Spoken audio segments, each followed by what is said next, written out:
There was a loud honking on the street as cars drove left and right. While all this was going on, there was one annoyed man walking on the street, tapping at his phone and not paying attention, as if he were trying to get hit by a car. Apparently he had reason to be upset because his dad was meeting up with someone that evening. He was supposed to feed some creature called Doobie, and he was not supposed to fight with Junho as well. It was his mom who was meeting up with his dad, so that cleared up any awkwardness. He was just a sulky teenager. The sign was free for pedestrians to cross the road, so the main bro got busy doing just that. Then the boy got another message from his bros, who were waiting for him at the gaming room. He apologized and told those losers that he was on his way. After all, he was the one who wanted to play in the first place. Those jerks were getting on his nerves though, and threatening to leave. He bumped into some dude on the street, and that guy cursed at him. Today really sucked, but he apologized to that guy and kept it moving. His day was already going badly, but that dude who bumped into him had made him feel worse. The boy sighed, groaning all about how sick and tired he felt of people.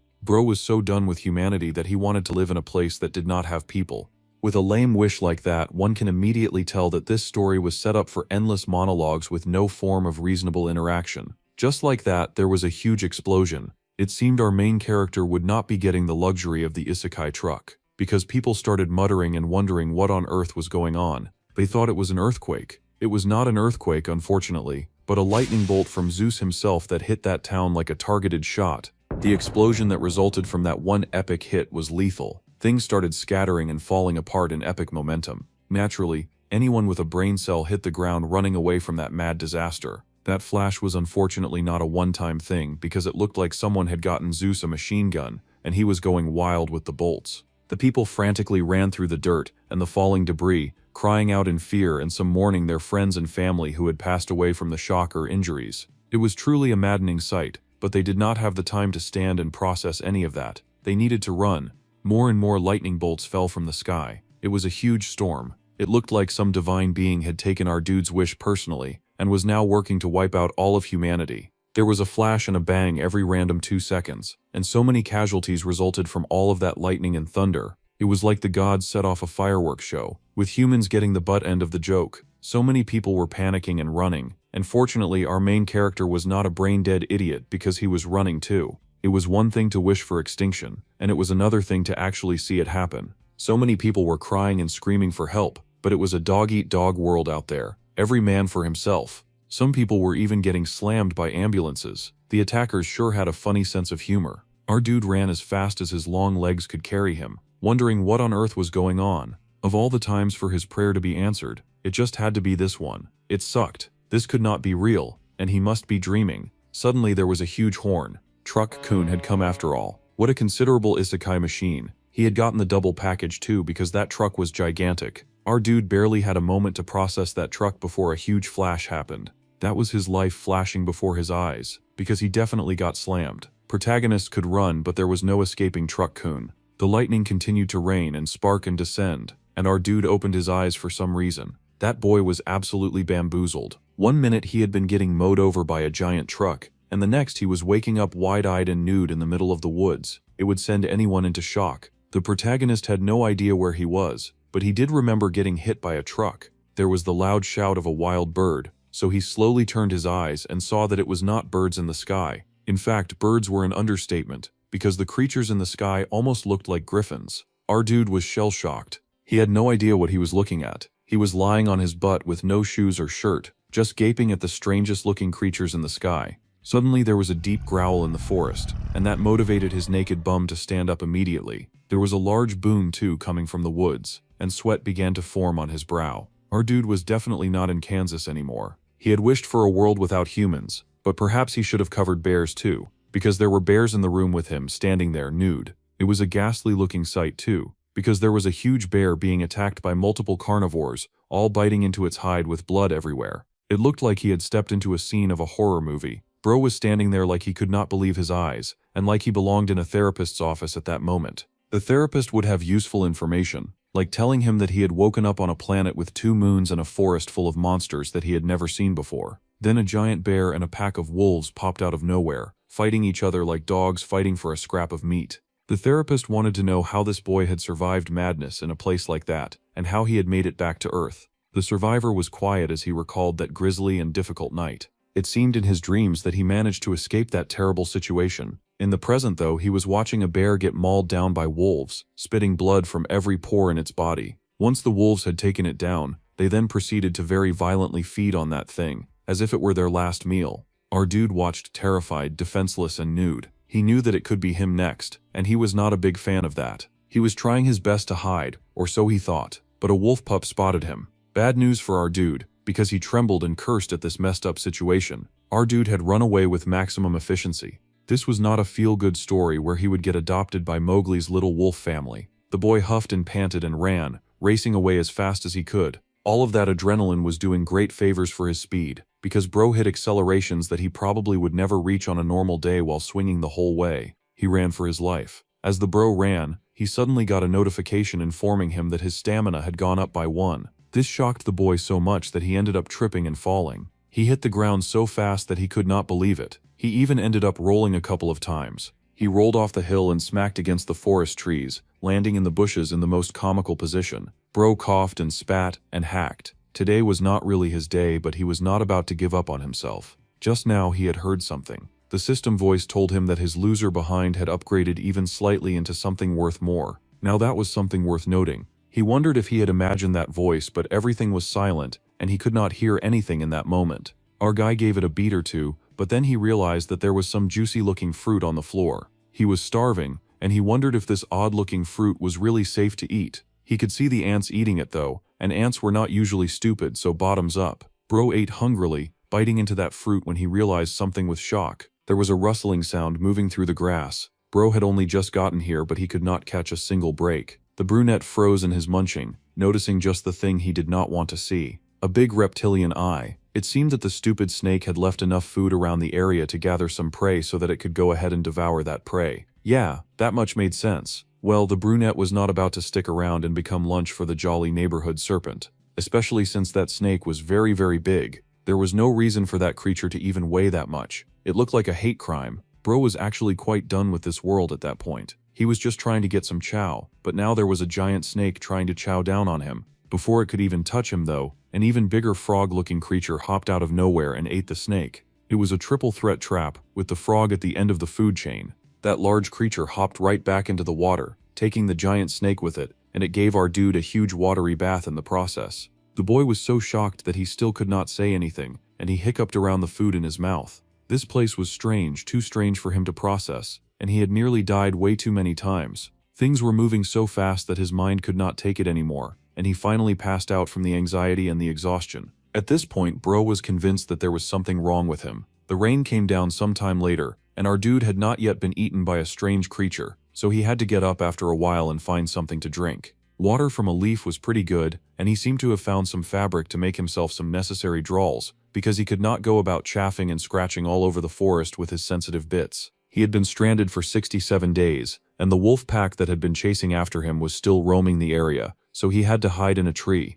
67 days, and he still could not catch a break. He could not let his guard down, not knowing when those creatures would attack him. It was not just the wolves either. The whole forest was teeming with danger. He had to find somewhere safe, or he would truly become someone's breakfast. Time passed and our dude had to keep moving, learning and growing. Somehow enough time passed, and he had been stranded for a year. His survival skills had improved, his clothes had not, but at least he had found the giant bananas. He had been working hard at that time, and his strength had increased by 1. Bro had really leveled up his muscles, but going up by 1 in an entire year was kind of pathetic. Still, it was amazing that he had somehow managed to even survive this long. Bro took his huge win of a giant banana, and he took it to his very special tree so that he could chow down. He was still alive even though he could not believe it. It seemed the boy had been able to adapt to this place, considering that he had managed to live this long, but there was a wolf cub that would not stop following him. He had become so used to that little stalker that he sometimes missed it when it was not around.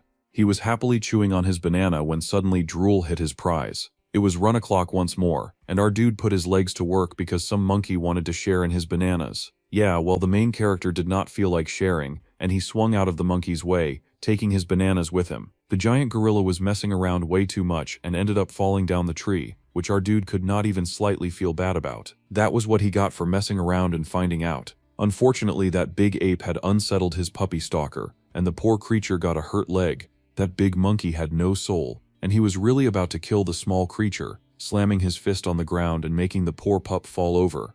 Our dude was not about to stand by and watch that jerk bully his friend. He swung in like a hero, with no powers, no cape, no abs, no credibility, but still a hero anyway. Then he stabbed that monkey right in the eye. Bro was shameless about playing dirty, but he had to, considering that everything that breathed on that island was biologically stronger in every way. That evil creature cried out in agony and tried to grab our bro. Our bro got tossed like he was yesterday's dirt, and his landing was absolutely hilarious. Both he and his puppy were losers getting thrashed by a giant monkey. However, they were at least both alive, though our dude did curse himself out because he should never have started a fight with a beast that big, especially not over a cub.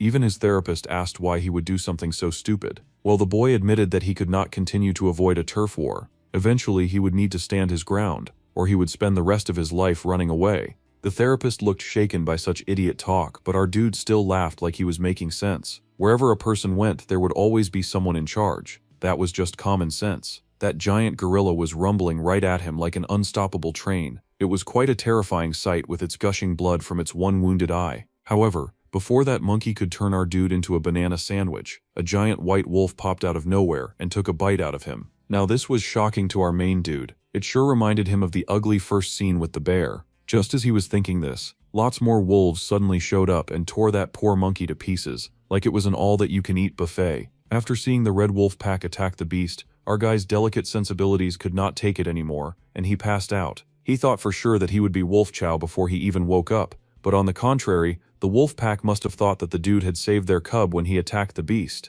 The little white wolf cub, of course, happened to be the heir to the king of the wolves, and the king was the leader of the red wolf pack. So, when the moon rose high in the sky, the wolves ran to the beat of that unstoppable instinct, and as they raced across the horizon, our clown ran right beside them. It seemed that this would be a Mowgli story after all, because he got adopted by the wolf pack. Of course, the lazy bum was way weaker than monster wolves. After all, he was just a human, so he couldn't run as much as they could. Still, it was rather sweet of the wolf cub to pause and check on our dude, because he was slowing down. He tried running again and noticed that the poor cub was also a lazy bum. It was the youngest member of the pack after all, and could not run as fast as the others. The two bums had to stick with each other, so our dude grabbed the little wolf and helped him out. Time seemed to pass because, in time, both our dude and the little pup had gotten considerably better at running. At this point, our dude had been stranded for 2 years, so he had spent a nice and successful year running around with wolves. Their pack leader howled at the moon, and our dude followed suit because he had to make friends somehow. It seemed like the pack had accepted him as one of them, since they had not managed to kill him within a year. The more time passed, the more feats our dude could accomplish, thanks to all of that running around. He had been stranded for 31 years, which was actually insane because he should be bent with hip problems if all of that time had really passed. Our dude raced forward, now wearing a lot more clothes than he had earlier. He still lived in the forest, and he could leap right at the mouths of giant snakes without fear. He had upgraded from Mowgli to Tarzan, and was now slicing up baddies left and right. Unfortunately, our dude had not been able to escape or make it out of this terrible situation. He still had not found a single human being, and he was feeling considerably sore about his wish. Still, he at least had a life slicing up snakes while his wolfy friends chomped into their scaly hide and made quick work of their prey. Our main guy sure was living an interesting life where his only friends were wolves, and they ran around every day just hunting prey. It was almost surprising that his body was not exhausted from this lifestyle after that many years. Plus, there were turf wars to maintain their pack's way of life. So outside of hunting, sometimes they had to fight invaders all day long. Of course, after living like this for a set amount of time, the dark-haired guy had of course gotten bigger in boobs and pec size. He swung around and fought those beasts relentlessly, though he probably also smelled like a tiger. The boar hit the ground as it was beaten into pieces. After the battle, the birds were greedy for the remains. Our dude had now been stranded in this place for 120 years. At that point, there was no way he was aging normally. He thought that he was the only human on the planet. But there was no way that he was human when he was not even aging. Bro had fought every day of his life in this world to live, and he had made a lot of furry friends as time went by. Unfortunately, he had also lost some friends, and he was very sad about it. It had been so many years since he had gotten catapulted to this place thanks to his poorly thought-out wish, and Bro had just about given up counting how many years he'd spent there. Bro had not only surpassed the life expectancy, but now it looked like his life would never run out. This was very depressing news. The therapist grinned and tried for some optimism. On the bright side, our dude had become king of the wolves with more than 500 years passing by, but he never found any signs of civilization. Civilization was a stretch. He had not seen humans. Non-human societies were plenty civilized. Then the doctor asked how he was able to come back to Earth. Well, all of a sudden, there had been a rumble of mighty gorillas fighting an intense battle against the large wolf pack. This was a fight for the control of the Moonhill, the place where the wolf pack resided. It was a battle for the ages as the bloodthirsty wolves charged forward, determined to beat the roaring gorillas. Our dude raced ahead as well, and the two sides clashed in a large battle royale. This was a fight for the future, and for the land that they had lived on for centuries. The dark-haired guy was used to the rumble of day-to-day battle, so he faced this difficulty like a pro, charging ahead with the weapon that he had carved out for himself to make up for his lack of fangs and claws. It seemed he had not let go of his eye-cutting gorilla technique. Suddenly there was a huge flash as he charged that giant monster. That brilliant light, so awe-inspiring and sudden, had come upon him with a great surprise, and suddenly our dude found his face twisting out of shape. Bro had been trying to have a very serious battle with a gorilla just to get whisked away to who knew where. There was a huge zap on the battlefield, and it reminded him of the rain of thunder that happened right before he saw humanity for the last time. Hopefully he was able to make a proper wish this time, before getting blown into another dynasty. His sword seemed to be the only thing left of him. Meanwhile, we are taken to a pretty run-down city that looks like its buildings have not seen any care in years. There was a lot of loud beeping as two people made their way through town. One lady mumbled that this was good and she had traced the beeping sound to a particular location. The blonde was hot, and there was no denying it. Her long golden hair trailed down her back like she was Rapunzel. She was the boss, and she knew it. There was a lot of loud beeping, and the blonde felt rather concerned because this was a bit more than usual. The dimensional energy reading was off the charts. Typical fantasy slang for something was happening, and they had never seen it before. They had to immediately send the coordinates to the portal management team because they had no intention of handling this on their own. The coordinates were sent in, and the team waited as the light around them began to intensify. A portal was about to open, so they braced themselves. They had no idea what was about to come out of it after all, and they had to prepare to activate their fight or flight mode. They were also not total idiots. After all, they did the wise thing of hiding because they may not be able to handle whatever popped out of that portal. Instant retreat had them running as their lives depended on it, and one of the officers joked that he had suspected that something like this would happen when he had a nightmare the other day. There was a huge explosion, and everything shook when that portal opened and dumped its contents on their world like a hot pile of dung. The people did not even stop to glance back. They just kept running. They were all wise. Still, the explosion rocked the ground hard enough that it sent them flying. The portal was now open, and they were all worried about what would happen next. They were exceedingly worried because one dude started to panic about how he did not want to die. The girl stayed firm and reached for a katana that she somehow had on her waist. The blonde was willing and ready to sacrifice her life for their sake, buying her colleagues time to run and get some help because she might need it. The pathetic dude with her hit Mayday mode, and he desperately called for backup in their current location. The portal had opened, and things could go downhill very fast if nothing was done on time. The golden-haired girl stood firm in the face of that zapping portal, ready to fight whatever came through to the death. She wanted that beast to show itself now, because she would slice it to pieces. There was a sudden bright pink light like our dude was leaking his pheromones into the atmosphere, and our girl's eyes widened in surprise. The monster that had popped out in front of her was a different type of beast. It was a human man, and the lady was so shocked that she was rooted in place by the sheer force of his stink. That stench was so darn foul that she could not even move her weapon. The beast in front of her, which looked like a man, suddenly roared like some kind of animal. Our dude was clearly screaming his head off because they had been in the middle of a very important battle. However, Blondie did not know this and could only stare in shock. So a huge explosion zapped through a particular location in the human world, looking like a throbbing sexual experience, except that when it orgasmed, it pushed out a living and breathing adult man. Portal work was intense. The man who popped out was a real piece of work too, because the blonde could not believe the stench of him. His foul odor was so intense that she could not even make herself move out of the way. Her body struggled to unsheath her weapon, but it was the stuff of nightmares, because that filthy man was making his way straight for her, and worse, he was nude. The poor blonde had been preparing to battle a monster, but now she had to fight off a crazy charging pervert. Still, blonde business meant business, and she was definitely willing to face him even though the force of his mind-bending smell was almost enough to knock her down. Fortunately for her, Bro had been so twisted up from the world switching that he hit the ground before he even reached her. The blonde could not help but feel a little sorry for the floor. It looked like it was decaying just from having 120 years of filth lying on it. It was also a possibility that the cracks were from the portal too. Well, there was a lot of awkward silence at first, until the dudes that she had been running with finally asked what on earth had just popped out of the portal's booty hole. It seemed to be a person too.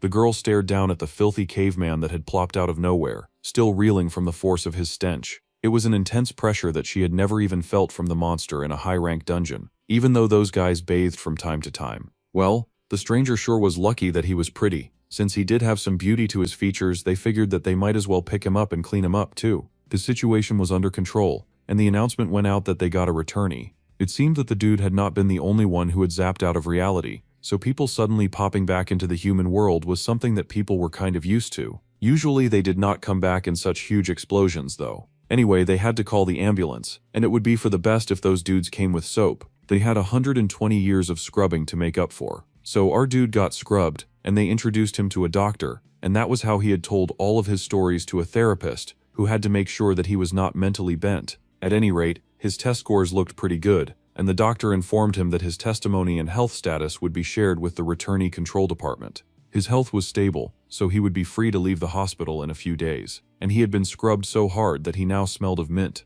Our dude did not seem to appreciate the scrubbing because he very rudely called the doctor bald. However, it turns out that he was not upset.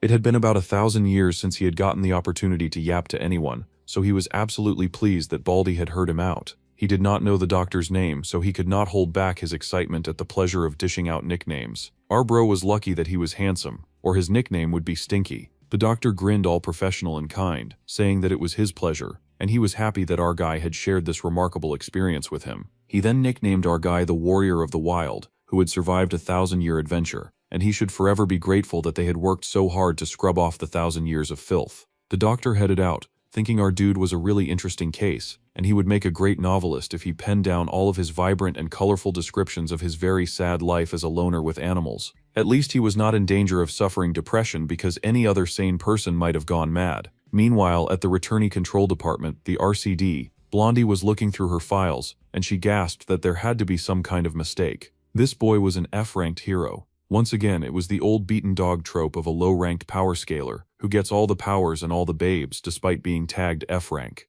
Well, it could not be helped that their interdimensional loser was an F-ranker despite the force of his stench and his power. The boy could have received a government pension if he were even an E-ranker. Now he was not just lonely and homeless, bro was also broke. That was embarrassing. He might even prefer going back to the jungle with the wild animals. The dude was supposedly an ordinary civilian if he was ranked F, but the blonde was not buying that nonsense. She had felt the force of his riz when he had stepped through the interdimensional butthole. Her boss was not taking the situation seriously, and said that the boy had probably gotten lucky to survive all of that chaos and still come back when he was such a loser. He was not even a boy anymore at this rate. Bro was 1,000 years old. He was an old man. The boss at the returnee control department figured that the loser probably found a return stone while hiding and got catapulted right back. That was not what happened at all. The man had even received the doctor's report, and he shared it with the blonde. It was just as feared. The doctor thought that our dude was mentally ill, and had a psychotic episode where he really thought that he had lived for 1,000 years by the side of wolves. If they wanted to call him crazy, they could have just said it to his face. This was plain insulting. The doctor even dared to say that he was deluded by his own imagination. That was way too rude. They even said that he had returnee post-traumatic stress disorder, and that was one of the things that he did not have. The blonde sighed when she read the medical report. It was so absurd that even she started to feel crazy. Apparently the stranger had wolfish behavior. Yeah, that checked out considering that he had growled at her as soon as they had first met. It was almost a wonder that he could still engage in any form of intellectual conversation after going through 1,000 years of growling and howling. Then she grabbed the file for the returnee Suho Park. He was in a frank, but he was still a returnee, so they would go by the book in handling his case. So his name was Suho Park. The blonde was intrigued by this wild, weird boy. His violent, animalistic nature had charmed her, so she was going to go ahead and do some more private investigation. The boss was surprised that she would be going as far as giving him his file in person. Well, she wanted to see for herself if she had been mistaken about his riz, so she headed off into the wild to see for herself. The girl stepped out into the bright and beautiful morning. It had been 2 weeks since Suho Park had returned to Earth, and he lay in his bed doing nothing. It had been ages since he had the privilege of doing anything like that. He had longed to come back for so long, but now that he was back, he was bored to death with doing nothing. He had no idea how to live his life after scraping for food and killing monsters every day of his life. His nurse came in with his morning meal, and the boy looked at the very nutritious and seasoned food that almost looked bland compared to the colorful meat that he had been eating all day in the other world. He figured that he would try it out since he could not look a gift horse in the mouth after all. Suddenly the blonde burst into his room demanding to see Suho Park. The old man was kind of in the middle of eating like an animal, so she could just come back later. The blonde was absolutely stunned, and now she started to doubt the Riz that she had seen earlier. The boy paused when he saw a girl walk in. It had been a while since he'd seen a girl, and usually he would be charmed, but right now she looked like a threat that had come to take his munch. The girl introduced herself as Soo-young Choi from the Returnee Control Department. Our bro happened to recognize her smell and her blonde hair, and he said all that like that was not creepy at all. He crouched to the ground, sniffing her just to make sure. Blondie sure had a lot of patience because she had not kicked him yet. The girl smiled kindly and explained that she was the first person he saw when he returned. The guy sure seemed like an absolute predator the moment he stepped out of the portal. However, now the guy just looked like a bum licking at the food on his plate. There was no way this animal had the handsome Riz that she had felt the other day, and she wondered if she had lost her touch. Well, our dude was done with the food, so he decided to carry on with normal conversation, as if anything could be normal after what he had done. He asked about her department, and she asked how he could be so demanding when he was so young. Bro was already older than her by a lot. She had no room to talk. He confidently said that he was over 1,000 years old, and she confidently believed that he was definitely mentally ill. Well, she explained that her department was in charge of helping returnees, just like him, to adjust to society after they returned. She showed him the basic information that he should look through about his name and identity. He had to read through it and then check the information sharing agreement box on each page. After that, he had to sign. She had a lot of confidence that he could do all that after 1,000 years away. The old man picked up the pen, a little lost when handling such a small object. It had been so long since he had used it, and he happily sniffed it for nostalgia's sake. The blonde just wondered why he had to sniff everything. 1,000 years had passed, so he was amazed that pens were still in use. It seemed that Jungle Boy failed to realize that 1,000 years had passed, but only for him. Everyone else was pretty much in a standstill, and they lived out normal lives while he was going through hell. Blondie told him to stop messing around and sign the darn papers. He was acting like a caveman, and she was done with that. She showed him all the places to sign, and decided that he was a completely hopeless bird brain, and she had definitely been wrong about his Riz. The more he got busy on her paper, the angrier she got until she had to ask a very important question. She asked if he had taken any art lessons while he was away, because he was busy drawing a wolf on the documents that he was supposed to sign. Bro explained that he knew how to draw before leaving Earth. The girl then asked if he had learnt anything while he was gone, like magic, enchantments, martial arts, anything like that. The main character smiled and said that he lived in a forest and fought giant beasts to survive. The girl scoffed that he had been running for his life for 10 years. The old man fell silent. In order to become a truly awakened returnee who could pass through portals, one had to kill a monster and steal its dimensional energy. However, the blonde thought that our dude had survived in a peaceful dimension, and then got lucky when he found a return stone and passed through the portal. Subai was very confused about what the blonde was saying. He had not been gone for 10 years. He had been gone for 1,000 years. He had counted every blooming day until he could count no more, so he was very sure about it. The blonde muttered that he was getting on HR nerves, but she was annoying him too. The girl pointed at the record that stated that he had in fact been gone for just 10 years. He had gone missing, and then he had come back in a 10-year gap. Subai could not believe it. He grabbed the records in shock to learn that only 10 years had passed. Time moved differently across dimensions, but it really explained why he had not died. He had been moving in dog years instead. Then, Sueong handed him his returnee identification card, and our dude stared at it in awe. His hospital fees would be transferred onto that card, so if he lost it, he had to report that right away. He also had to read through the document that she had given him very carefully because it would help him navigate life from now on. Once he was well, he should go back to his family and live a peaceful life as a normal person. As the girl left, Subai sat and wondered about his family. For 1,000 years his only life had been the wolves in his pack. The bro was just now realizing that his human family could still be alive since only 10 years had passed in this world. Poor abandoned Subai had since given up all hope in the long time that he had spent in that other world. It had been 1,000 years, so he was very sure that his friends and family had hit the dust after that huge explosion, especially after so much time had passed. When he did return to Earth, he would also have to accept the loss of his wonderful forest family that had coddled him in their fur and spit and claws. He had been with them for 1,000 years, so it made sense that he was kind of attached. The boy was devastated, thinking that he would be alone again in this world. However, it turned out that he was wrong. It had only been 10 years, and his family was up and running. He could go and see them again. He quickly read about how father and mother, well, his dad had kicked the bucket after the first dungeon break, and so had his mom. Dang, Subai's life was so depressing. How dare Sugang give him false hope like that? It was embarrassing. Then the boy desperately searched for any information on Junho, and his eyes widened with joy. Junho was alive. That boy burst right out of the hospital room. He could not even spare a second there anymore, not when he knew that there was family to return to. The workers were trying to slow him down, but our guy did not have any time for that. His parents had not survived the unfortunate tragedy of being related to the main character, but he had one person who did survive. Bro broke into the bald doctor's office, completely ignoring all those who told him that he could not do that. It was not like that could stop him anyway. He needed the doctor's assistance right away. The doctor was busy being calm and collected like he was talking to a mad person, which was really annoying our dude, but he could overlook it. His brother was alive, and he needed to find him. He wanted the doctor to sign his release immediately before some unknown force took his little brother away. The doctor was not taking the situation seriously at all. He told Subai to just wait until they found his brother for him, which almost seemed like a good idea. However, the old man growled that he had not come all this way to ask that bald rat for permission. He was telling him and he was leaving.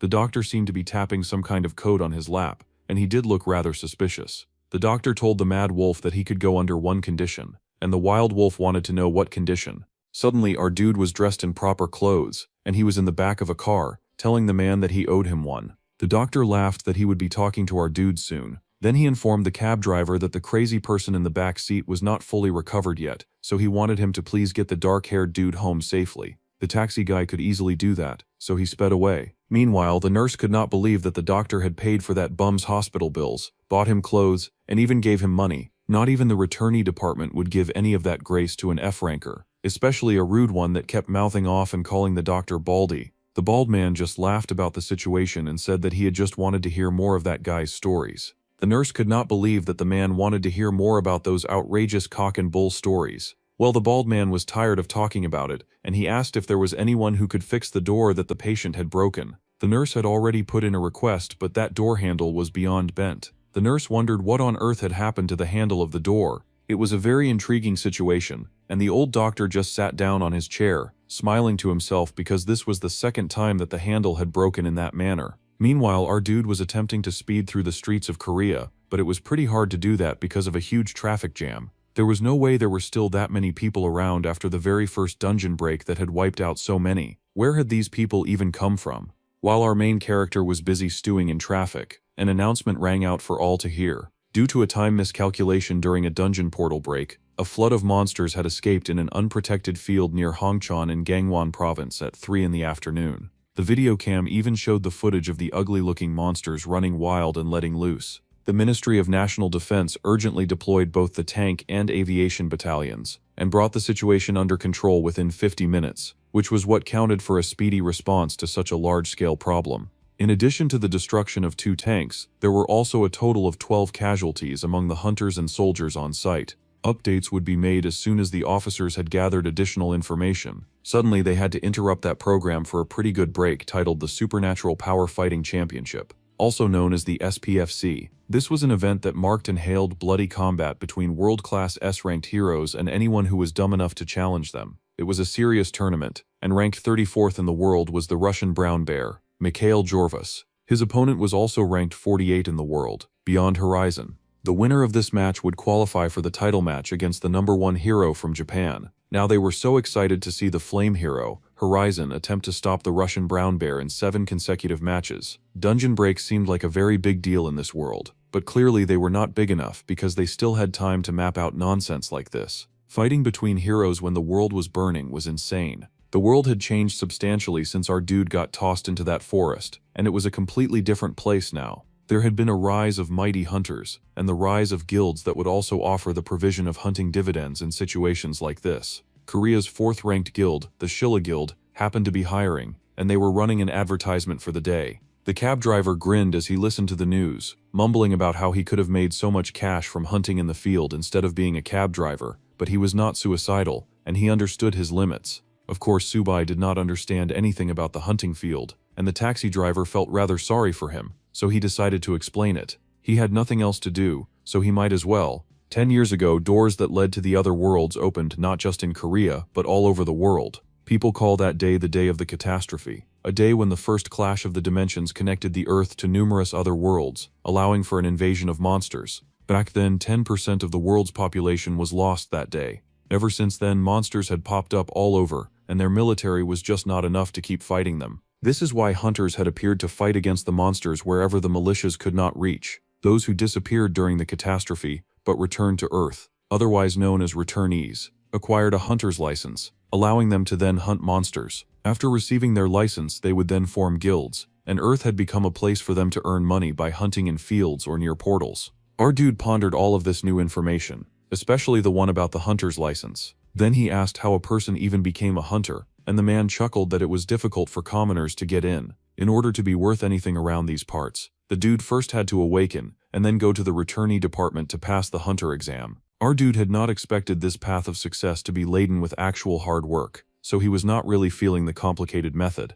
At any time, the car drove on until the evening came and the light began to ebb away from the sky. The taxi parked in a quiet neighborhood and informed the old man that they had reached his home. The kid that they were looking for was likely in the 2-story red brick house nearby. Now that our dude had reached his destination, the cab driver promptly kicked him out, wished him luck, and drove away. The whole thing felt rather ominous, with a black bird hanging around in the environment. The 1,000-year-old dude stepped forward, and a nosy neighbor happened to notice him. The old lady asked who he was, and the dark-haired dude said clearly that he had come for Junho. It was not particularly the best phrasing, and the old woman looked very suspicious about it. The boy stared right ahead, looking both handsome and confused because he had no idea why people always hesitate to help. The old woman was not at all impressed, and scolded the young man for speaking so casually to her. The boy stared in surprise when the old woman suddenly yelled that there was no one who lived there with that kind of name. She told the rotten jerk to get lost, and then she slammed the window in her face. It seemed the dude had finally met his match. Poor Subai started to worry that he had come to the wrong house. Suddenly he heard the old woman muttering about stupid loan sharks who came around way too often. Inside the house there was a voice that asked if the scary men had come back to the house. That voice was unmistakable, especially to the boy who had spent too much of his time living in the forest and being raised by animals.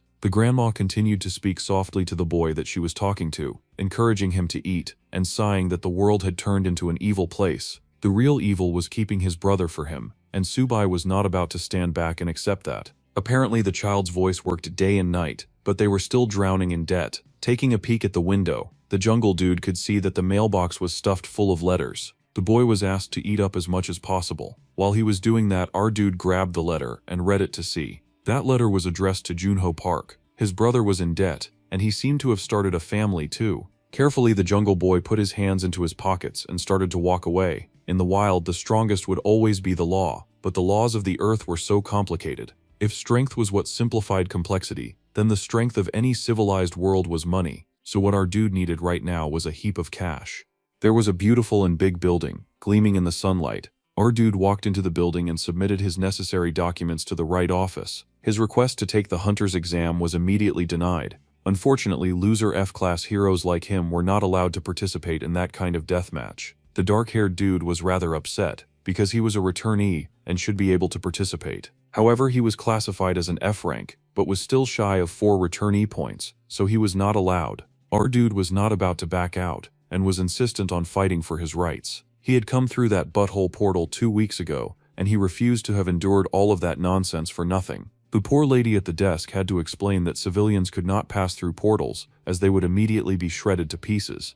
Now was just rubbish, considering that he had in fact passed through a portal, and he was clearly standing there with his own 2 legs. Their discrimination stunk because he had survived something that they could not even imagine. But the desk lady told him to continue his magical fantasies at home in the privacy of his room, and maybe with some oil. Since he was not going to get in the normal way, the lady did offer the option of signing up at the Awakening Academy, or he could rack up his points in the field. At any rate, his loser behind was not allowed inside until he had actually awakened. Our dude could not believe the discrimination. He did not understand how this system even worked, and he frowned when he saw a poster for the Suman Field Goblins. There seemed to be a bounty on that monster, so that was a pretty slick way to make some easy money. On another side of society, someone was cruising around in a taxi and getting information on some kind of barrier. They should be able to view it on the map. Seoul was currently divided into 12 districts, and there were over 100 gates that were connected to each district. There were dozens of outer gates that connected to the fields as well. Our dude considered this information, and the fact that he needed to get his hands on a phone. Finally, the taxi did come to a stop, and it informed the dude that they had now arrived at the Suwon Field Gate 27. It was time for him to start hunting. Our guy got out of the car, stretched out as he checked out this forbidden area that would elevate him in status and cash. There was supposed to be a hunting field behind that gate, so he had to focus on finding it. As soon as he stepped forward, there were some soldiers standing by the gate. That already spelt trouble for the F-ranked Gigachad. The soldier asked what the dude had come to see, and our guy explained that he had come hunting. Naturally, the soldier took a look at him and saw that he had no equipment or any gear whatsoever. They immediately asked to see his hunter's identification card. It was unfortunate that our guy did not have anything like that. Of course, they were not looking to let in a loser who had no gear, no equipment, and no identity card. Before they could kick our broke dude to the curb, there was a sudden loud noise. A large military truck seemed to be charging right out of the gate. Now that was dangerous. The guards cursed and hurried to close the gate, but it was much too late, and that loud vehicle bashed right through their defenses. It was accompanied by some ugly-looking monsters that immediately went to town on the poor soldiers standing around. Those unfortunate guys had just been doing their job and now found themselves on the breakfast menu of monsters. The truck drove on and bashed into the wall, crashing entirely. It was like the people who had gone in with the truck had not come out alive. They had even had the audacity to bring monsters back with them. Everyone was panicking. Squad 5 was called in to move out immediately. They had to maintain their position, and they all prepared for what monster was going to crawl out of the fallen vehicle. It was rattling like someone's deranged pet was trying to claw its way out. The soldiers all aimed their weapons, ready to riddle that creature full of holes until it gushed like a fountain. Suddenly, that thing popped right out of the car like a beast from a freak horror movie. It was a sight too, like a mix of a cat on a bullfrog, scaly with long claws and a flat-looking face. Immediately, the soldiers riddled that thing with bullets. The general idea was to kill it immediately, destroying every last cell of that awful creature. After the smoke filled the horizon, the lead told them to cease fire immediately. Everyone paused, relieved that the enemy had been eliminated. They had all been so focused on eliminating the enemy that they had completely forgotten about their afternoon visitor. Anyway, they hoped that the coward would have been scared silly by the monster and would just go back home. For now, they had to focus on calling an ambulance. Little did they know that our idiot would never do a thing like that. He was not about to turn back to a life of poverty and no rank. That was a life that was guaranteed to be filled with suffering. Our guy was going to achieve success or die trying. He looked around the monster field and realized that he could sense the weird monster aura. Funny how he suddenly acted less animal-like when there were no other humans around. Still, 1,000 years of wrestling with beasts meant that he knew their sound by instinct. He could tell by their growls which monster was which and where they would be located. He also recognized that smell. Walking around was such a pain though, and a part of him understood that he could not very well continue to function like this. He needed a car. The sun was bright over him, and he stared up in wonder at the beautiful scenery around. Bro actually stayed there until it got dark. His life was so empty that the dark of the night felt so much more like home. It was easier for him to sneak around like a little bug in the cover of darkness. Plus, the bigger beasts were easier to spot. In other words, it was time to hunt. Our dude spread out his arms like he was auditioning for Rose's part in the Titanic, and he took a very deep and satisfying whiff of monster air. He could smell all the disgusting creatures that he had roamed with on that world with no human life, and he crashed to the floor with a landing. Suho groaned, his body was stiff. He was already out of practice from eating all of that healthy food and lying around in the hospital all day. That was no good. Our guy stood on the cracked floor that he had created thanks to his fat behind. Slowly, he pushed to his feet, getting ready to relaunch the previously failed hunt. Once our dude was sure that he was set, he set off into a run like he could smell the scent of all the money he would make from his success. Our guy Subai was the type who knew what he wanted, and he chased after it like a relentless dog. He ran so fast that he actually scaled a building like he was flying. Bro was so determined that he was already defying gravity. It was more of a jump, but his bones were still rather stiff. Still, he managed to grab a ledge and haul himself into the building to continue some of his investigation. It seemed that an after effect of switching worlds meant that he was lacking some of the power that he previously had. That was no good, and he needed to look into that later as soon as he had some time. For now, the boy stood with his hands in his pockets as he surveyed the area. A good sniff pulled in all of the dirt of the beasts and told him all of the gossip that he needed to know. It did not take long for him to hear the weird sounds of some whining and whimpering, so he figured that he might as well start his search over there. Easily, our dude bolted to the suspicious area. He was not about to be an idiot and run in there blind, so he was cautious. Still, he needed to investigate exactly what was making that sound. The sound of whining and screeching sure was suspiciously loud though, and it really did not help that the noise kept coming from a very dark alley. Our bro headed inside, and there he saw a sight that was almost nostalgic. Those short and fat goblin creatures that looked like a mix of a toad and a cat had packed together in a small group, and they were bullying a singular lone wolf. That baddie had taken a lot of damage, but the brother was still standing strong and baring its teeth at the goblins, even though it was clear that it was fighting a losing battle. Subai walked in on this scene and wondered if he should help. So not only was he a broke, loser, FERC-ranking bum, but he was also disloyal. He asks himself if he should help a brother in need. The wolves had not taken care of him to be treated this way. The wolf growled, barking its challenge because it was not about to go down without a fight, even as the goblins charged together. The growl of that dog sparked a fire deep inside of Suho's soul, and he realized that he could not hold back after all. In the most disrespectful way possible, the dude really leapt into the battle fray by bonking one of the goblins on the head. Oh, the humiliation. The creature barely had time to process that it was bonked, because its head instantly fell apart. Now this was concerning to the other monsters, and a signal began searching for the boy's class. The system was trying to compute his power, but it failed to pick up a proper signal because our dude had already been assigned to F, even if his power did not make sense. This whole conundrum gave the poor system a headache, and it could only generate a system error because our dude was just way too confusing. Subai had no idea what he was looking at. There were all these stupid screens popping up and blaming him for things that he had no business with. He waved around the air and told those stupid screens to get lost.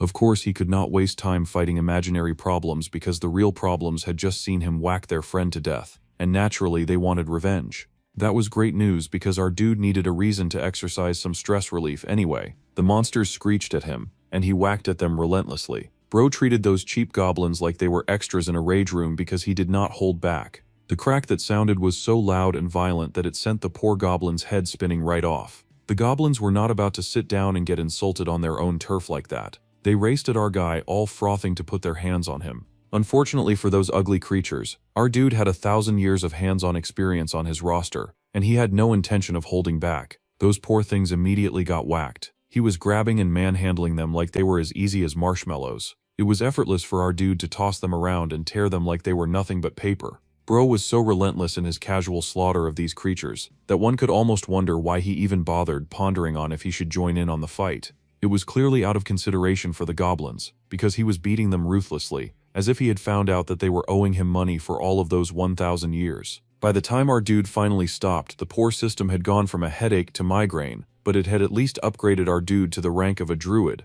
A druid was something new in this kind of genre, but the system still failed to obtain the class of his skill. Bro had upgraded for 1,000 years, and amassed an amount of skill that even the poor system could not measure. Well, that was fine. Our guy just needed access to the money anyway. Now that Subai looked at the screen, he recalled that about 100 years ago, when he had first crash-landed in that other world, he had seen a screen that almost looked just like this one. He rarely received any stat increase alerts after he exceeded the maximum strength limit, so he now understood why the system was having menstrual pains. Status windows usually did not pop up when he was in the forest, but he guessed it was different now that he was in the human world. Since he had just come back, it was going to take a while for his system to drag itself out of its depressive state. Now he wondered if his stats were lower on Earth because of the silly system error. That was hardly his fault, and it was so unfair. Suddenly there was a flash, and an authorization had been obtained. The performance store was open. Well, our dude had no idea what that was, but he might as well check it out. He wondered if this was what it meant to be awakened. He opened up the store and saw that he had about 7 points available, which meant that he could only buy some cheap food and a bottle of water. Now that was the most disrespectful nonsense that our dude had ever seen. He had just packed up a whole extended family of goblins, and they only gave him 7 points. Discrimination of the highest order. Well, he tapped on the food anyway because a hungry man was not a choosy man, and the food appeared before him. Before he could chow down on it, he suddenly recalled the monster wolf that he had come to save. The poor creature was definitely not going to survive the assault, but at least Subai now knew why it had been fighting so hard. There was a tiny little fluffy wolf pup. That poor baby had been a mother just kicking ass for the sake of their child. Our dude stepped forward to check out the situation, pausing beside the fallen warrior and her baby. Very carefully, he touched the suffering darling. The creature was in pain, and it also looked like she had been attacked by poison. She was not going to make it. However, she was worried about her cub. Suho protested. He was broke in this new world, and he had never said that he would be babysitting when he could barely feed himself. Still, the poor wolf insisted and begged, and even the little baby started to beg. The poor thing had nowhere else to go, so it had to depend on the kindness of the human savior. Our dude wondered if it was fate that he had been saved by a wolf cub in the forest world. And now again, he was meeting a small baby in the human world. Well, he did not really have any food, but he handed over the piece of bread and egg that he had just gotten from the shops. The little guy could just munch on that for now, at least until Subai had gotten his bearings back. Now that the dark-haired hero counted his kills, he realized that he had in fact just taken down 7 goblins. Man, goblins were the worst form of creatures to kill. He needed to get a car so that he could find actual quality prey much faster. There was the bright light of the sun rising in the distance, and our dude woke to a bright new morning.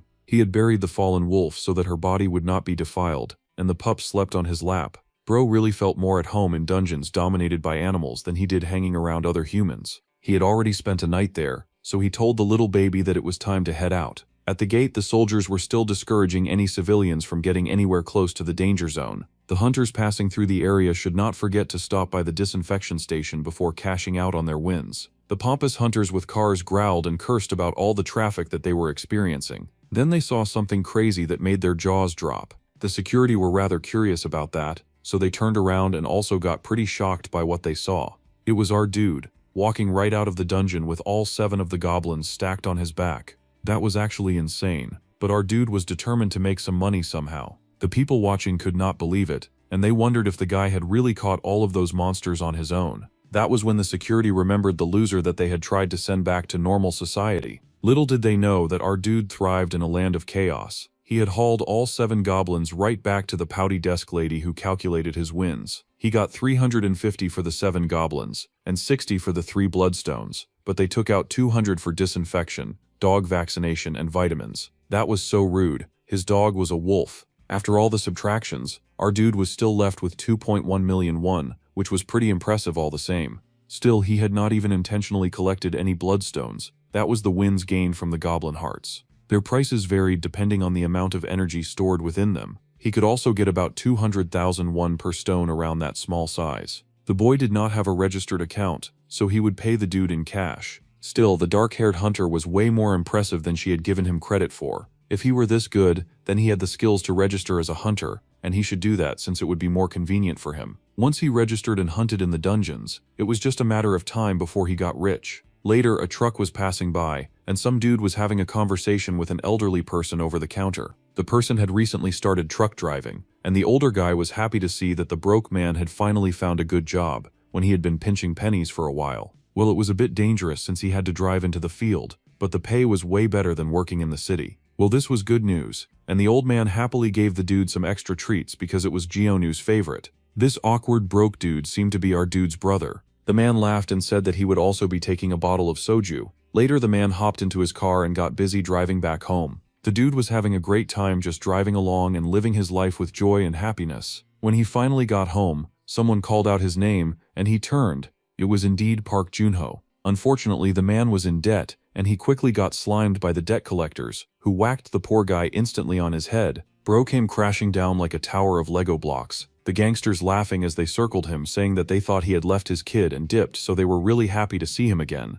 The poor guy was absolutely horrified to see them though. They beat that poor man like he was a criminal, tapping his shoulder and teasing their victim. The bully had come by a lot trying to find the man, and he was not a big fan of this new game of hide and seek. He slammed the poor guy on his shoulder, and the man groaned, trying to explain that he had been making some money in the field. Shakily, the poor guy handed over 2.4 million won, hoping that it would cover the month's principal, as well as all of the interest. The jerk took the money and then made a great show of counting it like he had to make sure that it was complete. 160 for the principal, and 120 in late interest. Of course, those jerks also had to consider travel expenses and dry cleaning fees for all of the days that he had dropped by. That jerk had added even more additional costs, and now he was acting like the money was just not going to be enough. Poor Junho shook as he lowered his head in shame, begging for some kind of mercy. He promised to come up with the rest of the money in 3 days, but he just needed some more time. Of course, the jerk had no intention of hearing him out, and he beat the poor guy, saying that there would be interest for 3 extra days.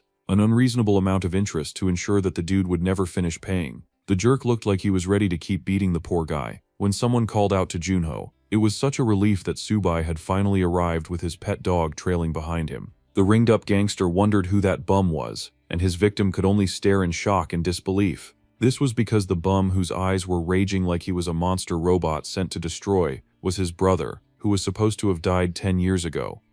Junho could not believe that his literal deadbeat brother was actually back. Subai had come home looking different in every way, and he looked like he was hungry to beat up someone unfortunate. The wolf boy did not even pay any slight attention to the jerks surrounding him, and he knelt by his brother's side, calling out his name with a soft smile. It had been a long time since the dark-haired boy had seen his brother, and he was beyond relieved to see Junho again. The boy stared in awe at Subai.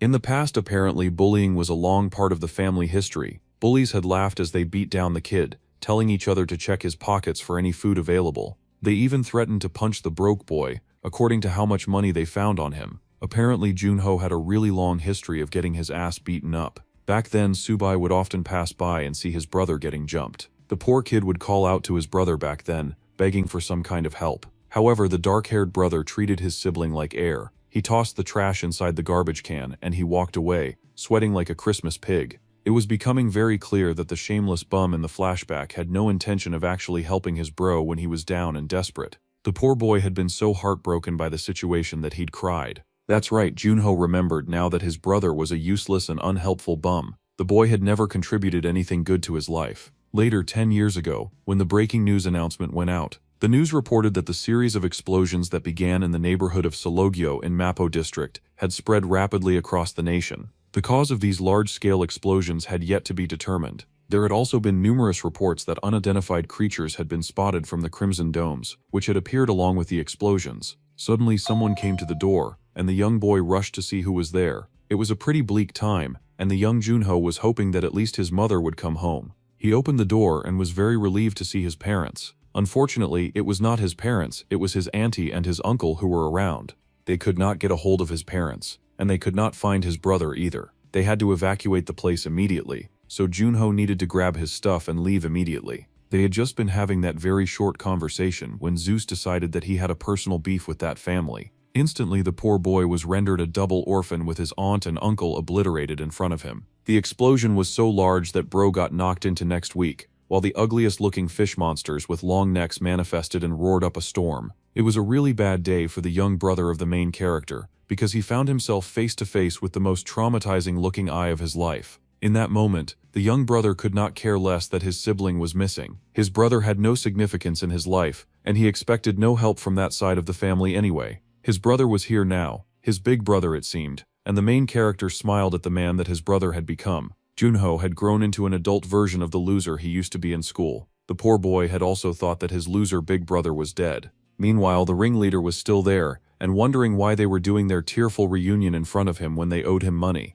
Even if he had beaten them up pretty bad, there should be some sense left in their brain cells. Tearful reunions were illegal until the ring dude got paid. That was how he ran his business. He was about to go right back to threatening Junho, but unfortunately for him, Subai had come back with some epic gorilla power. That guy grabbed the poor mafia dude by the head and immediately slammed him into the concrete. Now that was the kind of older brother power that Junho had always needed in his life. The boy could not believe it. He watched his bully roll down the alley like he was some kind of bowling ball. The man hit the wood in the corner and everything came tumbling down. It was a perfect score. Yeah, the other big losers in the area were not at all happy to see our dude's success. He had no business packing up their boss like that, and they were about to make their protests known. However, Subai could not give a single care about those dudes. He was focused on his little brother, making sure the little guy was not beaten up too badly. Naturally, the bullies did not take kindly to being ignored, but that was fine because our dude had every intention of packing them up too. They attacked him with a kick, probably intending to send him flying.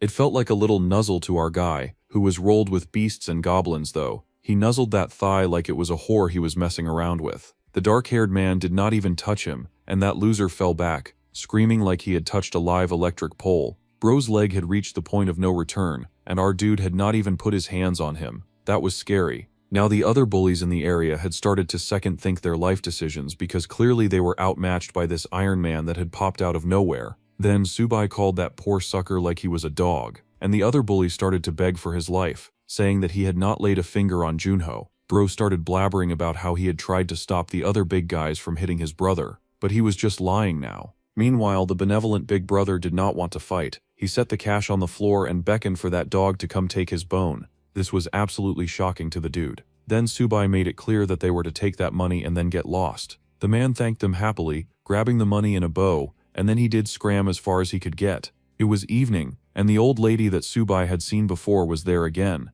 This time she was being properly introduced to the weird stranger who had shown up in the past. The old lady could not believe that rough-looking gentleman was the brother of the kind and wimpy Junho, but that violent jerk was indeed his brother. The bro had even brought over some meat to help soften up the old lady and get her on his side. The woman checked out the meat, just to make sure it was of some kind of quality and not poison. The woman then cursed and said that Subai should have introduced himself earlier instead of sneaking around like a thief.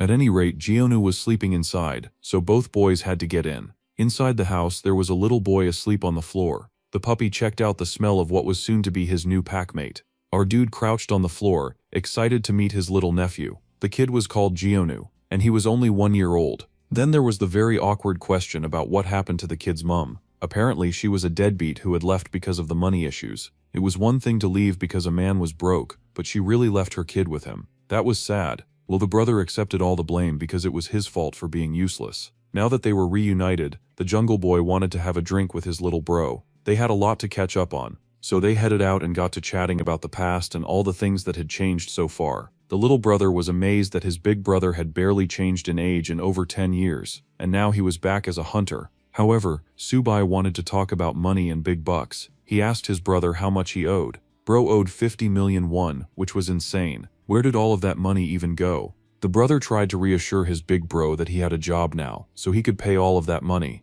It was a transporting job which involved long-distance transporting between cities. It was dangerous and not many people wanted to do it. That was why the pay was good. That also sounded like a one-way death machine, because if anything bad happened to him, his child and his grandma would sink. The dude was even driving a truck he had borrowed from the old lady. It used to belong to her son.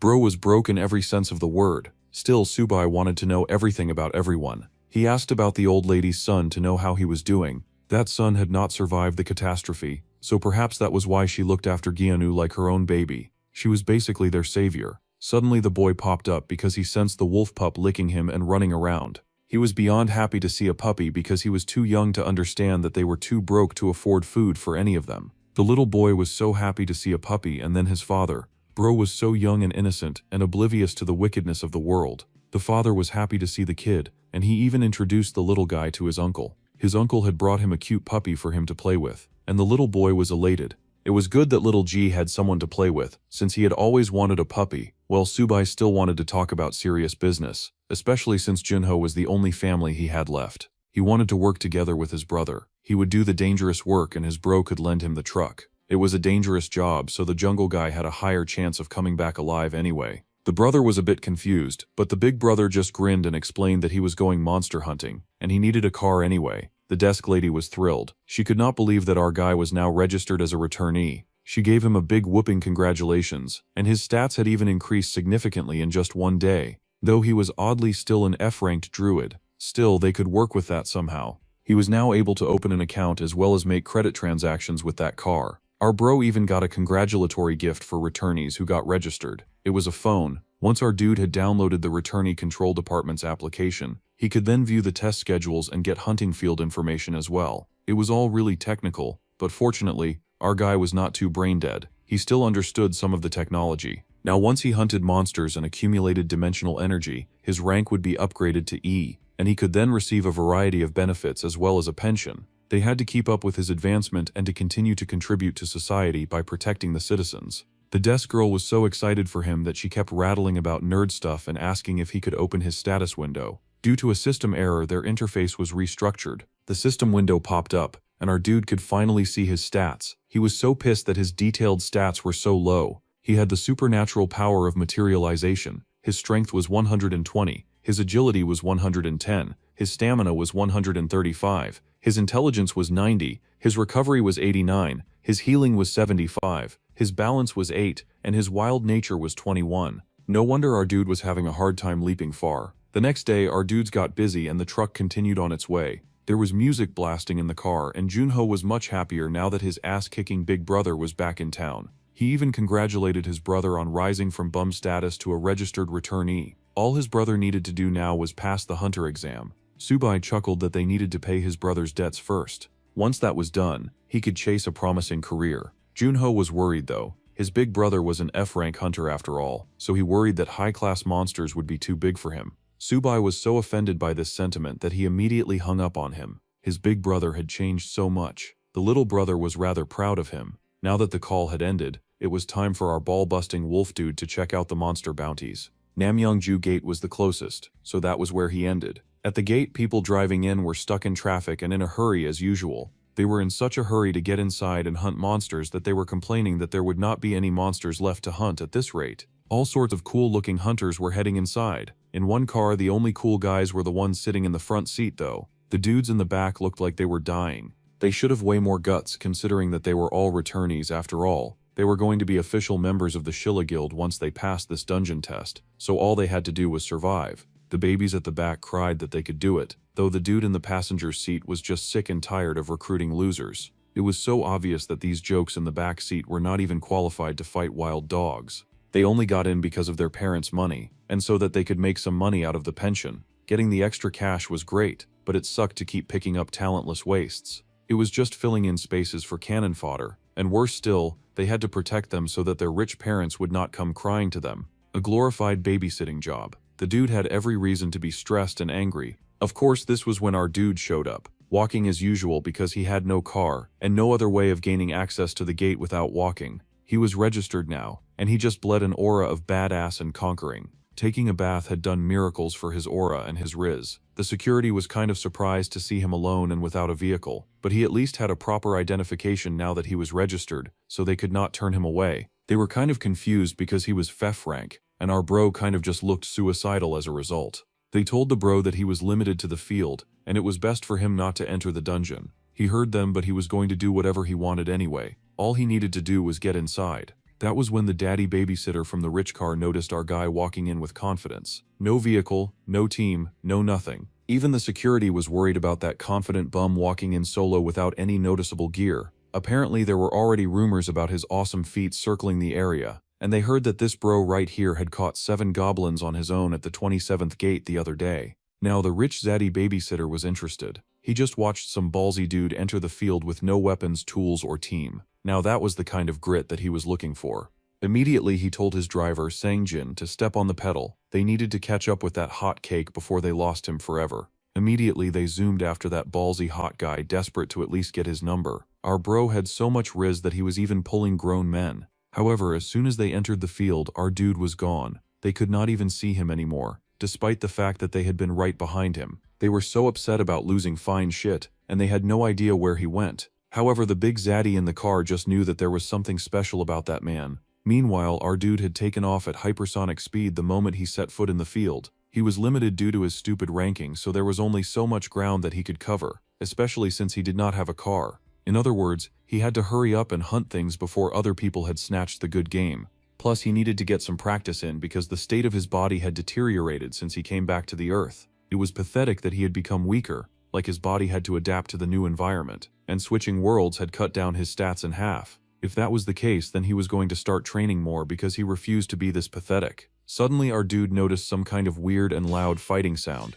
It sounded like someone was sword fighting nearby. Someone was fighting, and he could tell exactly where all of that noise was coming from too. A battle between civilian returnees instead of animals was something that Supai suddenly hungered to do. Surely a fight like that would definitely help him boost his skills. He could not miss out on the opportunity. The fight seemed to be absolutely bloody. It was so bad that the person's hand fell right off. Our dude stood at a safe distance and easily scoped out the fight that was going on between a group of dudes just clanging their bloody swords against each other. It seemed to be some kind of group fight, and arms were being chopped recklessly left and right. The more our dude looked at them, the more pathetic the fighters looked. It was almost like they were scared of engaging in any actual combat, and they spent more of their time just shit-talking each other, posturing and calling each other names. Now that our dude had taken a proper look, he could see that it was a group of guys in green surrounded by another larger group dressed in brown coats. Subai was losing interest in this stupid exchange when the big boss of the Browns suddenly popped out of the truck, cursing at the losers on his team. He stomped out of the car, and the guys in green panicked a little. The big guy who had just shown up was tall and brawny. They had only 3 guys in green to fight against, so there was no reason for a fight like that to be taking so long. This scary-looking guy was none other than Gusik Choi, and he even had a bounty on his head for 4,000. Now that sounded like some quick money. Our dude stopped the second he heard that cash. 4,000 on a human being? That was the easiest cash that he would ever make. Apparently the big brown dude was a C-ranked vandal, basically a criminal in the hunter world, and the brown goons laughed and mocked the Green Rangers. Now that their boss had come out, they were dead. The big Choi dude laughed like a cartoon villain, and he dared the jerks around him to come get him if they could. The Green Rangers were kind of frightened. They were already outmatched and outnumbered. The last thing they expected was to run into a heavyweight criminal who was clearly shameless about his thirst for blood. The Green Rangers then switched to begging, offering to give the big brown monarch everything that they had if he would let them walk away. Obviously the big violent king was not at all down for that kind of nonsense, and he charged, laughing that there was no fun in that. The Green Rangers were panicking, sure that they were going to die. Suddenly, our dude popped out from the roof like a descending angel. He landed with a large crash in front of Mr. 4000, shocking the people gathered around. They had time to pick up their jaws from the floor, because Subai had not come here for the small fries. Instead, he walked right up to Mr. 4000 and asked just to confirm his price.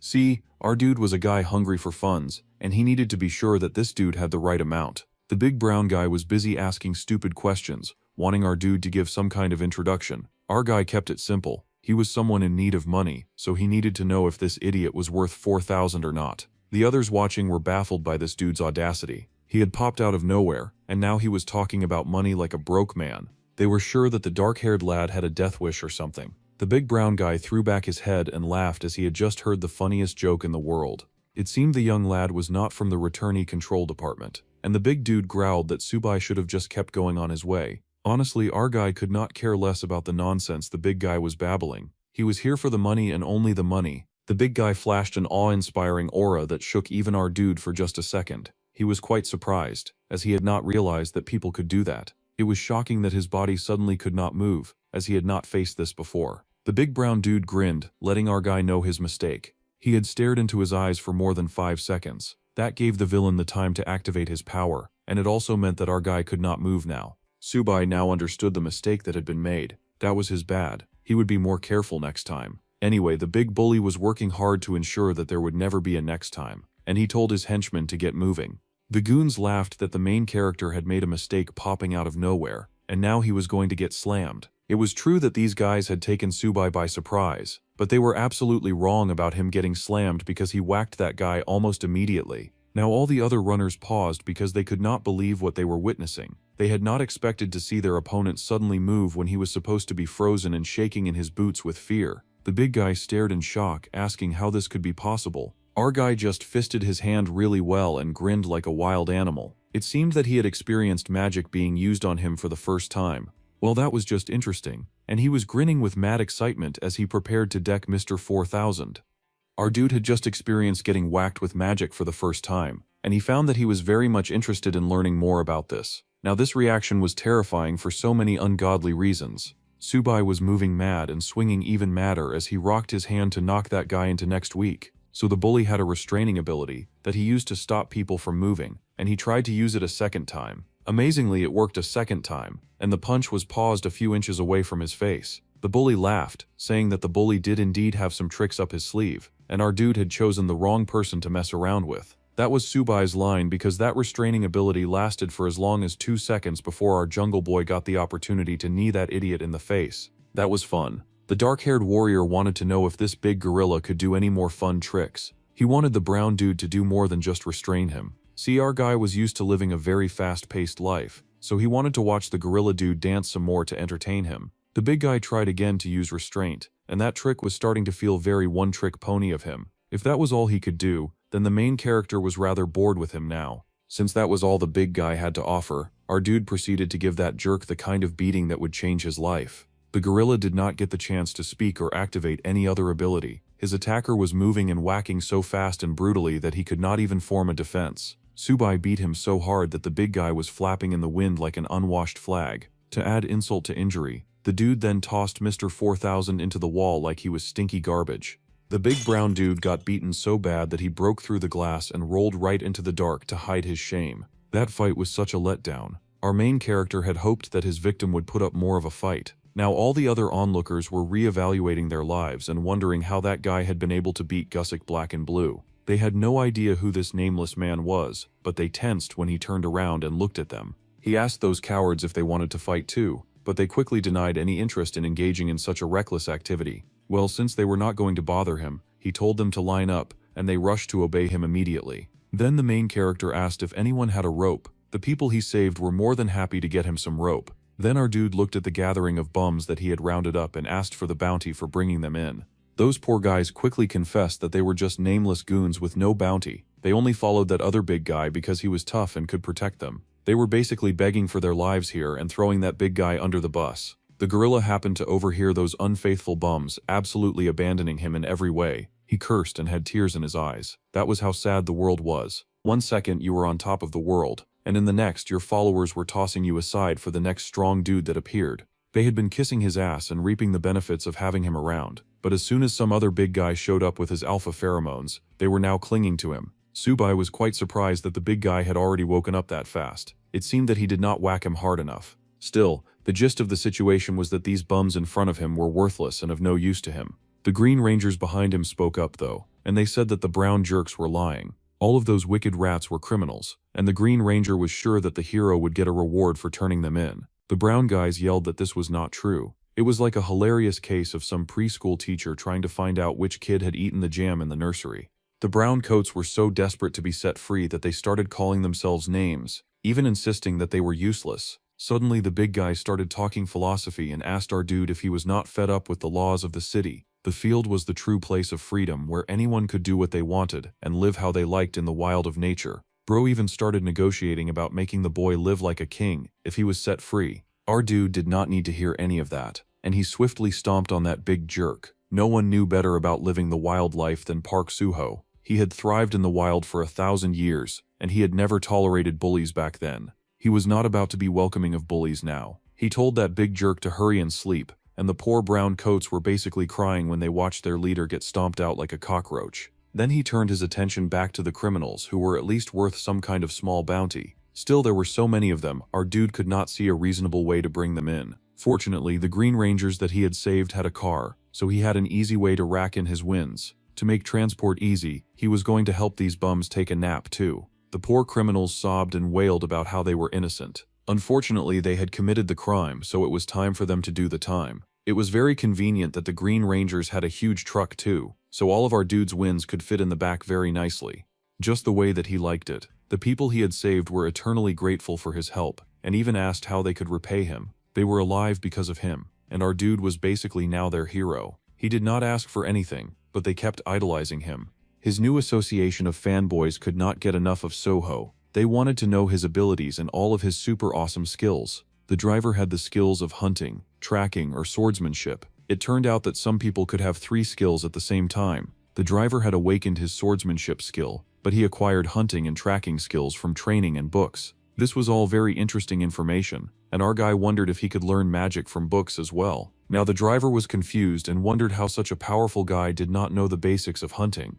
Every other hunter knew about the power of skill books. Now that Subai was thinking about it, he should probably go and get some kind of combat skill to help him grow. The car continued its journey, and our dude noticed a thrum of intense energy coming from the other side. That was definitely a portal that would lead to a dungeon. The driver was surprised that our dude could detect the dungeon. It was a low-level one, and they had been headed there to make some gains before they got harassed by the brown coats. It was too bad that the car was now stuffed full of criminals, because our guy would have loved to go and check it out if only he had a hunter's license. Now this was the most maddening news that the driver had heard so far. He could not believe that a guy who played patty cake with a wanted criminal did not even have a hunter's license. The cool guy smirked that he was working on getting one. Now this was the biggest shock to the driver. When a portal opened, it was first held down by the military to make sure that no serious monsters escaped the vicinity. Any monsters that hunters came across afterwards were usually just scraps. One could only earn enough experience for up to an E rank in a low-level field with a level 1 dungeon portal like this one. In order to level up, hunters had to capture stronger monsters and then steal their dimensional energy. That was only possible when entering a level 2 dungeon though. However, this guy, who had not even entered a level 1 dungeon, had just beaten a rank C criminal like it was a walk in the park.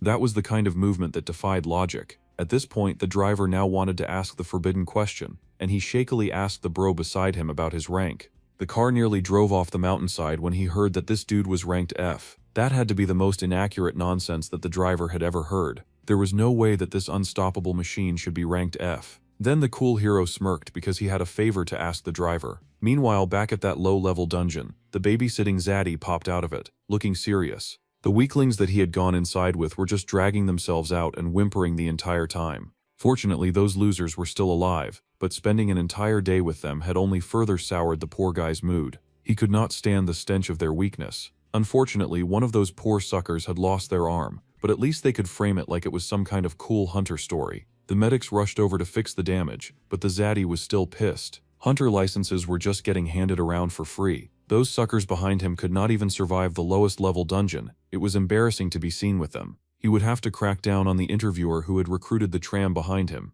His second rushed over to try to placate him. Sure, the losers sucked, but at least the cash they brought in was great. They could not forget the good cash. Besides, kids nowadays are just not made of the same grit as they used to. With their guild's current situation, they just had to accept those rich losers. Still, the zaddy could not accept such a bleak and ugly future. He could not keep recruiting weaklings who could not even survive one dungeon. Kids who came from money could awaken easily because their parents could just capture a monster for them and have them stab it. Afterwards, they just needed to level up by hiring hunters who would guide them, which was what the zaddy was doing that day. They would ensure that those pathetic rookies stayed safe and barely got a scratch on them, while the rookies took all the credit for all of the work that had been done. Once the rookies were officially admitted into a guild, they could then go on missions, except that those rookies were pathetic and useless, and their teammates would always have to pick up their slack. The whole thing was a very stupid situation, and the captain was sick of it. His friend tried to calm him down by encouraging him to go grab a drink. Still, it was strange that there was so much commotion around a level 1 dungeon. It should not be so hectic just because it was about to disappear, and they wondered if something had happened. They decided to ask their military friend about it. Apparently the news was that 10 vandals had been brought in. One of them was C-ranker, Gusik Choi, the terror of the field. The captain was surprised to hear that the dude had finally been caught. The man guessed some high ranker must have come out and nabbed that guy while they were busy. However, that was the most shocking part of this sweet gossip. The dude who brought in that notorious vandal was an F-ranked rookie who did not even have a hunter's license. Now that was the juicy smell of the exact type of talent that the captain had been so desperate for. According to the witnesses, the rookie had knocked out the C-ranker. Gusik had been brought in with a broken nose, crushed cheekbones, and shattered ribs. That rookie had truly knocked around a notorious bandit and had then brought him in. It was crazy news, but the captain already had an idea of which guy had done it. He grabbed the soldier and asked where that juicy talent had escaped to, but the boy had already left. The captain took off as his life depended on it. He had to see that juicy rookie for himself because this could mean big things for his life and his guild. A man raced ahead to one of the officers gathered around the military trucks. It was the captain, and he was heading forward to happily chase his dreams of power and success. As soon as he got to the gate, he asked if the man who captured Gusik had recently passed through the portal. He also wanted to know which door his ultra money-making machine had gone through. Meanwhile, our dude stepped out of a portal looking cool as heck and crackling like a firework. Subai was really impressed that passing through the magical doors really did not hurt because it had stung like fire when he'd passed through the first 2 times. His clothes were still intact. Apparently, a person could not pass through the portal without a suit that was made of material with dimensional energy. Our dude had indeed gotten some new fashion, and he looked exceptionally good in it too. This outfit that he was currently wearing was made from materials from the dungeon, so they were able to pass. It might not look like much, but it did cost over 2 million won. Those were some insane numbers, and it made our guy feel rather curious. He noticed something whirring in the corner, and wondered what was happening over there. That was a door that was opening. The portal that they had come through was the door portal, which had doors leading to a total of 38 different dungeons. They had popped their big heads out of dungeon 24. The door behind them suddenly popped out of existence, but the Green Ranger with Suho just informed him that the door would open again once they had cleared the dungeon. So it seemed that our guy had somehow snuck himself into a dungeon even before he had a license. Perhaps arresting that Gunsick guy somehow got him special privileges to follow the Green Ranger into the new world. Now our dude needed to understand what his new friend meant by clearing the dungeon, and if they had to kill every living thing on the inside. The man smiled and said that they just needed to take down the strongest fighter. That was all. Well, that was a great direction, and our bro stretched as he prepared to deliver a good-ass whooping. He told his friend that he would not take long and that he should just wait right there. Now the Green Ranger was concerned and asked why he had to stay out of the fighting. Our dude had no intention of answering the question, and zoomed off, leaving a dent in the floor. The dark-haired hero seemed to have a signature thing for cracking floors anywhere he existed. Floors trembled every time they saw him coming. The Green Ranger stared in awe because no normal person could move at such speeds, and he really wondered just who this man was. Judging by the skills that he had when taking down a C-rank criminal, the green dude was sure that taking down a level 1 dungeon should be a piece of cake for the guy. He might even set a record time. However, the Green Ranger then remembered that he had teamed up with a rookie idiot who might not have tracking skills and would likely not find the nearest door within the bus time limit after clearing the dungeon. Then they would both be stuck there forever. Cursing his kindness, the Green Ranger raced forward to find his new friend before he ended up becoming his ghost friend. The captain was still desperately looking around for his new juicy piece of talent, and the military liked him enough to track the kid down. Unfortunately, door 24, which those just passed through, had shut down, and the captain cursed in rage. Meanwhile, Sube was back to forest life, which could also be called his natural habitat. There was a lot of squealing, and a group of ugly-looking goblins marched through the area without a care in the world. There was a huge rumble suddenly, and the goblins started falling apart. It was like an earthquake had started out of nowhere, and they screeched in fear and confusion. The earthquake, however, turned out to be someone kicking the goblin behind like they were no more than rats.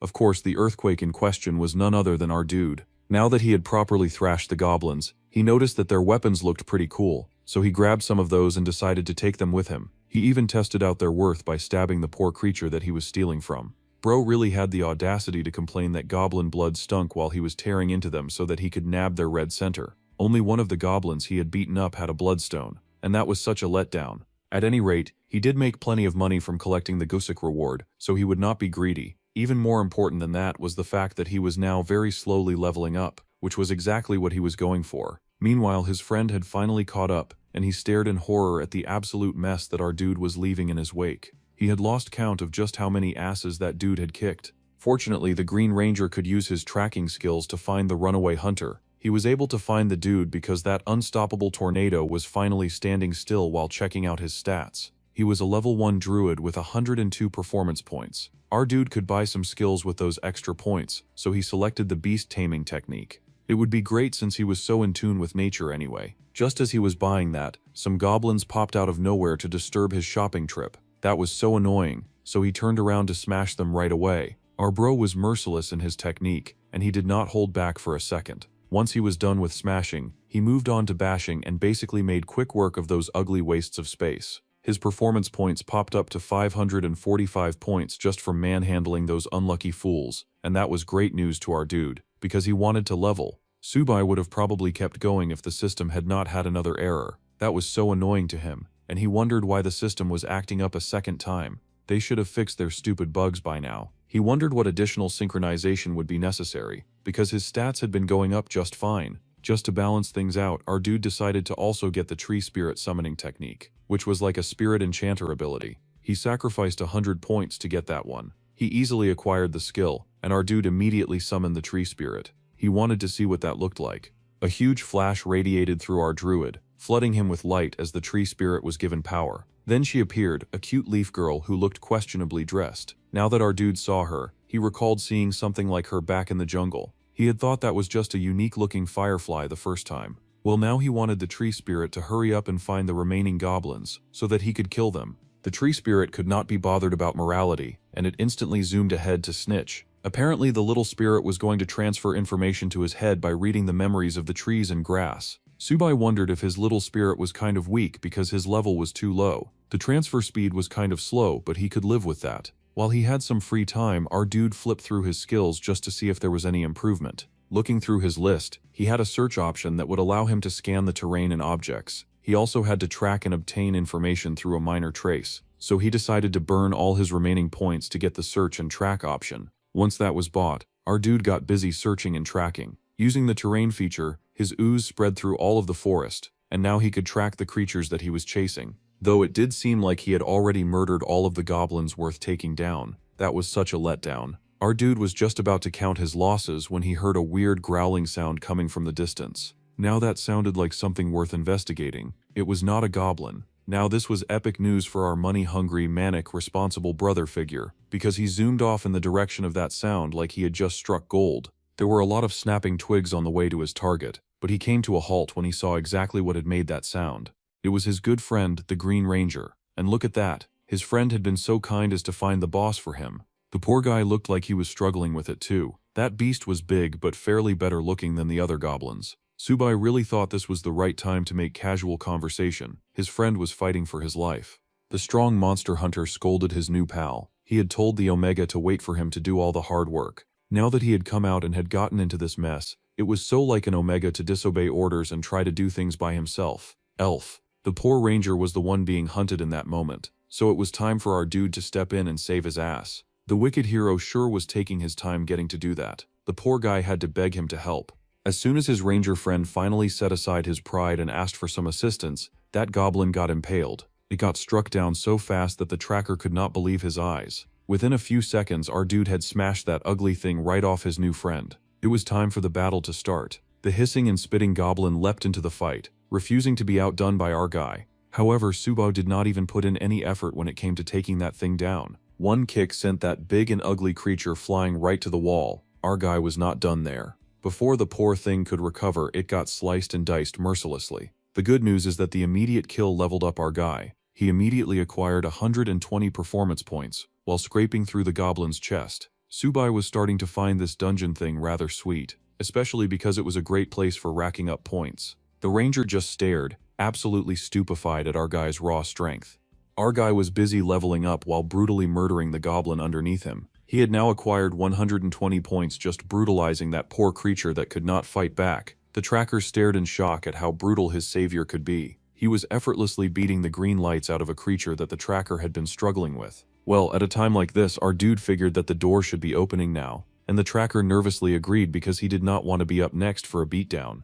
Soon they stepped out of the gate with their wins, and passed by the soldiers stationed outside. Of course, those guys took note of him right away, considering our guy's biggest fanboy had been breathing down their neck all afternoon. He was definitely the guy that Captain Kang was desperately looking for, and the captain had asked to be contacted immediately if that guy came back. Meanwhile, the military man who had been monitoring Gate 24 could not believe that Gate actually got cleared this time. Well, after a very scary afternoon, the tracker was ready to go back to his friends, so he wished goodbye to his Hyung, and hoped he had a great time beating up other monsters somewhere else. Subai was actually rather grateful for the gear that they had given him, so he said that he would leave it at the warehouse. Soon our dude had changed out of his hunting clothes, and he was hungry for something to eat. It had been a long, hard day at work, but before he could even leave the vicinity, his fanboy Zaddy came rushing in. The man was Kang Mincheok, and he was the captain of the 27th Combat Team of the Shilla Guild. He asked if the dude could spare him a few minutes of his time. Well, our guy was hungry anyway, so he just had his new sugar daddy buy him some lunch. As they drank some coffee, Subai learned all about the Shilla Guild. Captain Kang was desperate to recruit him and to provide the perfect environment for his growth. Our dude was not interested. In the very typical protagonist fashion, the captain was shocked. He had not been refused before, and he wondered if the dude just wanted some more money. They even offered to submit an official offer if he was already working with someone else. Shilla Guild was ranked 4th, but they were one of the highly rated guilds in the area, and they desperately wanted our guy to join in on the Shilla fun. They even promised to provide him the best treatment and top whatever offer he had received from anyone else. Our dude had received no offers. He was no hot cake, and he was in fact barely visible cake right now in the hunter world. However, our dude slammed his coffee cup on the table and explained that he was not the type of guy who worked well with employment. It was not like the offer was not great, he just preferred to do his own thing. That was all. Well, this was terrible news to poor Captain Kang. He had really wanted our guy to be there. Well, after that very dry conversation, the dark-haired man went home and he noticed that the house was rather empty. So his folks were not back from work yet. The sky was rather clear, so he wondered if his brother was busy having some father-son quality time. The old woman passed by because she was home, and she accused our protagonist of being a lazy bum. He grinned and just invited her to lie down too. They were experiencing the perfect weather for a nap.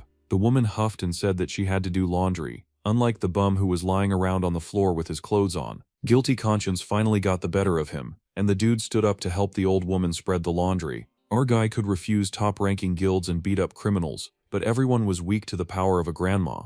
The old woman then admitted that she thought it was weird that Junho's older brother looked much younger than he was. The boy huffed and said that he had aged a lot actually, since he was 1,000 years old. He just did not look his age at all. The woman scoffed and said that with all the weird monsters popping out, a weirdly aged kid was not the wildest thing going on. The old woman had been told that the brothers were just reuniting after so many years apart. She was feeling really soft about that and told them to look after themselves. Since she had lost her own son, she knew what it was like to lose someone whom you care about. The boy smiled softly, saying that he would not die easily. He was going to be here, even if the old woman scoffed at his dangerous profession. His brother finally did come home after some quality time with his son. They had even been so kind as to take the wolf pup out for a walk. Once the family was all together again, our dude dropped a large sum of money and told his little brother to settle his debt with the money. Our bro might be a violent source of nature, but he really did believe in paying what you owed, even if the debt collectors were jerks. Junho could not believe the amount of money that had been brought home, and he stared at it in awe. Subai did not want him to linger too much on the gratitude. Junho should just focus on settling his debts so that they can go to eat dinner together. The other man had to hold back his tears of joy. All of his life his big brother had just been a useless bum. The last thing he expected was to be blessed by a bro that knew how to take responsibility for his actions. It was such a beautiful blessing. The little brother was so moved that he had to fight back the tears. Miracles truly did happen, and his brother was not a hopeless loser anymore. Then the dark-haired man called out to his little brother, asking if the guy had enough money to buy some food and drinks along the way. The little brother beamed and said that he would be back from settling his debts before his big brother even knew it. The brother headed out and our bro was left babysitting the little child. Finally, our bro had been able to contribute positively to his brother's life, and he was rather happy about it. Suddenly, Subai got a notification that the target was following him, and the target needed a name. Apparently, the target in question was the little dog. The young boy wanted to call the dog Baiku. That sounded good enough to our main character, so he went along with the name. From now on, the little wolf pup was going to be called Bak Ahmed. As soon as the wolf got a name, its combat power was marked by 3 points. Now that they had the wolf pup all charged and ready to use, they started training the wolf on the sacred, highly acclaimed art of fetch. The dog was catching on pretty quickly too, so that was great. The evening sky was lit by the beauty of the setting sun, and the family was still waiting for Junho to come home. Now that was bad news. Our guy was also wondering why his brother had not returned, but then he saw something that looked like his brother arriving in the distance. A truck parked by the house and the family prepped to greet him. They all headed downstairs and there was Junho, bleeding from every pore in his body. The man stumbled as he walked forward, reaching out for his adorable son. That boy was getting traumatized in the early stages of his life. Immediately, the poor Junho crashed to the floor. He seemed to be bleeding heavily. The little boy panicked, and so did his big brother. The scene shifted to another side of town, where some bigwig mafia bosses seemed to gather in their big offices doing underground things. They were watching some numbers on the computer, trying to figure out the gains that they would get for that week. It also looked like they were prepping to bet on some matches that would be happening next week between the hunter Michael Yorvis and Beyond Horizon. It seemed that all the online communities were betting on Michael too. The boss was being cautious because the last time that they had jumped on the bandwagon, they had ended up losing way too much money, so they did not need that to happen a second time. Suddenly they heard some knocking on their door. Now that was bad news for the mafia company. The big boss in charge asked what all the commotion was about, and he ordered his underlings to immediately go ahead and check it out. Well, the door finally did open, and a mafia goon seemed to be standing at the door, speechless and zombie-like, which left everyone inside speechless and zombie-like. Well, the silence did not last very long as the poor guy tried to explain that they were in trouble. He got only a few words in before something grabbed his head. It was indeed something that dragged him into the abyss of the darkness beyond the door, and now everyone in that office was spooked. They had gone ahead to speak to the bear, and now they were about to eat the consequences of that raggedy action. The goons tried to charge ahead, refusing to be disrespected in their own territory. Unfortunately for them, disrespect was exactly what was going to happen to them. The poor goon who had tried to warn them of the attack got tossed right back in and took out one of the charging goons. Now the other guys were even angrier and they pulled out weapons, daring this new and faceless attacker to mess with them. Our guy said bet as his evil energy lurked behind that door. He had tried to settle things in a peaceful way,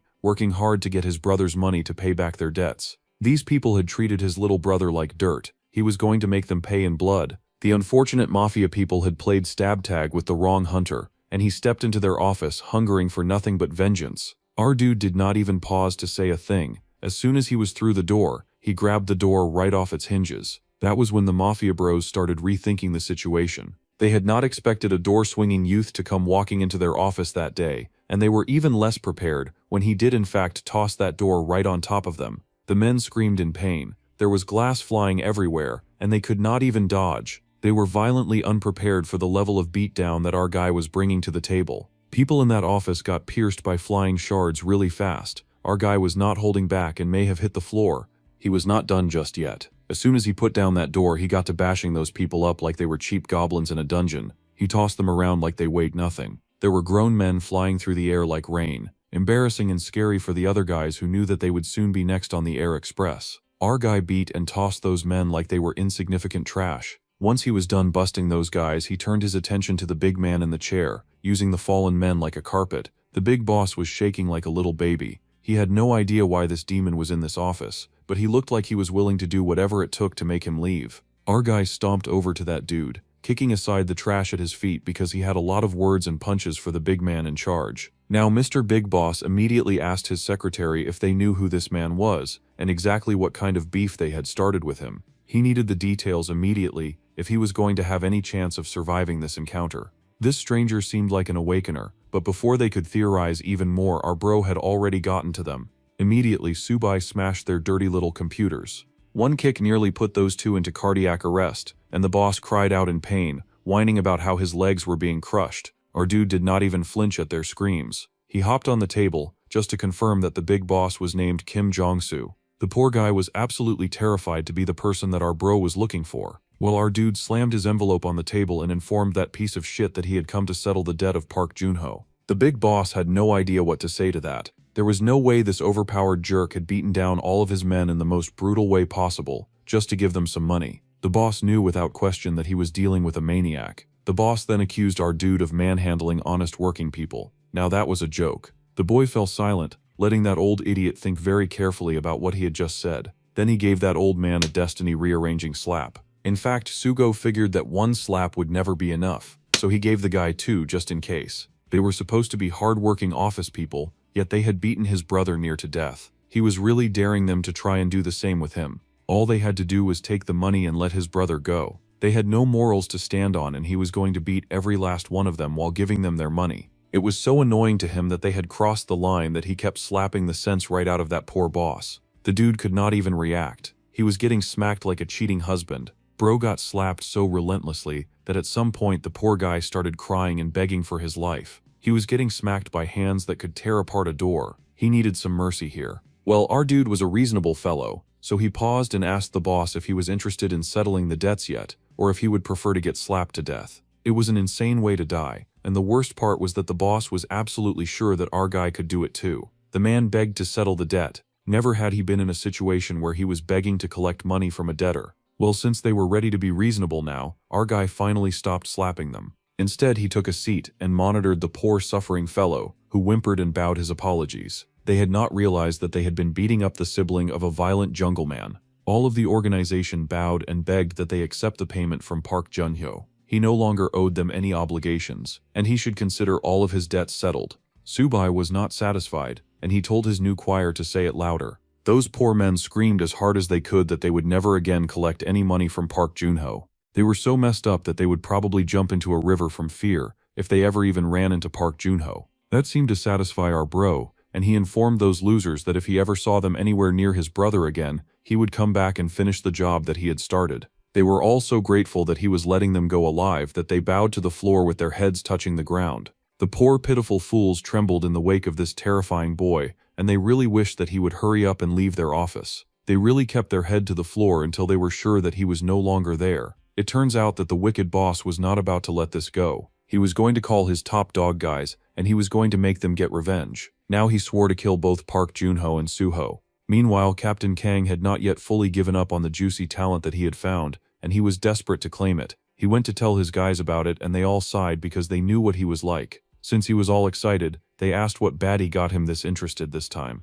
The man happily pointed out the data page of the super rookie that he had found. Naturally, the other guys took a pause when they saw that this supposedly super-powered gorilla was just an F-rank hero. Besides, he had only just registered as an awakener that day. Still, that was the reason that Captain Kang was drooling over him. They checked out his profile, or at least they tried to. That access was denied. How odd. The others were kind of confused about that, but they were not discouraged. If the front door was not going to let them in, then they would just weasel in through the back. So the hacker got busy, trying to find a hatch to crawl in through the back door. They were indeed able to sneak in through the back door, and the hacker was actually quite impressed by what he found in there. He almost could not believe that the kid was an F-ranker. It was kind of curious though that this mystery man's profile was considered classified. The dude clearly had not joined a guild either, so there seemed to be more to him than met the eye. They checked out his awakener skills and found out that he was a conjurer. No one was too sure what a conjurer was, but it sounded intense. When the hacker looked in deeper, he figured out that our dude could pop out items like bread and water. That was the least impressive thing that they had found out about him so far. There was no way that he had taken down a highly rated bandit using only the power of bread and water. It was frankly unbelievable. However, they did have his missing record on the profile. Bro had gone missing for 10 years and the whole situation smelled fishy. Now they wondered if he was some kind of special agent, and the captain cursed because the situation was indeed looking deeper than he had expected. He had just assumed that our guy had some awesome skills. Now the captain was thinking that our guy could be a member of the intelligence service. If that was the case, then they could kiss the idea of pulling a guy like that goodbye. Now it made sense to the captain why the dude had rejected him earlier. With his hopes dashed, the captain sighed and decided to head out for some coffee. Zaddy was disappointed, but he did wonder what a special agent would be doing. snooping around a level 1 dungeon. His hacker friend did not care much about it, but the captain was still suspicious. For now, he told the other guy to keep an eye on Park Suho. He did not need much, just a weekly report in case something special turned up. There was something odd about that boy, and he could feel it deep in his bones. Still, the hacker was not into doing all that because he was so busy. The perspective switches up to the hospital, and we can already tell who is going to be there. It is our boy Junho, and the good news is that he is still alive. The bad news is that he is busted up real good with a fancy bandage hat to match his bruised features. Subai had been so worried about him that he had grabbed so much food for his little brother to eat. The jungle dude had heard that eating a lot would help with recovery after all. Well, the patient was not about to look a gift horse in the mouth, and he happily dug into the juicy meat. He had also heard the great news that he would get to take off the bandages the next day, so that was a sweet relief. Our dude's mercenary license exam was tomorrow too, so he could not miss it. Junho was just thinking that it would be really nice if his big brother got invited to a guild.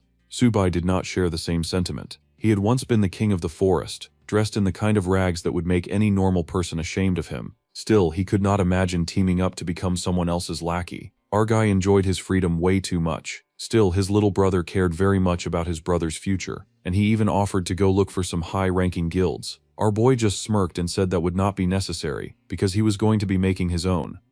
Junho could not believe his brother's audacity. Instead of joining an existing guild, Subai planned on making one on his own. It was an insane ambition, but our dude was not about to back down. Meanwhile, we take a break and catch up with the blonde who had rescued our dude in the past. Subai was living her best life of sorts, but her boss thought that she had been acting differently of late. There were already 2 breakouts in her area. If the portal from the other day was a bridge portal, then Seoul would have been in ruins by now. The blonde scoffed, asking why the other workers could not get anything done without her. She was not the only person on the payroll after all. The man groaned and said that he needed all the help that he could get. The boss was getting harassed by the Portal Management Bureau all day long. Still, the blonde could not care too much about that. She had her own problems and was already running up and down most of the city trying to solve every problem that appeared. Frankly, she was busy. Her boss groaned about her wasting her talents. Well, the problem was that Subai could not keep herself focused nowadays. Her boss was just about tired of her nonsense, so he just handed her something interesting to read.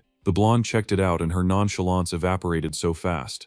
She was so upset that she was always getting sent out to do menial labor when she just wanted to rest. Her boss scoffed that she was not going alone, so she should stop complaining about work. Subai had every desire to keep complaining, even if she did do the job. The staff was short-handed. Granted, it was not the boss's fault that she kept getting sent out to do the worst jobs on the field, but he definitely could be nicer about passing the information. Besides, the blonde would rather be understaffed than take on any more fools who could not even protect themselves. Meanwhile, there were a bunch of kids gathered at a certain institute, all excited about passing the exams that they were about to take. They were going to take the hunter's license exam. One of the examinees was even happily doing a live video and telling his followers to show their support. One white-haired geek with fluffy hair was promising to pass the exam and share insider hunting content to get his followers hyped, so they should hurry up to like and subscribe. One of his followers was so rich that they donated $20. The mercenary license exam content was hoarding more than he had thought. He wondered just how much more he could earn from hunting content. Then the supervisors came in, so he switched the screen to focus on those scary-looking beefed-up dudes. The broadcast was going to take a pause since it looked like the exam was about to start. Suddenly, White and Fluffy noticed there was a dude standing behind him. The stranger was acting really weird, like he had never seen a live stream before, and he was busy staring at the camera. It was Subo, and it seemed our guy did not properly understand how a live stream would work, because he wanted to know White and Fluffy was talking to. The streamer had no idea who this weird stranger was, and he was naturally trying to get rid of him. However, our dude had somehow decided that the streamer was a truly entertaining clown. Suddenly, an announcement went round from Major Kim Young-soo, their head supervisor for the next 3 days. The 21 supervisors lined up in front of them like a platoon of soldier dolls, would decide whether or not these losers had what it took to pass the hunter exam. The gathered students sure hoped that they would get a good supervisor, and rumor had it that Captain Park Jongsu was the best supervisor with a guaranteed easy pass. There was also a scary witch supervisor who was known to fail applicants assigned to her. The major continued his announcement and told the suicidal crowd to check out the numbers that they had been given when they had arrived. The supervisor assignment would now commence by drawing lots. Once their name was called, they were to line up in a single file in front of their given supervisor. So the names started getting called, starting from number 1. For each applicant called, they were given the number of the supervisor that they should stand beside.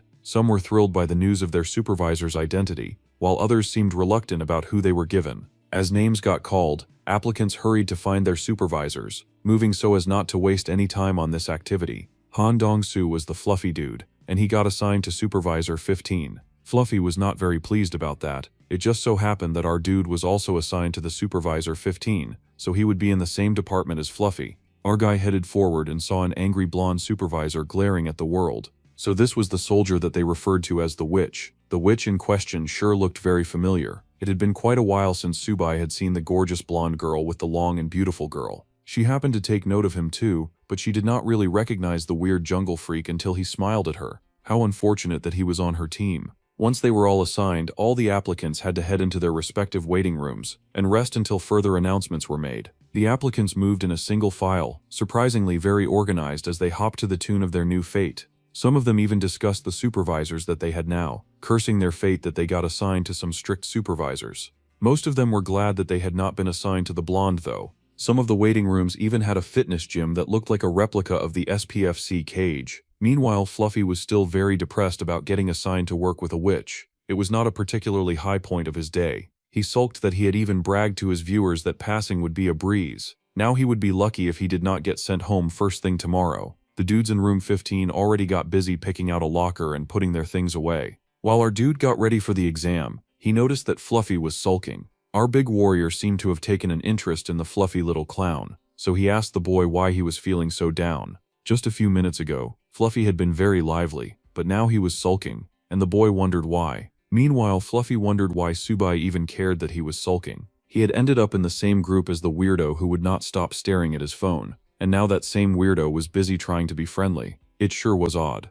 The white-haired clown asked if he should be dancing for joy when they had gotten such a difficult person as their supervisor. The blonde was called a witch around these parts. No one was happy to be in her care. She was apparently the type to fail applicants just because she was having a bad day. If anyone was unlucky and got on her wrong side, the 300 they paid in application would grow wings and fly away because that would be the end of the exam for them. Subai did not think that made the blonde a witch though. They had come here to take a hunter's exam. It made sense to him that anyone who was not up for it should get kicked out. Being a teacher's pet was not going to do our dude any favors, and Fluffy already did not like him. He growled about our guy being nothing but a good-for-nothing. The streamer scoffed and told the young man to show some respect for his elders. It was funny that he would say that considering that our guy was 1,000 years old and the real brat in this conversation was Fluffy. Subai smiled rather confidently and told that little rat that if he was so pissed then they could fight it out like real men. He even happened to know a very good place for doing that. Now the rest of the people in the waiting room had gotten wind of this brewing conflict, and they were not a fan.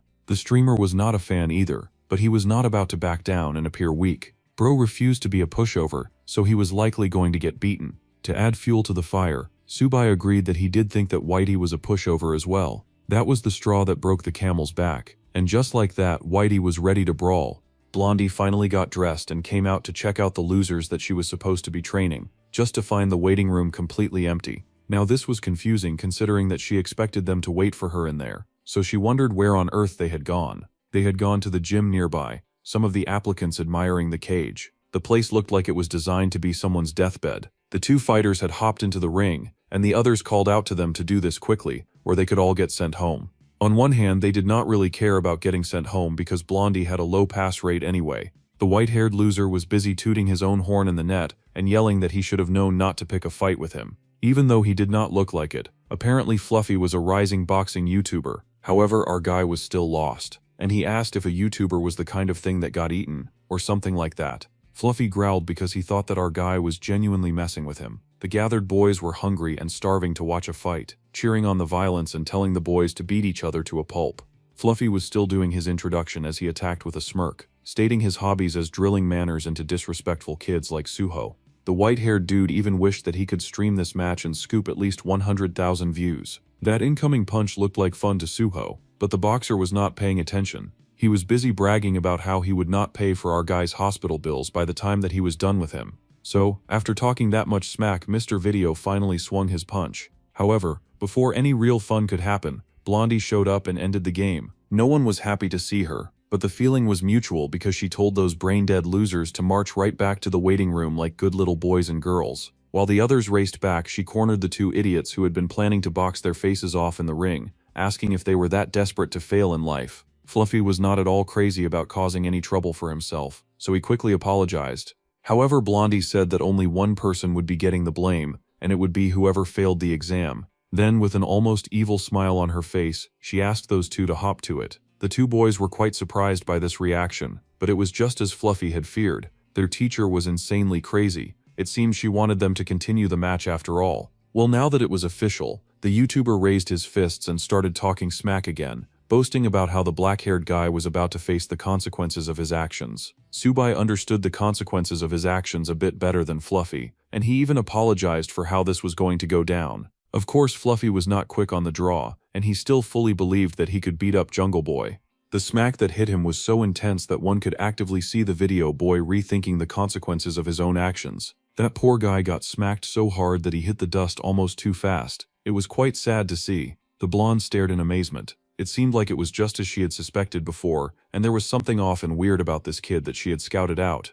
Subai was very pleased about what he had done, but Subai had other thoughts in mind. See, she still remembered the first time that she had met him, and it had filled her with a really strong, uneasy feeling that refused to go away. It was the sort of feeling that one got when they encountered an irregular. In other words, this dude was completely abnormal, and she could feel it in her bones. Now that he had knocked out the person he had challenged, our dude flexed and asked if there was a reason she was standing there like her head had left her body. In fact, he was so pumped that he asked if she wanted to be next, because the shameless fool had no problems when it came to hitting women. Blondie was offended by his audacity, but Subai had even more audacity to rub well into his bread of daring behavior. He told his new supervisor that if he managed to wipe the floor with her, then she was not allowed to expel his new friend. Well, she thought that he was surely mental. Right from the moment she had met him, the dude had been way too overconfident, so this was the perfect opportunity to knock some sense into that show-off. She tossed her katana and stepped into the ring, ready to give that dude the beating of a lifetime. First, the blonde asked to confirm if our dude was an irregular. Unfortunately, our guy was an ignorant idiot, so he did not even know what that was. The girl launched at him, saying that she would explain it to him as long as he did not turn into a gravestone by the time that she was done with him.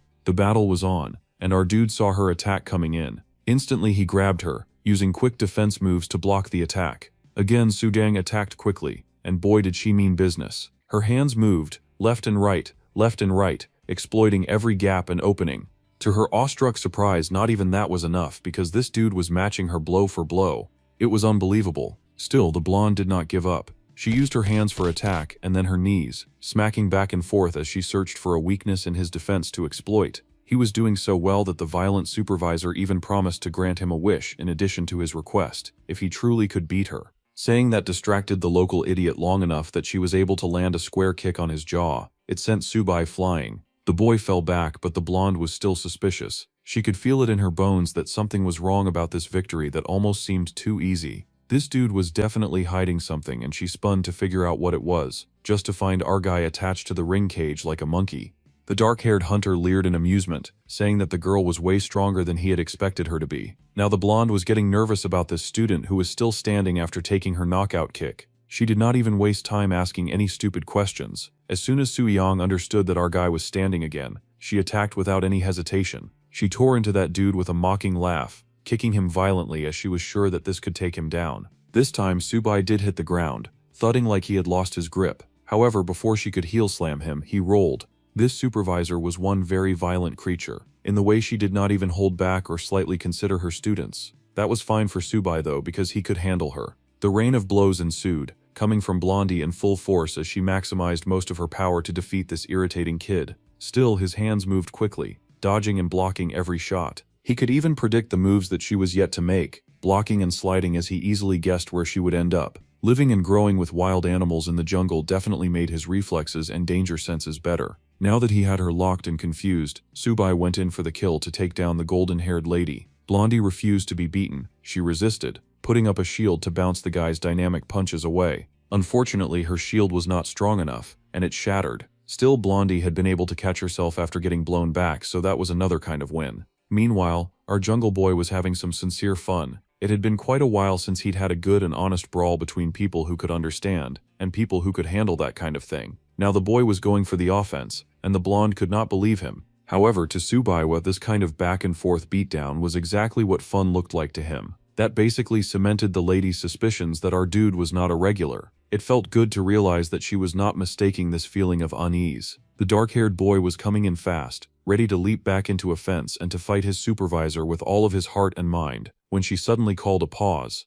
It was time for her to do the right thing and surrender, much to our guy's disappointment, which told Blondie that she had definitely done the right thing if he was that eager to beat her up. At any rate, fighting inside such a cramped space was no good for her abilities, so they would have to create a date and settle this violent confrontation at another place and time. Well, the dark-haired boy was well disappointed, but he figured that he could live with her reasons. Still, a bet was a bet, and since she had surrendered he had technically won, so she asked him if he wanted to wish for anything. Our boy quickly got to business, and asked if there were even more violently strong women on Earth. That fact was debatable, and while they existed, Blondie did admit that there were not a lot of them. In that case, the boy was going to forge ahead into the most awkward conversation starter in the world. Acting like he was still in the jungle being raised by wild animals, that idiot immediately asked the blonde to make babies with him. Bro had forgotten what words like that meant in the human world, and it was embarrassing to see that happen. At first, Blondie did not hear him. No, for his sake, she was going to pretend that she did not understand what he was asking for, and she so kindly asked him to repeat that request. Well, our idiot did so gladly, and with the brightest and stupidest smile on his face, he said again that he wanted to do the bedroom tango with this lady, and get some superpowered kids. Naturally, her response was an immediate slap, hard enough to twist his head around. Meanwhile, Fluffy was just waking up. He had just had the most terrible nightmare where he had gotten smacked down by one blow, and now his eyes were opening to see the blonde smacking the brunette. He had no idea what was going on, and he had no idea why he was on the floor either, but he did wake up in time to see the blonde curse the other guy out. She left in an angry hurry, and Fluffy knew better than to ask her any questions. He had just gotten taken down by the one-hit wonder, an embarrassing stain on his record.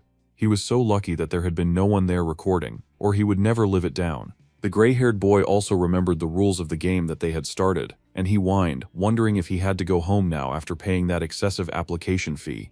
The poor boy was in shambles. He fell to his knees, he cried, he asked our dude if he was happy now that his life had been ruined. Technically, Fluffy had been the one to challenge the weird freak, so this whole situation was his fault. While the weirdo was pleased to inform the angry YouTuber that he was not disqualified, the boy was surprised to hear this, but it was true. Subai had begged for his life after all. Meanwhile, there was a spy watching the video evidence from the training room. He seemed to be some kind of military personnel, and he gaped when he saw Cho Soo-young scraping with an applicant. Worse than that, she had also somehow lost that fight. It was unbelievable.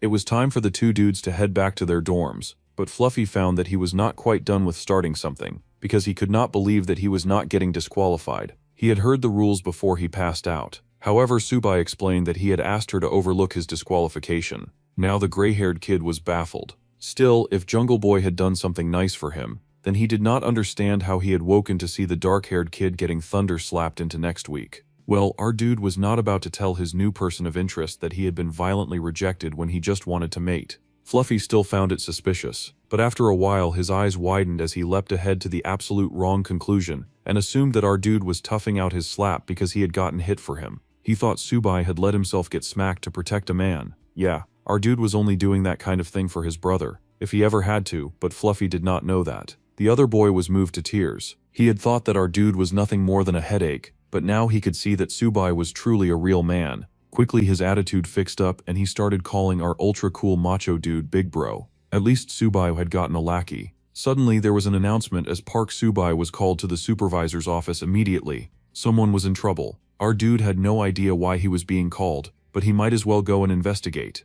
Inside of the office, our dark-haired applicant was sitting face-to-face with that weirdo from the military who had been spying on the activities of the training room. That guy made it very clear that everything they would say would be recorded. That was weird, but our dude did not protest. Then the military dude let him know that he had indeed been spying on his super awesome fight in the gym room, and the man was shocked that an applicant like him could go against a B-rank awakener. That was almost impossible. The man was sure that he was speaking to an irregular person. People around him kept calling him an irregular, and our dude had no idea what that was in the first place. Well, the military man was going to be kind about it, and he figured no one had told our guy about the bridge portals. So there was this thing called bridge portals that connected Earth to 3 other planets. Those planets were Aruka, Guchon, and Midori. Midori sure got done dirty with that name, but the story continues. So Aruka had pretty privilege because it housed the fancy-dancy elven tribe. The dwarves also lived there too, and the poster boys for these races sure looked like a Lord of the Rings copyright problem. So far, Earth and Aruka were on good terms, and they would occasionally engage in trades as well as cultural exchanges. Earthlings who had returned from there had spread skills related to magic and artifact crafting. That was a whole beautiful option, but our dude had gotten dumped in a place with beasts. The next planet was Guchun, and that place was the home of a lot of mammons and martial artists, who were constantly fighting over the sovereignty of the planet. It seemed that enough of humanity had bled over there to become a problem for the monsters who were probably there first, so every once in a while they would duke it out and fight for land. Naturally, Earth, being the discriminatory cowards that they were siding with the martial artists, and had declared the mammons as their enemy. The last, of course, was Meteor, which looked like it was ruled by the devil. It was the home of beasts and monsters, and all of the really ugly things in the world. It was a planet ruled by warmongering orcs. It was also highly populated by vicious monsters. Whenever a portal to Meteor opened, one could immediately expect an all-out war from those violent beasts. Among the Earthlings who had returned from these 3 planets, there were many who had learned powerful skills. They had found that their combat powers far exceeded those of the Awakeners on Earth, so they were classified as the Irregulars. The whole thing sounded rather complicated to our idiot protagonist. After all, he was kind of slow. Subai said that he was sure that he had not gone to any of those 3 planets,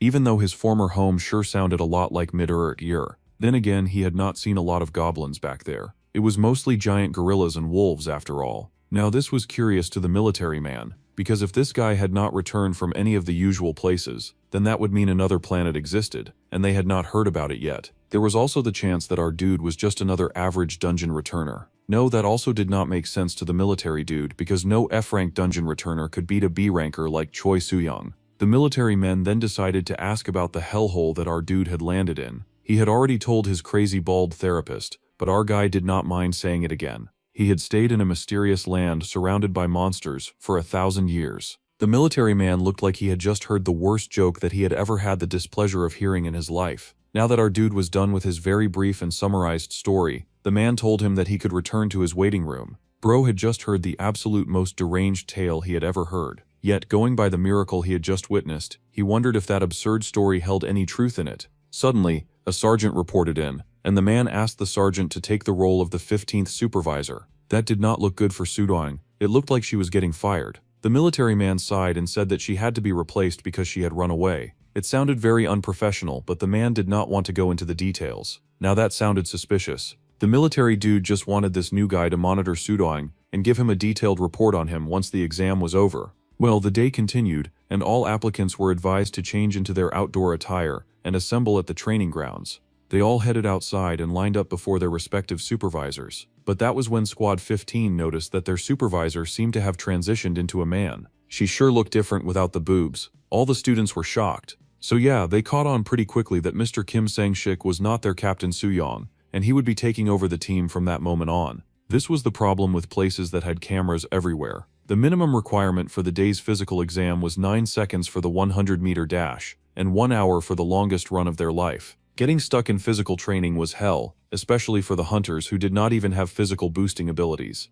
They almost wanted their demoness to come back. Complaining was getting them nowhere as there were some kids already running. One poor girl had tried her hardest, but she had only come in 13 seconds late, and she was immediately disqualified. The poor thing had to go home after spending all of that money to apply. She was a healer, so she complained that it was not fair to judge her physical abilities. Her instructor informed her that monsters would not care if her fat juicy behind was a healer. They would eat her anyway, and then her team would have no one left to take care of them. He stood on business and she was disqualified. Then it was Team 15's turn to get running, and their new boss started calling out names, one by one, for the tetracontathlon. Fluffy was having fun with all this and he happily waved to the protagonist, since he had decided that he was going to kiss his cheeks for the rest of his life. Our guy was feeling plenty proud of his new friend who took off running like a jackrabbit. He managed to hit an 8-second mark which counted as a pass, including learning to fight monsters. These guys also needed to learn how to be faster than the monsters. Up next was our dude and he was asked. As expected, Mr. Dark-haired Brilliance stepped up to the plate, and as he knew nothing of moderation, he had no plans on holding back either. His goon was at the sideline happily cheering him on. As soon as the whistle went off, our dude shot forward like someone had fired a rocket. It was the most insane sight that anyone had ever seen. Even his goon was speechless when he saw our dude moving at inhumane speeds. Even the instructor was speechless. That F-rank hoax was absolutely ridiculous, and anyone with brains would forcefully start calling that dude an S-rank, because the system ranking was clearly trash. The whole training ground was speechless. The supervisor was so stunned that he called the major right away. Applicant Park Sung-ho's physical performance was off the charts. That boy was moving like a bullet train. The sergeant was so shocked that he had even sent in a video. Now the major was worried that reporters would be watching his golden goose, and they were definitely having a field day taking all the pictures that they could get. Kim Miso, the director of the Returner Bureau, soon got a call from the major. The military man was not only stalking, but he was sending around videos, now like a creep. He told the Returners Bureau that they needed to check out the videos of the dude that they had dared to classify as F rank. The Major Kim Young-soo apparently had the ability to detect lies. Therefore, they could say that the F-ranker spoke with truth during his interview, and he truly had lived for 1,000 years. The returner lady could not believe that Madman had not been entirely mad after all. For that F-ranker megalomaniac to actually be an irregular that seemed stronger than a B-rank, then it meant that his stories held truth to them. However, if that was true, that meant this super cool, ultra-unique guy had come back from a fourth planet that no one knew of. Immediately, they had to get rid of all the reporters at the training grounds. Those guys were to be chased away pronto. Unfortunately, it was too late for that, and those guys were having the time of their lives recording our dude's physical fitness exam. In fact, those fast-moving weasels had already published an article about Park Soo-ho shattering the record that had stood for 3 years. The woman panicked and yelled that all articles must be taken down at once before they caused problems for them. They had to place an embargo immediately. The reporters had popped out like a multitude of flies, and they refused to be silenced. They kept shouting for Soo-ho, asking for interviews and pictures. Our bro was hot stuff now. It came with the protagonist territory. It made the returnee director wonder if the man in question had somehow been able to maintain his physical stats despite passing through the portal without any protective gear. That sounded insane, but it made sense why the boy had been branded an F rank, because he had no dimensional energy. Looking back, the Awakener Bureau's status window error had also occurred during that time. Anyway, if that bro was truly a returner from a fourth planet, then they had to isolate him at once. The anti-reporter squad was dispatched immediately. This was an opportunity for South Korea to get an edge over the development project for the unknown fourth planet. The reporters were tossed out like beggars hungry for scraps, but they kept trying to get a picture of any kind. They did not want to leave empty-handed after coming all this way. A lot of the applicants guessed that all the noise from the reporters was definitely because of that one guy who was busy breaking records on the academy grounds. They had also been shocked after seeing his records. There was so much loud noise and a lot of commotion, but Subai could not care less. Now that he got a sidekick that he could push around however he liked, our dude got busy eating. Now that Fluffy thought about it, no normal person could one-punch him like a one-hit wonder. It was almost a shame that he could not broadcast that match after all, because he would have been the first person to officially fight Soo-ho Park. The dark-haired boy noticed his friend staring, and he asked if he was done eating. Of course, that was not the case, and the gray-haired boy offered to get the jungle boy some water. It was obvious to anyone that this weird kid was on a different level just from looking at how much food he chowed down, and he ate like an animal too. Fluffy was almost certain that his wild beast of a friend would definitely become some kind of hotshot one day, and he wanted to be there to ride his coattails of success when that eventually happened. Back in the 15 waiting room, the entire locker room was empty. That was a crazy, painful reality. It seemed like every other loser had failed the test, besides these two. It was almost crazy that the one guy that our guy had picked out ended up being the only one who did not fail the physical exam. Fluffy worried that they were in trouble, but Subai did not see any trouble, so he asked his friend to explain. This might be news to Mr. Hotshot, but the next part of the exam involved raiding dungeons, so teams with more members had it easier than smaller teams. They were legit a Toman unicycle, and the gray-haired boy wished that examiners could be more considerate when assigning teams because now they had only each other. However, this was great news to Subai, since the extras would just be cannon fodder anyway. He did not need more losers around, and Fluffy was amazed by his confidence. Sure, the returner was strong, but dungeons had so many unpredictable features, so he had thought that it would be easier to raid dungeons with more people with different abilities. Still, the dark-haired boy insisted that his friend had no reason to worry. More importantly, he wanted to know more about how Fluffy used his phone. His new lackey was interesting, so he wanted to know more about him. The other dude was surprised that our dude truly did not know anything about YouTube. It seemed our guy had been living under a rock and he did not even bother trying to deny it. Instead, he wanted to learn more about this YouTube. Well, his new friend was in a much better mood than when our dude had first asked about it, so he decided to show the prodigy the specs of the video platform. The number would tell them how many subscribers they could have, and Fluffy already had over 1,000 people watching him. He was already growing rapidly. Then the boy pointed at some much bigger platforms, but that channel had been on the rise for a while. Our dude kept checking it out, and he soon found a platform with 1 million views. Mukbang was popular among viewers these days, so it made sense that it was blowing up.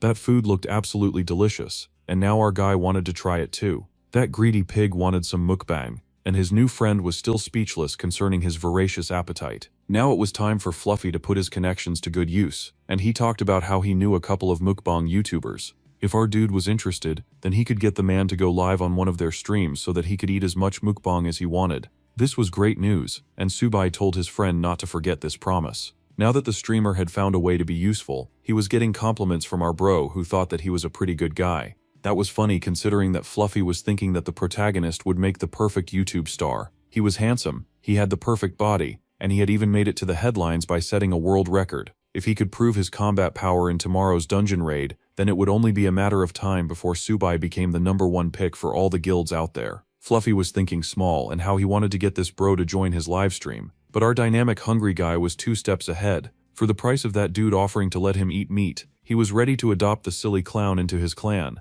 Fluffy was speechless because he had no idea what that meant. It took a moment, but the fluffy clown was getting used to his weird jungle friend by now. He was able to piece together that Subai wanted to make a clan of his own, and he seemed to have zero interest in joining any already existing organization. That deduction was spot on. The first adopted clan member stared at the other boy, taking a moment to digest this situation. Then he realized that he was sitting on a gold mine. He could make a clan founding video with this super hot big shot, and with the dungeon raids coming up, this was the peak period to make hot videos with the mercenary exam's biggest output. This was an ultimate opportunity. Boxing was the only reason the gray-haired dude could bear his wretched poor childhood. Although he had continuously failed in getting a professional license, he did not lose hope and kept practicing to be the best boxing champion that the world had ever seen. However, the great disaster hit and it took away all of his hopes and dreams. Boxing was no longer a career that would get him anywhere. The world had changed, and his whole life had turned upside down. It was apparently time to find new life goals by becoming an awakener, joining the mercenaries, or entering the SPFC. That loser became a drowning man, ready to cling to even the thinnest of straws. So he had somehow started a YouTube channel. He got a bit of critique when he shared his dream with a friend, but instead of getting pushed down, he took the words to heart and knew that he had to be involved with some hardcore solid content. Becoming friends with a rare specimen that was starting a new clan and wanted him to be the first recruit was the exact kind of solid content that the boy had been searching for all of his life. From now on, she smiled, beaming that he was willing to do anything as long as he got to do it with his big bro. Subai liked him very much, as long as he kept his promise about the mukbang stream. Life was all about connections, and Fluffy had just made it big. The main character had no idea why his new buddy had suddenly burst into tears, but his new friend assured him that it was nothing. However, the rules said that they needed at least 3 members to officially form a clan. Our dude was just considering his options when someone bald suddenly walked through the door. It seemed to be some monk-like dude with a weapon strapped to his back. It was like they had made a prayer, and the prayer had immediately been answered with a delivery express. A monk had just popped out of nowhere just as they had been considering another member. This monk was applicant number 80, and his name was Myung-jin. He had suddenly gotten assigned to Team 15. At least that was one extra person that they could go to the dungeon with. He even gave them a Buddhist greeting to round up his introduction. So a mercenary monk had shown up, and the 3 guys spent a few moments just checking out each other, like they were trying to decide if they could work together. Suddenly they got an announcement that all applicants had to change into battle suits, and then assemble at the 3rd floor briefing room in 30 minutes. This was interesting to Fluffy because why did the military want them to change into their battle suits at this time of the night? The dungeon raid was supposed to happen the next day after all. Their new monk friend just told them that the examiners occasionally held dungeon raids at night without giving any prior notice. Now that was just absolutely insane. A raid at night without any notice could get a lot of the students killed. Anyone who got failed during the physical exam was probably really lucky at that moment. Still, the applicants did get dressed and they did show up in a single file just in time to get the dungeon briefing. The military was indeed about to drop these rookies into a dungeon in the middle of the night, and the dungeon that they would be entering was located in the 5th sector of Seoul. This was under the protection of the Phoenix Guild, so they would mostly stay safe even if things got too much. It was a level 1 dungeon with 250 doors, so they should be able to handle it just fine. The Phoenix Guild was not a part of the top 12, but they were still a pretty big guild. Subai wondered what the major meant when he said that they would be under the protection of the guild. Well, most people did not have dungeon-defying powers, and with portals popping up here and there, the South Korean government had found it difficult to deal with all of them. The best bet was a bunch of private mercenaries, who were good at kicking ass to oversee the protection of the 12 sectors of Seoul. The guild was the new name for any private mercenary clan that was hired by the government to keep the peace around dungeon towns. In exchange for their services, guilds were given the right to process dimensional energy from the dungeons that they managed. Ever since the Great Disaster, guilds with bigger dungeons were granted more and more power, since the international economies saw dimensional energy as the new power source. So it was basically a government-allowed hunting ground where people could earn money, in the most simplified terms of course. Subai had only wanted to form his own gang because he truly missed the absolute fun of running around and killing stuff with his pack. However, now he had learnt that if he made a really successful pack, he could even possess land, and that was just the kind of news that he wanted to hear. It would be really nice to have their own dungeon too, because then they would not need to pay to use it. This dungeon idea was sounding better and better by the day. So the protagonist decided that their clan's goal was going to be to become a guild. Fluffy was amazed by our dude's far though, especially when he should be focusing on passing the exam first. Well, our dude was going to work on that, but he was thinking, the image of the portal located at Sector 5 Route 14 had only 15 days until the dungeon break. It was a labyrinth-type dungeon, which had the lowest level difficulty and the fewest number of monsters among all the dungeons, just to reduce the casualties among the students. It was quite a shame that the applicants would not be able to earn much dimensional energy inside a dungeon like that, since the monsters there were both weak and few in number. That was all that the major had to say concerning the low-level dungeon. The monsters were clearly not going to be their biggest problem. Instead, there was the probability of getting trapped in that very annoying labyrinth.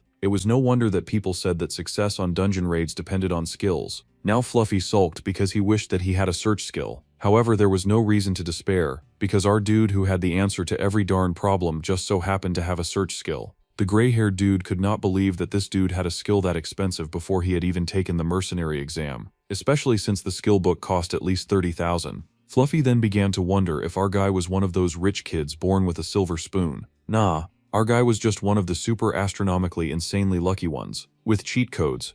So their new monk friend was suited up and ready to rock and roll. Before they headed out, since they would be working together in a team, Fluffy decided to figure out if the monk would happen to have any awakened skills. The monk looked at them, he looked at himself, they looked at him. There was silence throughout the whole team. Then the monk turned back to look at them, his big reveal getting cut off by a flashback scene that hid him banging monk equipment together. It seemed like some kind of ritual. He remembered praying at a temple when some kind of unknown beast was running amok. The gong had rung out, but he stayed where he was, praying faithfully while a monster pulled up, rocking its clawed look like it was feet in vogue. It was a whole horde of the ugly-looking goblins. Those dirty creeps were always at the scene of the most ridiculous crimes, only they would charge a monastery like it was some kind of all-you-can-eat buffet. While all of this was happening, the monk stayed faithful to the grind. He just went right on praying like all of that noise had absolutely nothing to do with him. He kept ringing that gong, and envisioned a world of a giant lizard monster that looked like a blind Godzilla. Through it all, the monk kept praying and a sort of vibe went through the monastery. It was an alive charge like a living sight that brought everything into a much clearer perspective.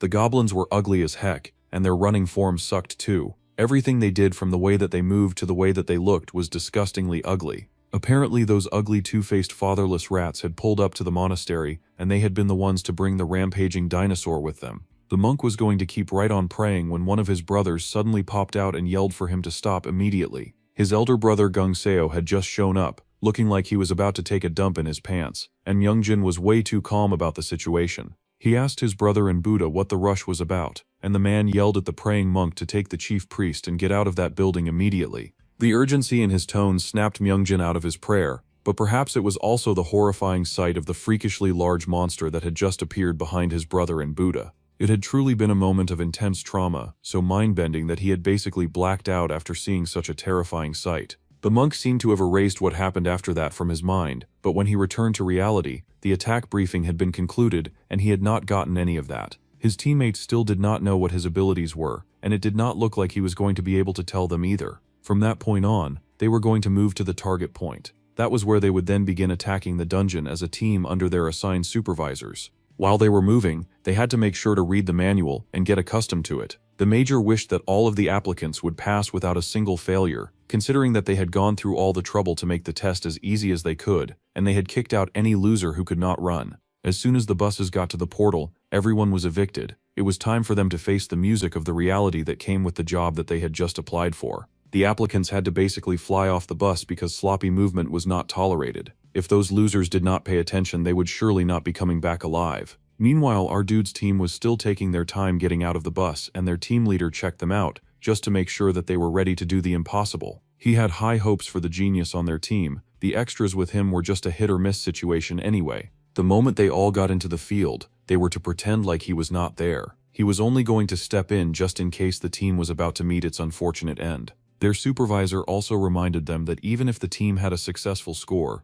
they could still fail individually if they did not get themselves together. Then Fluffy pointed out that their team was still the only team with barely 3 members. He believed that our guy could keep his word, but just in case things got rough, he asked if the supervisor would be coming to save their behinds if things got very dangerous. The supervisor did not even answer that question. That was a very chilling move. He was basically saying that they were on their own. Subai laughed and asked Fluffy if he was scared or something. The video dude laughed because he was not scared. The monk wanted to know if they were allowed to use their personal weapons. They had been equipped to fight after all, so of course the use of weapons was allowed. Now Fluffy was amazed because he noticed that the monk had a weapon made out of dimensional material before the mercenary test had even started. It really made the video dude feel like he was falling behind in comparison because these 2 other dudes seemed way more prepared than he did. Group 14 had successfully entered the dungeon, so now it was time for Group 15 to use the 175th door to get inside. It was time for them to go in and there was no turning back now. So Group 15 entered the dungeon.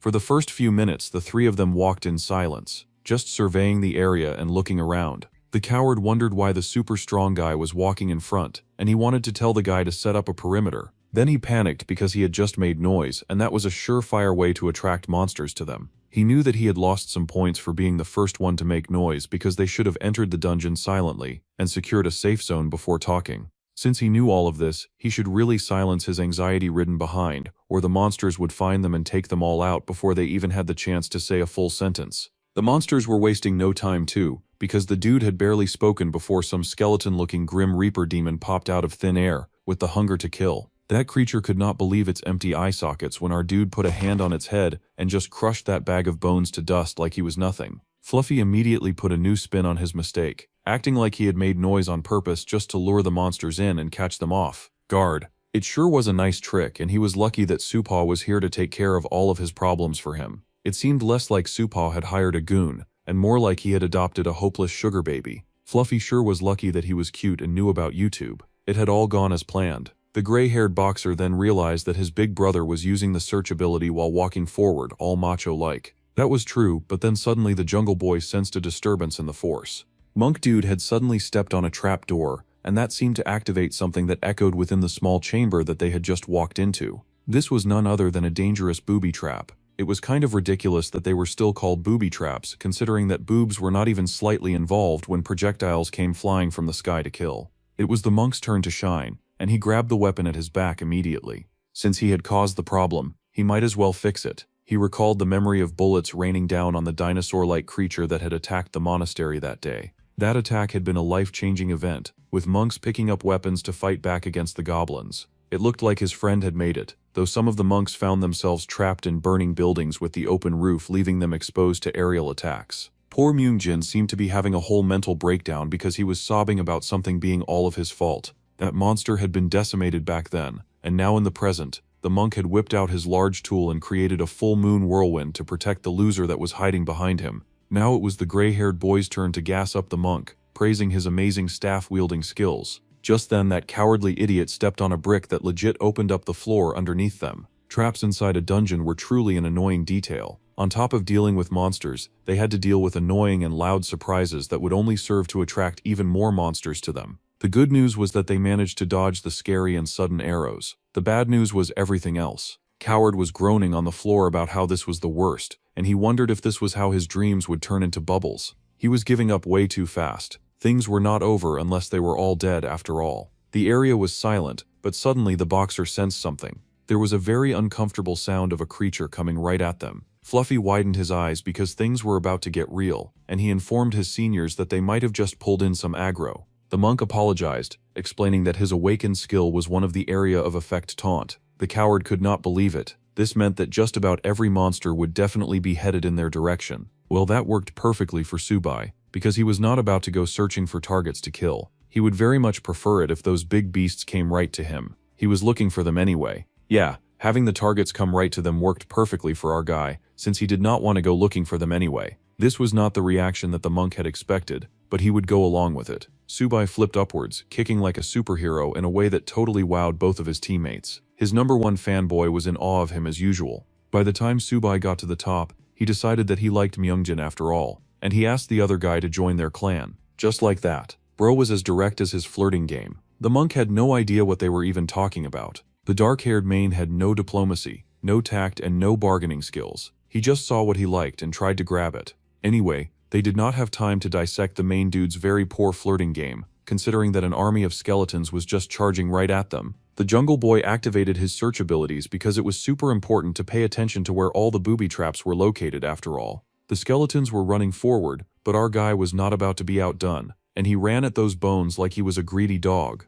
The boxer on the team began to worry that they were in some type of trouble, but they did not have time to linger on anxiety. Instead, the monk stretched out his staff and told that loser to grab on. They had to keep up with Subai if they wanted any chance at passing this stupid exam. Fluffy had to throw all of his strategy to the wind and just stick with these two crazy people, since they were his best bet anyway. Once they were out of the pit, it was right back to fighting, or it should have been. The only thing waiting for those two outside of the pit was lots of skeleton corpses. Which was funny because skeletons technically were already corpses, but by the time our main dude was finished with them, they were no longer the walking dead. The amount of damage that one dude did by himself was insane. At this rate, his teammates would not even get the chance to pass the exam if he did not at least give them the opportunity to fight anything. Subai noticed his buddies had gotten out of the hole, so he yelled at them to follow him and to take care of the ones that had been knocked down.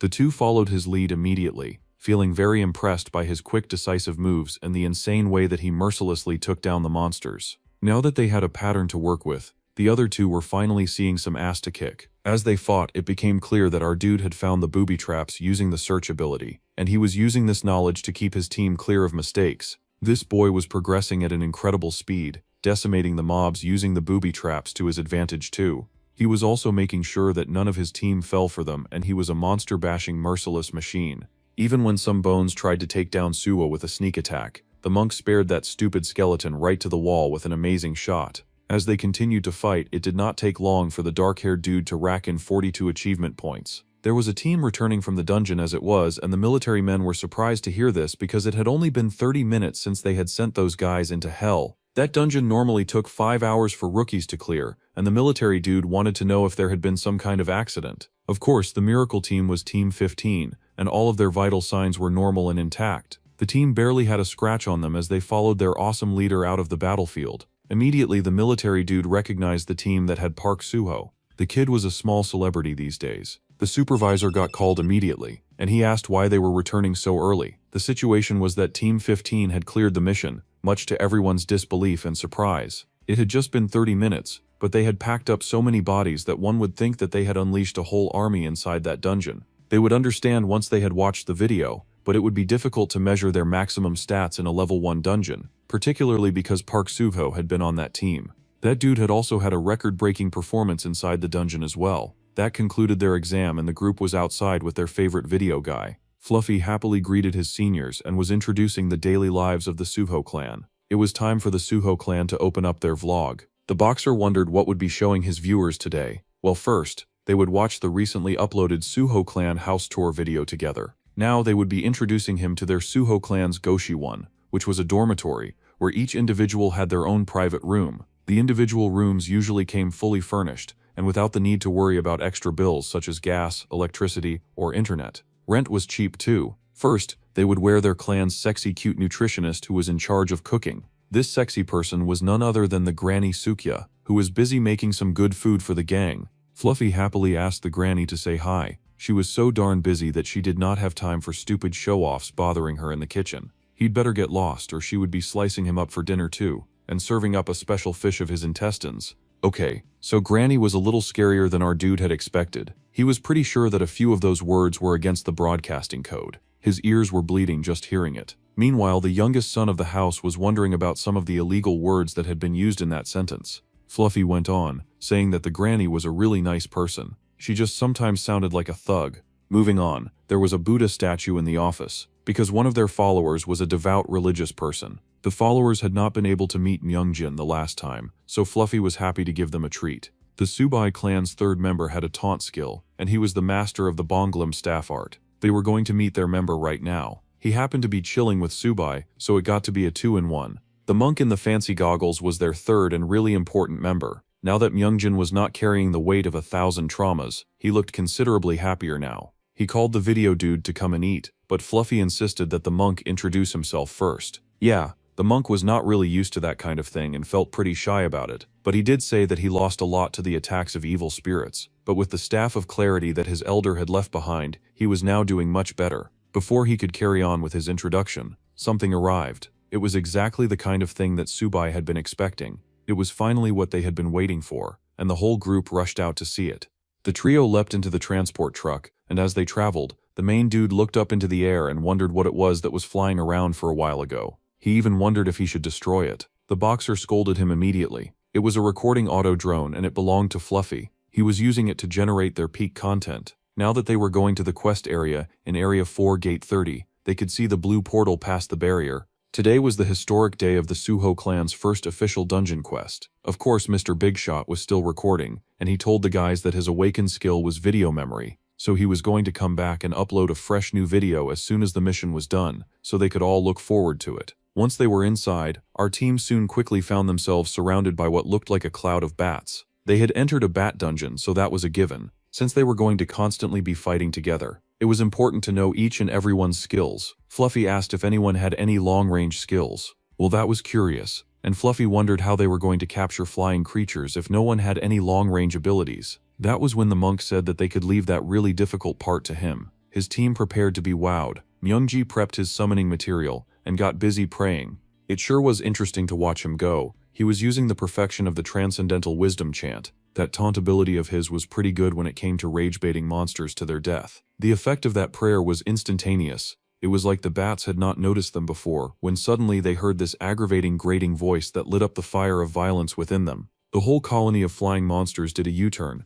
Of course, Fluffy was getting all of these video feeds for his subscribers to see. Right now, their ever-dependent monk was using his wooden bell to cause a huge weird reaction from the flying bats. The monsters raged in anger, flying right for them. It was coming, and they all had to prepare themselves. The monk's eyes widened when he realized that he had somehow managed to rage-bait every bat in the area. Every bat wanted to fight him, and they all charged right at the praying monk. Right before those evil bloodsuckers could make contact, the monk activated his fire wheel, spinning the staff to generate a barrier of fire between him and the angry flying rodents. Suddenly they heard a huge roar and the boss of the bat dungeon had finally appeared. That dude had heard the monks praying too, and he was pissed. Myungji was an A-class rage baiter because he had gotten the boss to come out and meet them at the door. However, before that big and terrifying creature could do much, our dude Suho leapt out and cut that beast in half. They were the fastest working monster cleanup crew that existed in this universe. It had taken them less than an hour to get that job done. The mission was immediately cleared and the door had opened up again, so they had to hurry up before it closed and left them trapped in the bat dungeon. They knew that, but they also had to quickly harvest up their wins. The viewers could not believe what they were seeing. Dungeon clearing was never supposed to be that easy. A 20-minute clear time did not even feel like reality. Fortunately, they did not call them straight-up liars since Park Suho was recognized as the guy who had broken the mercenary test record. Most of the viewers did not even believe that he was in Frank. Dong Suho had not done much on that mission, but that was because he was their video guy. His job was to capture the good shots. The returnee director sighed heavily as she checked out all of the information that they had gathered on their ultra-super unique talent so far. With their clan headquarters in Seoul Area 4, the three of them were able to clear dungeons at a speed of 20 clears per day. It was an almost inconceivable and impossible record. Those three were completely decimating the nearby level 1 dungeons. There was almost nothing for other rookies to clear. The poor director had worked so hard to put up an embargo so that no one could video her talent pig. But now he was plastered all over the internet, thanks to Dongsu's vlog. Park Suho's related videos were ranked 3rd in real-time popularity rankings. If they left things alone, it would just blow up more. At this point, they wondered if they should do something about the hunter's fast-rising fame. The director was looking around for some options when she caught sight of a fight between hunters. It was the Hero versus Yorvas fight. Michael Yorvas had used his ultimate power move, the Mega Punch Shower, and he had instantly silenced the Horizon. After the match, Yorvas called out the world-ranked #1 Japanese Okita Hero for his new opponent.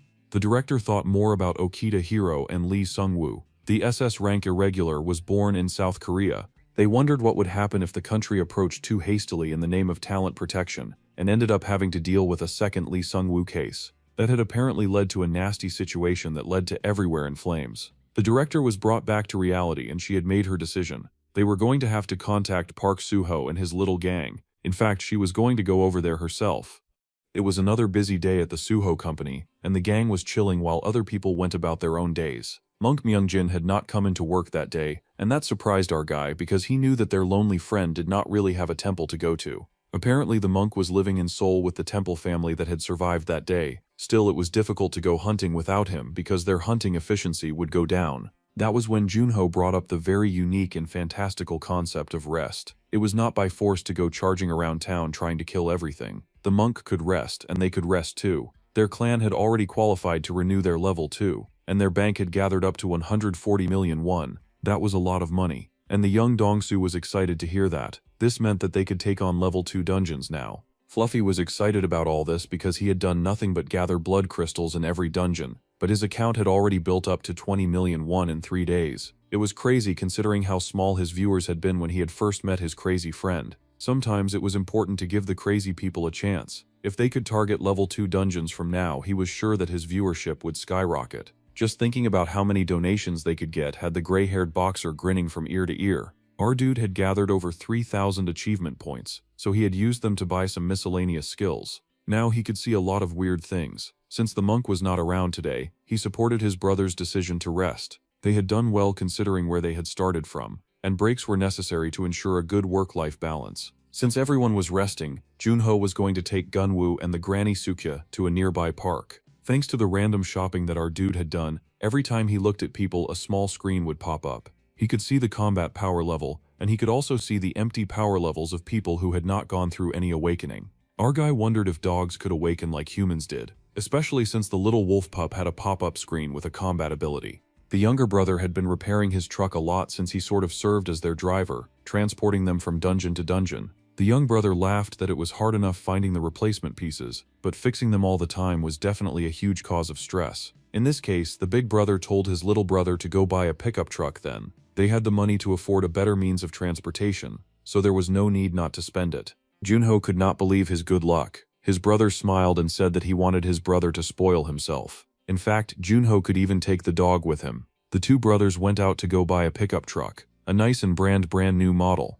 They were introduced to the Kondai Drago XG7000. This was called the Mercenary's dream car of the Kondai Drago series. This model could semi-permanently use bloodstones as fuel, and it was also 80 million won, so this model was often praised for its cost-effectiveness. Junho was deeply in love with that beautiful vehicle, so Subai was definitely going to buy it, and he would even pay for it up front. They got to drive that beautiful car right out of the car park. Junho could not believe how amazing that car was. It was in a completely different dimension compared to his old rubbish truck. Even the passenger seat was amazing. They should definitely have switched out trucks ages ago. However, Junho wondered why on earth they were going to Area 4 at 23. That place was supposed to be closed after all. Subai had heard that his little brother could not awaken because he did not have any money. Well, they had money now, so it was time for his little one to wake the heck up.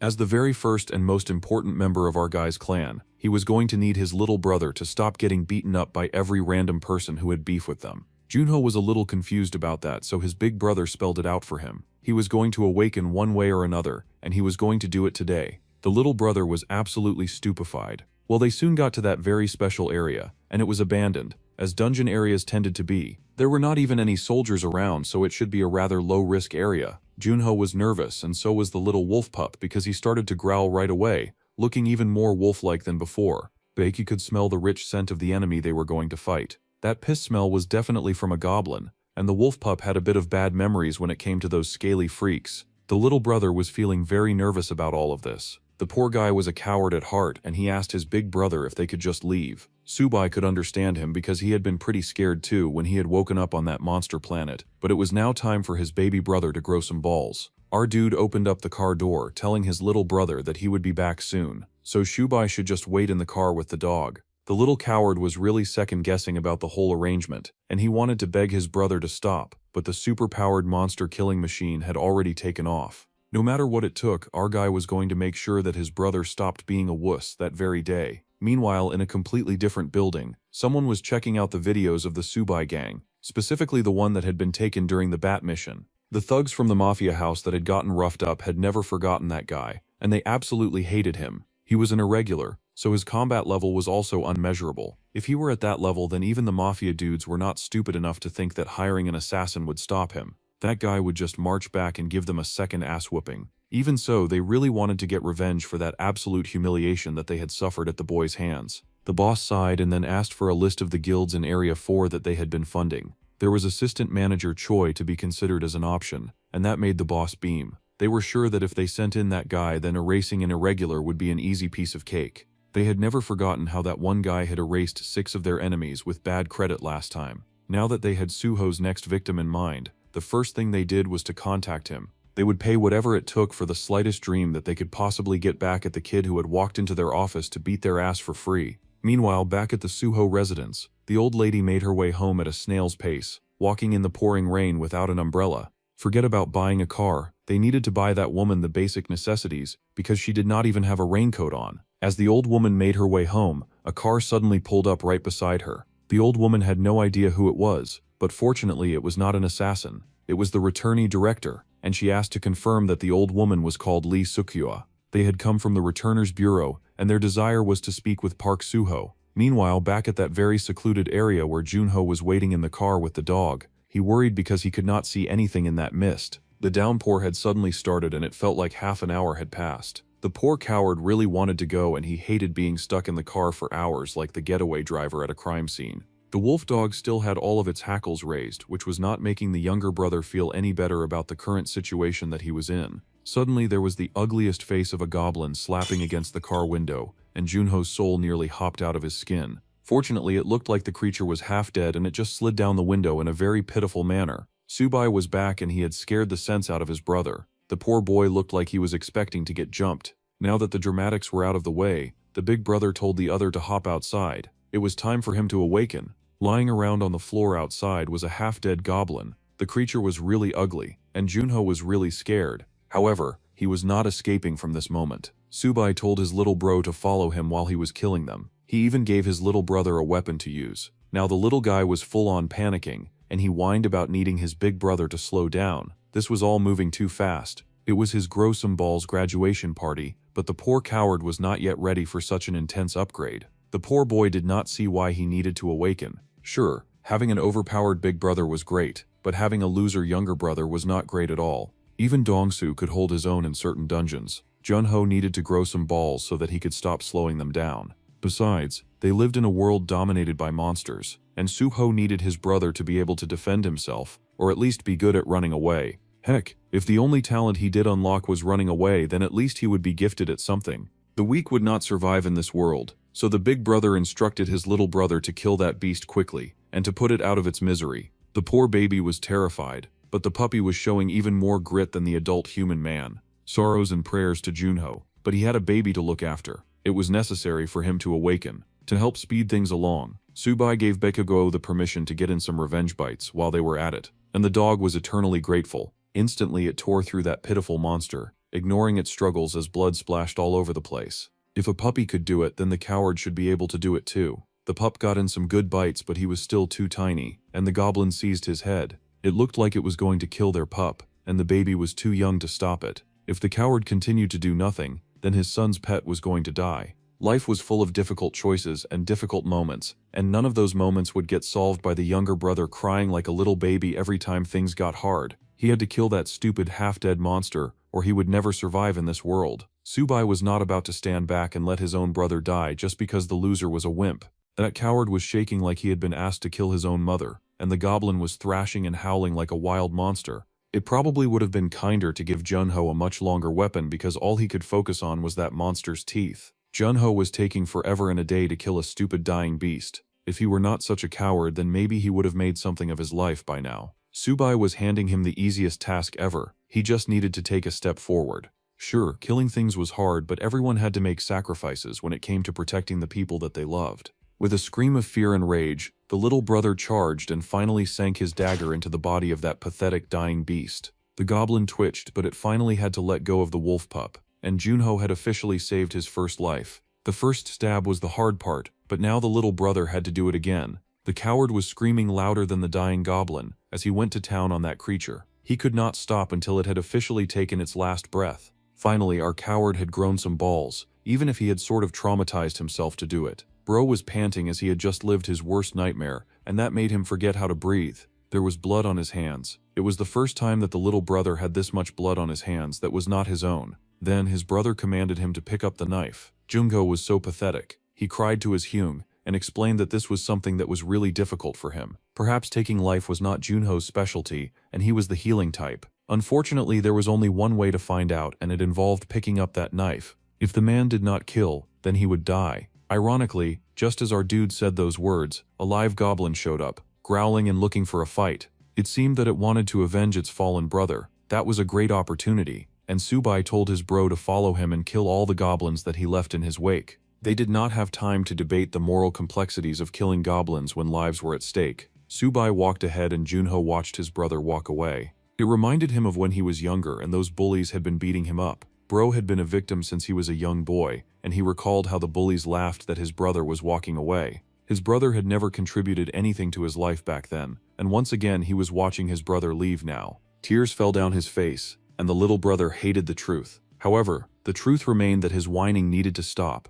If he was going to roll with the big dogs, then he needed to become a big dog himself. Pushing to his feet, the little brother tightened his hand on his bloody weapon and pushed to his feet. The most difficult step out of being a hopeless virgin was the first one. Now the coward was taking baby steps towards the latest goblin that his brother had knocked out. Subai understood that he could not hold his brother's hand forever, and he needed him to shape up before he somehow regretted that his brother was not strong. Subai remembered that his brother had always been like that. He had always been the kind to walk away when he needed him the most. The goblin roared, but something inside the coward roared too. In truth, he was tired of being everyone's victim. He was tired of being shot down and used and abused just because he was weak. He was tired of being weak. He growled at the goblin to shut up and even shoved his weapon deep inside of its mouth, overcoming his fear of that beast and its teeth. There were tears in Junho's eyes, but this time they were a surefire proof of strength, because these were tears of determination as he yelled at the monster to shut up. He yelled at the coward deep inside of himself to shut up.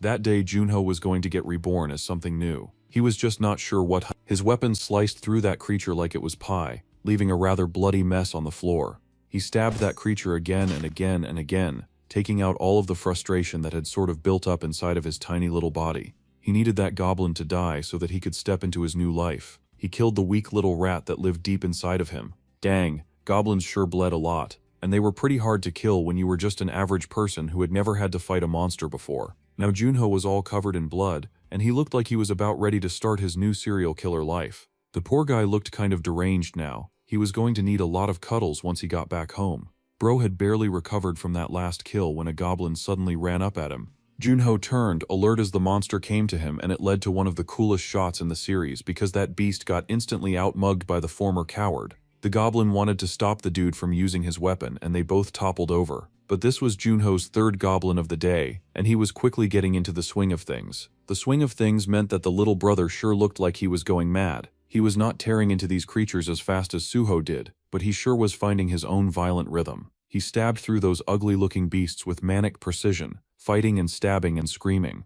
It was like nasty lovemaking. If lovemaking involved interspecies couples and a lot of blood, like an enemies to lovers tango, but without the love and only the enemies. The reborn coward was quickly getting used to the feeling of the sticky liquid running down his hand. The dog followed close behind him, giving him some moral support as the truck driver obsessed about the feeling that came with slicing monster flesh. The little brother smiled darkly with thunder crashing out behind him. It seemed that Junho had quickly upgraded from a coward to a super edgelord. He wondered why his brother was making him go through this, figuring that Subai was doing it to save him. The entire time his brother ensured that his little bro was always within watching distance, and the mad little brother laughed when he found his sibling. Park Junho had finally hit his awakening. He was a level 1 butcher. Well, who would have thought that the true nature of the sweet little brother was actually a monster slaughtering butchering berserker? It was fine though because the mental illness ran in the family, and his big brother thought that his new title was so cute. Then he asked his little bro if he had worked part-time at a slaughterhouse at some point in time. The boy glared darkly at his brother, blood dripping down his face in total edge fashion as he replied that he had done no such thing.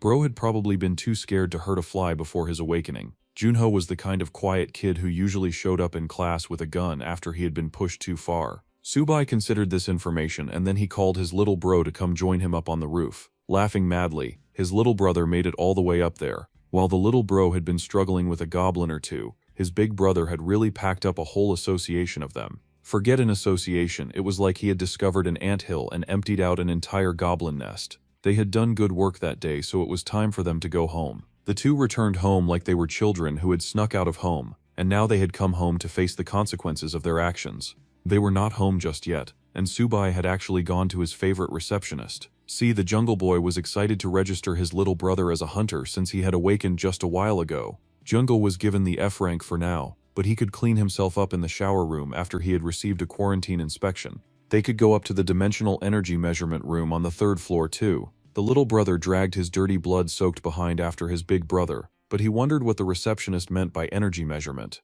There was apparently a machine that could measure the dimensional energy of a person. His brother's number needed to be more than 100 to be registered as an F-rank awakener. After that, he would then be qualified to take the mercenary test. Our dude had gotten a 96 the first time that he had measured, so he had basically failed. That made no sense to the newest butcher because his brother was the strongest person that he knew. Well, it was Junho's turn to get measured, and he lay down on the machine. The measurement got busy, and they got a nice number of 111, a perfect score. The newly awakened butcher could then get up and proceed to the ability manifestation room. Then the people asked if Supa was going to do another measurement. Now that he had properly leveled up and all that, our dude decided to take another go at it, and he concentrated his power, just to see if he would get any change in his power level. The machine beeped and everything seemed to be going well, until the weird eyes showed up. Now that was definitely a problem. There was something weird about looking at him and recording his information. That was creepy. Immediately, our dude's eyes snapped open, and the numbers showed a whooping 189. It looked like he had upgraded a bit more. Our dude looked stunned because he was still reeling from seeing those scary-looking eyes. The doctors were busy talking about how his dimensional energy growth was fast, just like the rumors said, and he would rise to E rank soon. However, our dude spied a very disgusting peeping Tom living inside of their dimensional machine. He asked who had made it, and the weird creep with glasses said that he was the one who made it. It hardly looked like the kind of thing a scientist could make, and our dude was barely buying that nonsense. Soon Park Joon-ho received his awakening certificate and his smartphone gift. They were also qualified to apply for the mercenary test. Now, Subai congratulated his brother on his first day of being an awakened hunter, and his brother shyly thanked him. The Jungle Boy kept asking his brother if he had felt anything strange when his energy was being measured. The boy had not felt anything, and the Jungle Boy wondered if it was because his little brother was not as sensitive as him. He then asked his brother what his awakened skill was, and it was decapitation. Wow, that was really depressing for a gentle dude like Junho. They were about to leave the center when our dude suddenly noticed an old friend of his. It was the blondie, and it seemed that she had formed her own group as well, of only men. She did not seem to get along with girls much. However, one of the dudes on her team immediately recognized Park Suho. The good news was that Blondie was indeed not locked somewhere in someone's basement. The bad news was that she truly had run away. The boy smiled and apologized for his very abrupt proposal that had likely chased her away. He was still working on having conversations with normal people, so he had made a mistake last time. Suddenly, the blonde silenced him and growled that they should not see each other again. Someone had a new ferocious and unexplained attitude. The guys on her team started laughing because he got dumped, so Subai had no idea where this new attitude had come from. He watched the blonde girl storm away with her little troop of flower boys, wondering what was her problem. Some of the guys on her team figured that their captain was playing hard to get. Something sure seemed to be going on between the two of them, and her mates even teased that they would marry. The blondie was not having any more of their jokes, and she yelled at them to shut up. The dark-haired boy sighed at the situation. He still thought that she would make a great mate, but if she was not interested then he would not bother her, because that was the way that real men behaved. Though for a captain, his crush really had a nasty personality. Meanwhile, back at the Suho clan, the grandma and the director were busy having drinks together. Strawberry wine was perfect, and some of the most fun that the director had had in months. The old lady also really liked her. The old lady's husband had been the one to make the wine, but he'd gone ahead to the afterlife before he even got a chance to taste it, so they were going to launch it and drink to his honor. The director was an angry curse machine, but the grandma found even that beautiful. Her type was mean-spirited women. The two were having a nice bonding moment over fish cake soup and alcohol. They had been drinking for a while before Park Suho finally got home. Our jungle bro finally made it back home with his little brother, and he wondered about the identity of their new guest. The little boy of the house rushed out as soon as he saw his father, and there were some fun reunions while our dude faced the pretty lady who had come calling. Without even needing to ask, his powers informed Suho that they were dealing with an A-class level 2 hunter, and her name was Kim Miso. More conversation revealed that this badass lady was also the head captain of the Returners Bureau, which was part of the Awakeners Bureau. Apparently she had come all that way to sign a contract with our guy. Apparently a Returner's official name was their human coordinate. Our ignorant lead had no idea what she was talking about, but that was fine, Miso would explain. When returners arrived on Earth, they would sometimes pass through a red portal. From what they knew so far, for a person to return to the Earth, certain conditions were fulfilled. A returner returning successfully was the signal for success. Apparently this also meant that portal would reappear. A portal to the 4th planet, his planet. Now that was dangerous news. A bridge portal capable of coming and going would manifest on Earth. When Subai asked where on Earth such a dangerous portal would open, the director pointed, that very dangerous portal would open near the coordinate. Our guy considered this news. The portal was going to open around him, and he would get a first-class chance to see his wolf friends again. However, the Awakeners Bureau was suspecting that the planet was the 4th new planet. If their assumption was correct, then South Korea would be the only country in the world with a bridge portal to this planet. This gate would form within 99 days at the latest, and until that portal appeared, they needed our dude to stay in Korea. This was of supreme importance if they were going to outdo other countries. They needed our dude to stay home so that it did not turn into a second Lee Sung-woo situation. Obviously our guy knew nothing about this Lee Sung-woo character. Apparently he was the current world rank 1. Formerly he had gone by his Korean name, but now he wore the Japanese name Okita Hiro. During the initial stages of the Great Disaster, the government had arrested and confined the returners in the name of protecting the nation. Back then there was much less information about irregulars, and the government really thought that jailing people randomly would be the best solution to their problem. They quickly learnt their lesson when that D-rank Awakener returned and was able to easily escape the facility. The Japanese government immediately approached him while he was still bitter about Korea, and ever since then he had left for Japan. They had made it seem like he was some kind of world destroyer, but he had totally abandoned them for a valid reason. Currently all 9,000 planet gates in Tokyo had manifested because of Lee Sung-woo, and the Japanese were making good business because of them. With how the dimension industry worked, if a portal were to open while our dude was vacationing abroad, Korea would face a huge loss. Our guy kind of understood how this system worked now, so he asked what he would get for grounding himself in the country. Well, the director wanted to know what he wanted first. Our boy smirked and immediately asked for a promotion for his guild. Since he was that important to the company, then he wanted big things for the people that he loved, and exclusive territory to go with it. Their videographer had been sneaking around nearby, and he had overheard the whole thing. The director seemed pretty confident about her abilities to get that, and she even asked if our dude wanted more, going as far as asking him to make a list. Our guy smirked and then asked if there was a way to know when the portals were about to form. They seemed to have a way of knowing, considering that Blondie had been there to retrieve him when he landed butt naked from the other world. Apparently the bureaus had a specialized agent in dimensional energy cracks that was often dispatched. They would even give our dude the best agent. Meanwhile, somewhere else, Blondie was still having an identity crisis over our dude's mate offer. If she hated him that much, surely she would have forgotten it by now. The fact that his offer lived rent-free in her mind, she was pissed because she thought that he was looking down on her. None of her teammates understood why she was such an angry bird these days. That girl was busy breaking and screaming and crashing out like she had found the thief who had stolen her car of something. She was so upset that she lost her chance to throw that jungle freak into jail for sexual harassment. Suddenly, a lady asked who was guilty of sexual harassment. The lady did not really want to talk about it, and she growled about how she was in a bad mood, though she was almost always in a bad mood, so that was not news. Blondie was upset enough to start a random fight if she was pushed hard enough, so the brunette just informed the blonde that she was on dispatch duty. The blonde got her hands on the mission assignment sheet, and it did not take long for her to be literally shaking with rage. The girl growled, just to ask why she had been assigned to this ridiculous case. Apparently she was considered the right person for the job. That was not good enough for Sugyeong, and she insisted on why she had to go. Again, the brunette insisted that she was the best. She should take the compliment along with her annoying new mission. If a portal were to open in the middle of the city, especially when they did not properly understand the new planet, it would be a disaster for everyone involved. No one was giving her the job because they hated her. They legit had to give her the job because she was the best one to handle it. Even Subai knew that a portal like that opening in their new world would be like hell on earth, so they had to be prepared. Blondie's job was to watch out for signs of a dimensional crack. If she saw anything like that, she was to grab Korea's luxury item, which was our dude, and get out of the field in advance. Until that happened, Blondie was basically going to be acting like the personal babysitter for Korea's new person of importance, and she had to stick to him like they were bound by gorilla glue. It was going to take Gorilla Glue to stop her from trying to bash in the head of that luxury item, because Blondie was seething with rage just thinking about it.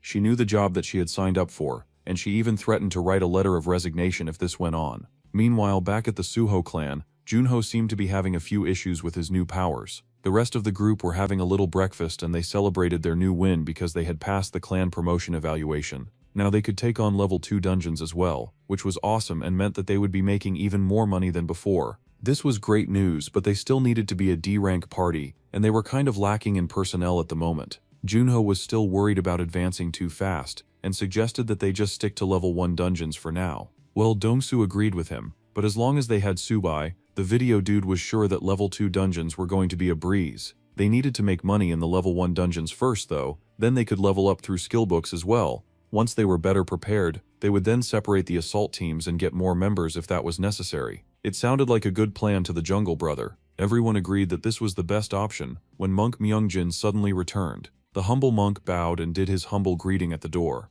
The group was excited to see him. Now that their last teammate had shown up, it was time for them to go on yet another raid. The traffic to get inside was as crazy as ever.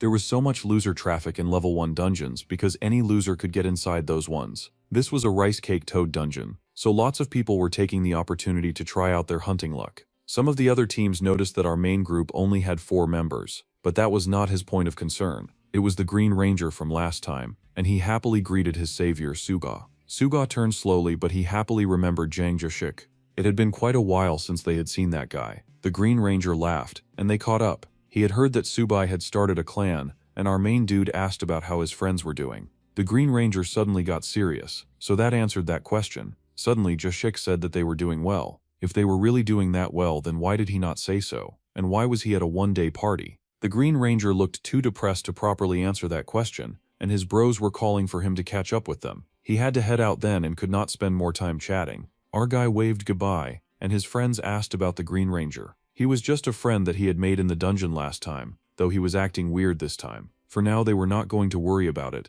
and they were just going to go inside the dungeon. As our dude headed inside, a mysterious-looking man was watching. He looked like that special assassin that the mafia goons said they would send. Meanwhile, Jashik was sulking outside because he could not tell his friend that his merry band had disbanded. The 2 people in his clan had left, pretending to be sick. That was so embarrassing, but at least they were not dead. It was actually quite a common occurrence for a guild to collapse when its core members left. Bottom-level clans were easy to make, but also quite easy to fall apart. The work environment was not the best, and stress levels could be maximized considering their entire job revolved around killing or being killed. Eventually, some people's stress would reach the point of no return. It would not be a surprise if the 2 who were the first to leave completely quit mercenary work as well. Now the Lone Ranger had to take care of the rear, and he had to be mindful about maintaining the distance from the lead. Mercenaries without clans would often group together to challenge dungeons with one-day parties. The Lone Ranger had joined in, hoping that there would at least be one person among them who was meant to be his soulmate in fighting monsters. No matter what, he was not going to give up. He would definitely start again. Meanwhile, after all of that hooting and hollering, Blondie was on her way to the dungeons. No matter how much she hated her job, she still very much cared about protecting innocent people. She was leaving the Suho clan office. They were not at home and had been attacking dungeons all morning. The director was going to be kind enough to send the blonde their location so that she could track down those troublesome boys even faster. As soon as the blonde got their location, she zoomed over. Currently in the dungeon, the dragon charge was being unleashed. Apparently that was Baldi's super crazy new skill that he had gotten after clearing out their clan treasury. Also joining them on the field for the first time was Park Subai's one and only recently awakened little brother. Bro was completely normal until he grabbed a knife and became a butchering psychopath. Of course, Fluffy had done some upgrading of his own. He had learned a few skills through a book, and now he had his awesome tracking skill. A huge frog tried to dogpile Junho from the back, but their amazing butcher just flipped and sliced that thing like it was made of butter. To think that he used to be too scared to pick up a knife in the past. Kids sure grew fast. It amazed Fluffy to see the younger brother smiling. The dude was clearly the kind of awakener that enjoyed slaughter, a nature spirit with dual personalities, also known as a yaksha. Our guy surveyed the scene before him and he smiled in pride. He was quite fond of his new team and they seemed to work so well together too, so he had no complaints. Nearby, another team was going through hell though. Their Green Ranger friend was involved in that hell, and he was getting tossed left and right by some explosions. He seemed to be wounded. That wasn't good. One of their bomb squad members had been so scared of the jumping toads that he had even shot poor Jashik too. Even after causing all of that mess, that bro ended up gobbled up before his eyes. In fact, a few of their team members were quickly getting eaten by the monsters. The ranger sighed because he had signed up with yet another useless team. He recalled the strong gathering that he had seen before entering the dungeon, and a feeling of envy coursed through him. He had also desperately wanted a strong team like that as well. Unfortunately, there was no way that an awesome team like them would want a garbage E-rank fighter like him. Our guy's team walked out of that dungeon like a gang of Power Rangers coming back from a successful mission. It had been a pretty fast raid. It seemed that they were getting faster now that their numbers had moved up to 4, and they were starting to feel less fatigued each time they came back from the dungeon. It was also great for Myungjin because he got to feel the power of a skill book for the first time. Subai was glad about the team's growth and informed them that they would now be splitting up to attack in teams. Just then they ran into Mr. Assassin dressed in red. Just to be sure that he got the right guys, the assassin asked if they were the Subai clan. Before even answering that question, our guy needed to know who was asking. Well, the big stabby dude was Choi Myungwoo of the BDG Guild. Instantly, their resident information freak recognized the level 5 guild in Area 4, and the owner of the portal that they had just come out of. It was a massive guild ranked the 20th in the country. That was all well and good for BDG, but our dude could not figure out why those guys wanted to talk to them. The stranger explained that they were on the same block, so he might as well give them a small gift. They had heard rumors that the Suho clan had leveled up after all, so a congratulatory item was in season. They were even going to give the boys a free one-time entrance ticket to one of their level 2 dungeons. Well, that sounded almost too good a gift. Fluffy was into it immediately, since this was an offer worth over 10 million won if it was a ticket to a level 2 dungeon. The red guy was glad that they were interested, and he asked if they were ready to head there right away. Obviously, Junho was cautious. He was the voice of reason in this group, and he figured they should prepare first before moving on to a level 2 dungeon. However, the sweet talker insisted that they did not need to worry, because they had prepared dungeon strategy notes and equipment as a gift. It was a great opportunity, and a competing guild was even offering support. It sure was an offer that was suspiciously too good to be true. Except that it was indeed too good to be true. Subai was cautious as well. He had only formed this team, and he was not about to take risks and play with their lives. So he told his little band of merry men to go ahead to the level 1 dungeon that they had scheduled for the day. He would be handling this level 2 dungeon solo for the sake of efficiency. The others did not question the decision, and this made things even better for Big Red Murderhood guy. Without even worrying about looking like a creep, the stranger even offered to take our guy to the dungeon in his nice and fancy car. On the way, Murderhood called ahead, told his team that they would be using Portal 47, and they told him to go right ahead. As they drove, our dude noticed that he saw no mercenaries ready for a level 2 dungeon battle. The stranger laughed and said that it was because the portal had been formed recently. They had even gone the extra mile to take care of the entrance procedures so that they could go in. Well, all of those fancy-dancy procedures sounded really troublesome, and the last thing that our jungle boy wanted to do was to trouble his new friend. The man insisted that it was their pleasure to open a nice and healthy relationship with the Suho clan, with the sharing of portals and a sprinkle of murder. Nothing too serious. Even the dark-haired boy admitted that it was much easier just heading to portals that were nearby, so this place was worth checking out. So they finally arrived at the dungeon area, and they were given strategy notes for the dungeon. They also got a survival kit. The dark-haired boy smirked and told the folks outside that they should grab a meal together after he came out. The little murder man had no intention of even going in, and he just waved our guy goodbye. He told the dude to finish quickly so that they could have a drink later. They probably had no intention of ever letting our guy come back. Subai put on his fancy little sci-fi helmet that was actually pretty cool and wrapped snugly around his face. Once the boy was far enough ahead, the red guy started humming with glee. He was just about to wrap things up on that end when the blonde came riding in out of nowhere. She should not even know that they were there. This dungeon had not been on the schedule. However, by some magic, she had shown up there anyway, and she had also noticed Subai heading inside this very suspicious-looking dungeon. It should not matter to her who went in or not, especially since she was not his friend. And anyway, the red dude wanted to know who on earth she was. Blondie clicked her tongue and said that she was a member of the Subai clan before bolting inside. After raising her shoulders for that long, she was now claiming them as one of her own. Cute. Red dude watched her go and figured that he could kill 2 at a price of 1. No problem. It was her funeral after all. Well, he had no idea who she was, but it was time for him to wrap up the job.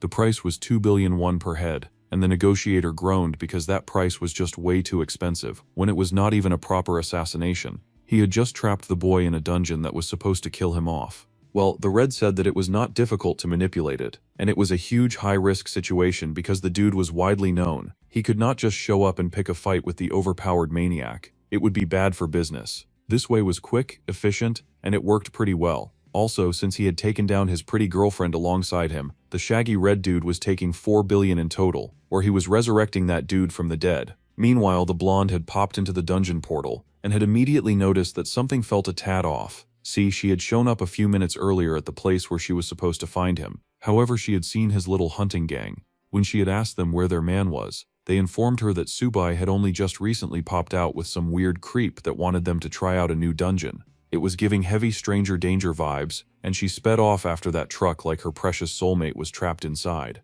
On her way there, Blondie did the smart thing and called backup, telling them that she was moving to a different portal in pursuit of Korea's prize portal dog. The director immediately told her to go in there with him. She wanted a confirmation and a report of that guy's skills with Blonde's own eyes. Su Young was not crazy about that idea since she was wearing casual clothes and not at all dressed for battle. The director reminded her that she had her magic bracelet, and the blonde protested that she actually liked the clothes that she was wearing. So the director sweetened the deal with some cash in the form of a double-time bonus. It was not what Blondie wanted to hear, but it was indeed something that made her want to keep chasing after him. In her opinion, they were going almost too hard based on some theory that the dude would somehow become important. They already had a contract between the dude, but insurance was basic. They needed to test his power and keep him alive. So the director asked the blonde to do her this one favor. Obviously, Subai was not a fan of the situation at all. Meanwhile, our dude looked around the area, sighing that the atmosphere in a level 2 dungeon sure was different around here. Suddenly the portal behind him began to crackle, and he turned in surprise. The boy could have sworn that he was supposed to be the only one here. Suddenly the person popping out yelled for our dude to stop right there. Subai wondered who the heck was stupid enough to try to boss him around,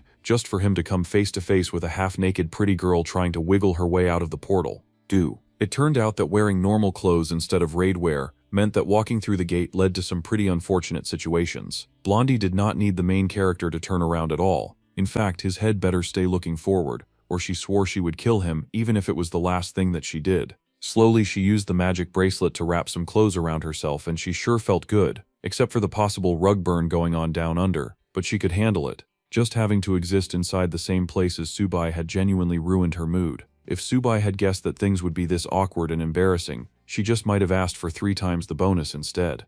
Suddenly Blondie's eyes widened when she noticed the weirdo was looking right at her. Now that was unacceptable, and she had told that old creep not to look at her body while she was changing. The boy was flapping all over his words and murmuring nonsense about how he liked her bracelet. He wanted to know if it also had some kind of inventory function. Our girl could not care less about that, and she raged, wanting to know how long he had been spying on her. Subai considered the most complicated answer to that question, considering that he had thought about everything that she had seen the day that he had popped out of that huge portal. Besides, she had definitely seen him butt naked there, so he was smirking like he was some kind of champ that they were even now. That hardly counted as peeping, considering that Subai had been flashed even though she had not wanted to see our dude's nakedness. At any rate, the jungle dude did speed up the conversation and asked why she had come around. He wondered if she had come to finish the fight that they hard started before. Well, Captain Miso should have told him by then, but Blondie was going to be the team's new guardian. After all, she was the best. Subai gave a surprised laugh since they had said that they would be sending a competent person. It was one casual insult after another with this dude, and Blondie growled that she was competent.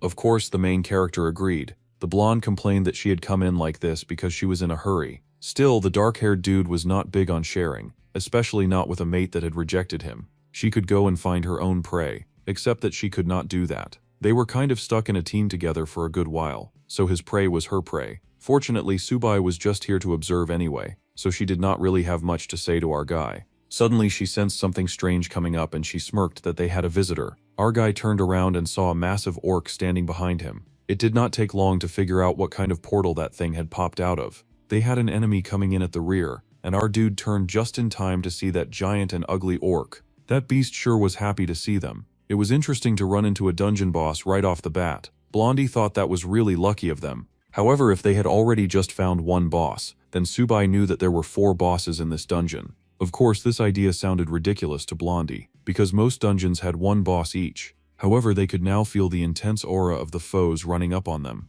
Getting jumped by bosses was actually insane. Fortunately, our guy had not brought his team or they would have instantly gotten murdered. The blonde was shocked. That made sense. 4 bosses had no business in a level 2 dungeon, except that it was not a level 2 dungeon, and that jerk who had brought them there had obviously lied to them. Subai had felt it the second that he walked through the portal. and he was surprised his chosen mate had not sensed it too. Now he wondered if she truly was worthy of carrying his seed, if she could not do the basic inhumane detection of weird dungeon portals. Blondie protested that she was wrapped up figuring out her stupid cloth bracelet. There was no way she could focus on the aura when she was about to walk in on a man and her unmentionables. At any rate, our dark-haired main was not bothered that it was not a level 2 dungeon. He just told his partner not to touch his prey. With that, he raced ahead with glee. The girl screamed when rocks flew around her, shielding her eyes because just a burst from his speed had scattered rocks everywhere. The boy had moved at insanely fast speeds. Without hesitation, the dude launched himself at the orc, knocking the monster down. The orc boss was kind of a wuss because it was already rubbing its head in pain when our dude had just gotten started. Then again, our dude was just too strong. While all of that was happening, the other bosses were still on the way. With his boost of extra-dimensional kick-ass energy, those bums surrounding him were easy pickings that our dude could easily make quick work of. In one slash he had taken down the orc boss, and there were even more orc bosses hanging around the area. What a lack of variety. But at least our dude did not have to worry about adapting to the enemy if they were all going to be the same one-trick pony. Some of those poor beasts did not even see him coming, and he hit them with the projectile axe attack. It sprayed blood everywhere. It was almost embarrassing for the dark not level 2 dungeon, because Subai was picking through them like they were level 1. More and more bosses popped out of the wilderness, and our guy was happy to see them as he led them on a round and round chase. When he came to a stop, he reminded them of his jungle roots and Tarzaned himself out of there. Our dude swished his way to safe land, while those orcs were standing there oblivious. It seemed these kinds of fighters were only good at smashing and not so good at adapting to their opponent. Well, that worked great for our main character because he had every intention to beat them black and blue. He swooped ahead before the orc could even sense him. Meanwhile, that really cheap assassin was telling his employers to pay him the balance. Now, since he had just locked 2 S-rank fighters in a hell dungeon, if his employers had sense, they would hold on to their money first because they were about to go broke for nothing. Every assassin should know that to get the job done properly, you've got to get your hands dirty by yourself. The dude in red smirked when they asked what level it was, feeling so sure that he had trapped those two in an unbeatable dungeon. The only thing unbeatable inside of that dungeon was Suho Park, because he was smashing those orc bosses like they were a hammer game. Blondie even barely got the chance to do anything. She just stood there and watched. Considering this very humiliating display, she had lost points and should not be talking smack for the next 2 days after contributing a whole lot of nothing to this mission. She barely even made a decent cheerleader. Our dude was sitting pretty on the defeated orc's head. It did not really matter to him what level the dungeon was, if the monsters he was facing were going to be this pathetic as he tossed them around. Man, he was having so much fun, and he was definitely going to focus on killing everything in sight since that was all that he really had to do. The latest boss showed up, and this time he had axe power too. Tuche. But our guy was now using the power of legs. That overpowered cheat code Jungle Boy karate chopped that monster right into the ground. That beast was sent rolling, but he actually smiled. It seemed like Subai had finally met his insanity match because that was more like it. Except that the orc was smiling because it could not believe that it got beaten that badly, and that fast. That thing was dead, and our guy got awarded 32 achievement points. While that was a win for hard labor and our dude beamed with pride, that place was a point-harvesting gold mine. He would never get access to such a top-tier dungeon on a normal day, so he was almost grateful to that dude who had tried to kill him.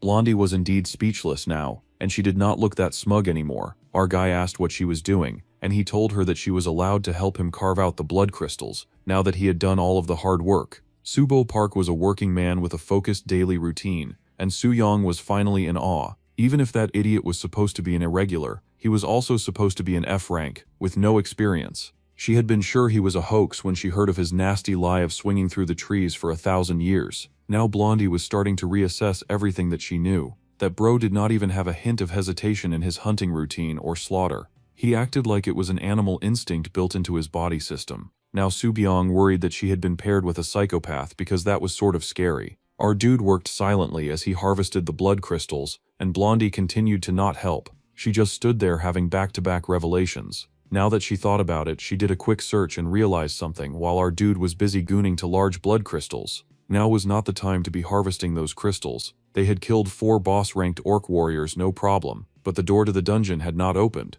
That was bizarre for a number of reasons. The only thing they had in that bag was stones harvested for killing monsters. They were stuck in an unknown portal with no proper survival supplies and no door out. Subai was not that bothered. He had endured worse, and he just happily rejoiced about a place where he could store even more of these nice and big blood crystals. Subai was losing her mind. They were stuck at a level 4 dungeon or above, and it would be hard for them to leave this place alive, even if they did combine their strength. Yeah, Subai was not bothered about that. Instead, he got up and gasped, realizing that the dude in red had lied to him about the level of the dungeon, pretending that this gold mine was just a level 2 dungeon. That dude had actually let our guy inside a top-tier dungeon for free. What a man that guy was. Our dude threw back his head and happily praised assistant manager Choi Myungwoo. He had no idea that guy had actually been trying to kill him, but at least his stupidity would make more bridges than it would burn. The boy screamed that he was going to buy something really nice for that dude in red as soon as he got out. Yup, it was official that Blondie was stuck in a life-or-death situation with an absolute moron. She was obviously not so pleased about that. Suddenly she sensed something and turned just in time to see yet another orc boss monster popping out of the woodwork. So there were more of those, how wonderful. She immediately reached for her weapon, and then remembered that she had left it behind. What sort of fake warrior traveled without their weapon in hand? Even their team monk went everywhere with his staff. This was just a loser excuse for her to get her ass saved by the hero of the story. She kept acting like she was not into our dude, but the kind of ridiculous situations that she got herself into suggested otherwise. She had really left her weapon on a motorcycle, but it was fine since our guy could just kill the beast and save her. Since she was not going to be useful in battle, then the least she could do was actually go around to acquire the bloodstones. That orc got beheaded immediately, and the blonde stared in amazement. That marked the death of yet another troublesome enemy. Our guy smirked at his little lady who had the misfortune of coming into this dungeon without her given weapons. If she was going to be useless around here, she did not have to worry about that. After all, he was strong. Though he admitted that he was stronger before. After all, he came from a place where he used to arm wrestle gorillas and run with wolves. The system just had to nerf him. Suddenly another sensation ripped through the atmosphere. This seemed to be a back-to-back thing with this dungeon, and they both looked around in surprise as they tried to detect where all of that trembling was coming from. Our girl activated the skill of clairvoyance to figure out what was going on. Using her fancy eye skill, she was able to see an entire army of boss orcs headed in their direction. This was really the worst time to forget her stupid swords on her stupid motorcycle. Our girl cursed as she should, because this was an annoying situation.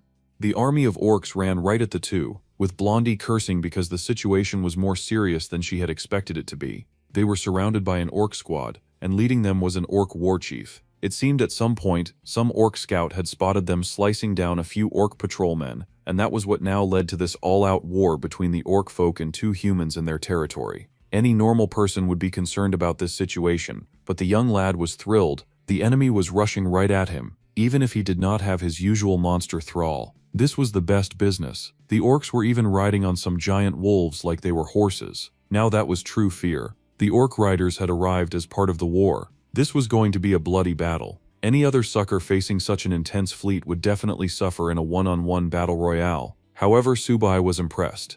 A battle wolf had entered the fight, and he was excited to see one that was large enough to carry the orc. The orcs had finally closed ground, and of course the orc riders arrived first. That was fine though, because our weapon of mass destruction was ready for them. He was even calling dibs on the whole army. What a selfish brat. Even the blonde was stunned at his behavior. The first thing that Blondie did was put up a shield while striking the most ridiculous in-air position known to man. Absolutely no one jumped like that. It was bad enough that she did not have actual firepower to contribute to the battle, but now she was prancing about looking like fan service too. Fortunately, our guy remained focused on his grind and slaughtered the orc riders without hurting the wolves. He was really partial whenever it came to his canine friends. Blondie finally reached into her inventory because she was quite tired of being useless, and she pulled out a sword. Finally, she could contribute something good to the battlefield. Without hesitation, she lashed out at the next rider, creating a decent wound but not bringing it down. It turns out that this clown could not go full power unless she had the blades that she had conveniently left outside on her motorcycle.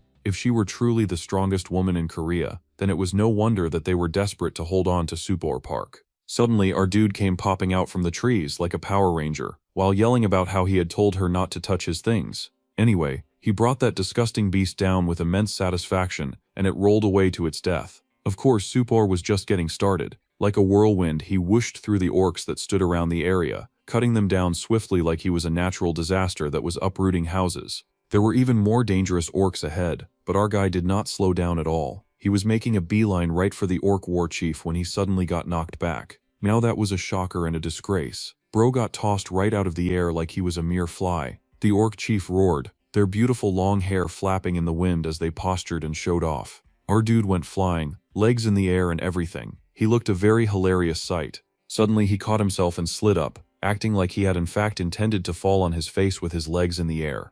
It had been quite a while since he had seen a beast that could stop him in his tracks, and he was pleased to see this, asking if the war chief was the boss. Of course, the giant monster's answer was a resounding roar which could almost be translated to mean that yes, he was indeed the boss. The blonde cursed and yelled that they had to knock that dude down first if they were going to make any progress. Our guy did not need to be told that twice. He had already guessed that this new guy was going to be a headache. Picking up his weapon, our dude once again launched at the boss. It almost looked like Subai was about to do the exact same thing while expecting different results, but that was the kind of thing that only stupid people did. Once again, Big Green and Ugly swung his staff, but this time the hunter sailed above it. He had seen that move coming from a mile away. Once he was airborne, moving as swift as sound, he targeted the very top of the orc's head. Blondie was still there, acting like she was watching television by contributing nothing. She wondered if he had finally managed to kill that thing this time. Our dude looked down, a bit hesitant as he studied the monster twitching underneath him. Once again, our dude took an embarrassing loss. He got swatted by that big green creature. It roared like he was an annoying pest,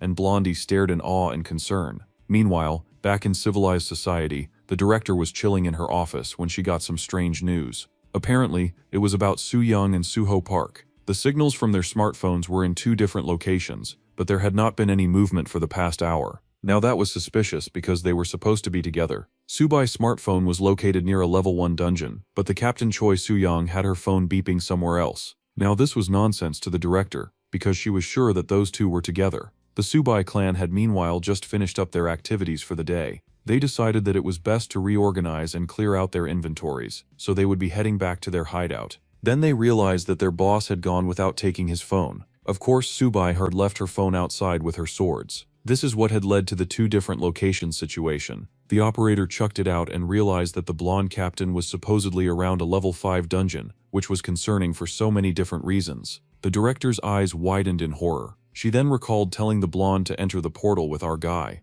That was great advice, but an F-rank irregular had no business dancing around in a level 5 dungeon, and he should not have even gained access into that place. The director immediately began to investigate the dungeon master for that area, and they found out that it was owned by the DGB Guild. They had to immediately confirm the entrance records from that level 5 dungeon, and anyone in charge of the DGB Guild's portal management had to call her immediately. Meanwhile, Subai was getting tossed around in a level 5 dungeon. Getting beaten like a mad dog did not really particularly bother him too much because his body could take the beating. The orcs tried to charge when he was down, but Blondie rushed forward to save him in her shiny blue spandex. Slowly, our dude pushed to get up, his body still adjusting since it was not like it used to be for the 1,000 years that he had spent alive. It turned out that fighting like that was getting a little difficult after all. The orc roared its angry agreement, but our guy was not about to give up. Using one orc like a bowling ball, he knocked out all the other nuisances that happened to exist around him. In fact, fighting with a small knife was not working with him anymore, and he grabbed those orcs' very fancy axes, using them to escort the monsters into the afterlife. The monsters roared in pain, and the arrows came flying in. Not only were the orcs violent and dangerous, but they were also apparently coordinated with a crew of riders and archers. It was time to wrap this show up before they suddenly came out with nuclear bombs. Blondie skid out of the way of falling arrows, growling at the attack. Once again, the orcs came running to start a fight, so she had to hit them with the extra flashy defense bomb. Many orcs fell apart from that flashy attack, and it turned out that she was not entirely useless after all. Just then, our guy had to grab her and drag her out of the way before the war chief got his revenge. He was not happy about his fallen men. The girl asked our guy what he was doing because he seemed to be running away. There were orcs everywhere, so running was kind of difficult to do. However, our dude could tell that it was empty up ahead. They had fought a good fight, but he had been fighting since the morning and they needed to rest if they were even going to remotely win. Blondie insisted that they could not go in that area or they would fall off a cliff. However, that was precisely why our guy intended on going there. To make this escape easier, he picked her up in his arms, ignored her whiny protests, and took one mighty leap for humanity, plunging them into an unknown darkness. Subai Park leapt from the edge of that cliff, and even crazier was that a few of the orcs jumped along with him. That was indeed some high-class madness, but fortunately some of those ugly brain-dead beasts were heavier, so they fell a lot faster. Now it was our dude's turn to strike a really hilarious pose as he went down with his legs spread. Despite his quick thinking, they were still a pair of humans falling from a cliff, and that was dangerous enough to kill anyone. Fortunately, our guy was able to flip and land on his feet, legs spread to even out the force of his fall. Anyone else in his position would have snapped their legs as soon as they hit the ground. It turned out that a lot of the beasts that had jumped with him had ended up in that very ugly situation, and a lot of them seemed to be missing pieces of their head. Blondie had experienced so much whiplash in that small amount of time that she could not believe that she actually survived a fall that had killed about 4 large monsters around them. Subai very rudely dumped his mate. Sure, he wanted babies with her, but she had not been much help inside this dungeon. He muttered that he had almost died just protecting her, and it was so inconvenient. Suyang had her eyes spinning from everything that happened, until she looked up and noticed their enemies looking down. The orcs were not crazy about these newcomers in their home, but that was fine because they did not want to interact much with those weird beasts anyway. The blonde captain still found it hard to believe that they had actually fallen from such a distance, and yet they had somehow survived. The duo managed to find a cave that they could chill in some distance away. Hiding away inside of their little spot, they could hear the monsters making a whole lot of ruckus as they looked for the 2 humans that had gotten away. The hunting trip had been fun, but now they were on the run from the orc society. They had somehow survived this long thanks to the dark-haired boy, so now the blonde was interested in hearing what his next course of action was. Our dude was thinking about it, and then he revealed that he somehow managed to kill just 4 more orc warriors. Then he could finally level up. Once he had leveled up, they would attack again. Blondie sighed and explained that leveling up was not a power-up, and sometimes it increased a person's limit. However, for the wolf boy, things worked a little different. The blonde was confused, but the wolf boy just smirked confidently that it was a power-up. Meanwhile, the more competent adults were moving out immediately. A whole barricade had formed around the dungeon. It was like a whole spectacle. There was a crowd of paparazzi, rescue buses, nosy neighbors, and a bunch of other people. It was like a crowd that gathered when a celebrity was pulling into the airport. The news guys were already spreading the gossip too about the level 5 dungeon under the DBG Guild's management, and the unfortunate incident that happened 2 days ago. Dang, those guys had been missing for 2 days straight. Naturally, their team had found out about it, and Dongsu was crashing out and sobbing. Myungjin was already praying, and Junho looked like he was living a life of regret. They were acting like our dude was already dead.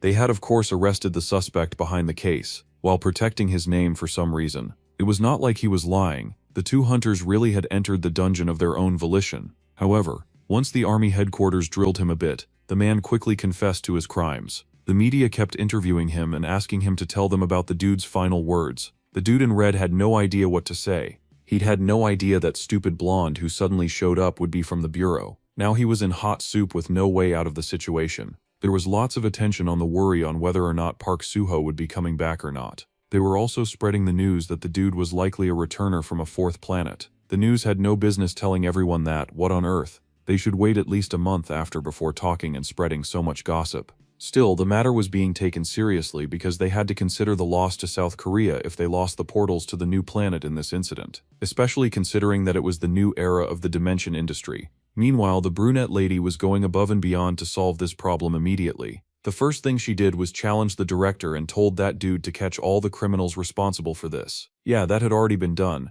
They had even figured out that it was the head of Dragon Loans. Though that guy had run away, they had placed a huge bounty on his head. That sounded difficult, and like it could cause problems later, but at least they had the legal right to beat him up. The director was still not satisfied because gaining access to a level 5 dungeon had not been done by just one individual. The next course of action should be investigating DBG, the level 5 guild, for their involvement in this kind of national disaster. The man understood where she was going with this, but he did not think that doing such a thing would bring back the 2 missing hunters. Now the horrid old man was throwing water on their flames, saying that they did not even get any confirmation that the weirdo was a returner from a 4th planet. He could have come from any other planet or even a dungeon, and he would not have known the difference. The brunette could not believe the nonsense that he was talking about. Recently, the number of crimes connected to criminal organizations had been rising. Because of that, there was criticism that there was an urgent need for punishment of sloppy dungeon management by guilds. It turns out that the media was also calling for the level 5 guild to be held accountable. Even if our bro was a fraud, they still lost an important captain to that mysterious portal. Now the press was spreading around the juicy gossip to pressure the guild, but instead of trying to actually fix the problem, that man was thinking of how he could go to their guild's finance manager to try to extort some money. The director was breaking down behind him. He was talking nonsense, and she was breaking down because she had been the one to send Subayok there. If the blonde died, then it would be her fault. The man complained that he was also pretty moved by this whole situation, which sounded like lies coming out of his mouth. At any rate, there was nothing they could do except have faith in the blonde and wait. If they could enter the dungeon, then they would have gone in by now. The director kept breaking down since the man with her was useless in terms of comfort and action. Meanwhile, inside the orc dungeon there was surprisingly even less breaking down going on in there. But that was likely because our dude had left the dramatic half of his team outside. The orcs were busy on patrol when they spotted an adorable little leaf spirit just floating around. Immediately one of those jerks tried to kill the poor thing, and then it roared like a brainless ape because it failed to kill the poor thing. Then it went mad and started fighting with a creature 100 times smaller and 10 times faster. It turned out that tiny flies also pissed off big monsters, just like flies got humans upset. That orc followed the leaf spirit all the way to the bushes and was ready to unleash chaos on it, just to get clobbered by our guy. Subai had been waiting for a great opportunity like that since he was still trying to level up after all. The orc screeched as it went down, and our dude was swiftly awarded 32 achievement points. That orc hit the ground, and our dude was grinning from ear to ear in triumph. That was one idiot down, and now he just had to find 3 more to boost up. Blondie was trying her best to make the best of the really sick situation, and she got busy using her clairvoyance to find any other prey that our guy could hunt down. She quickly found one, 100 meters ahead.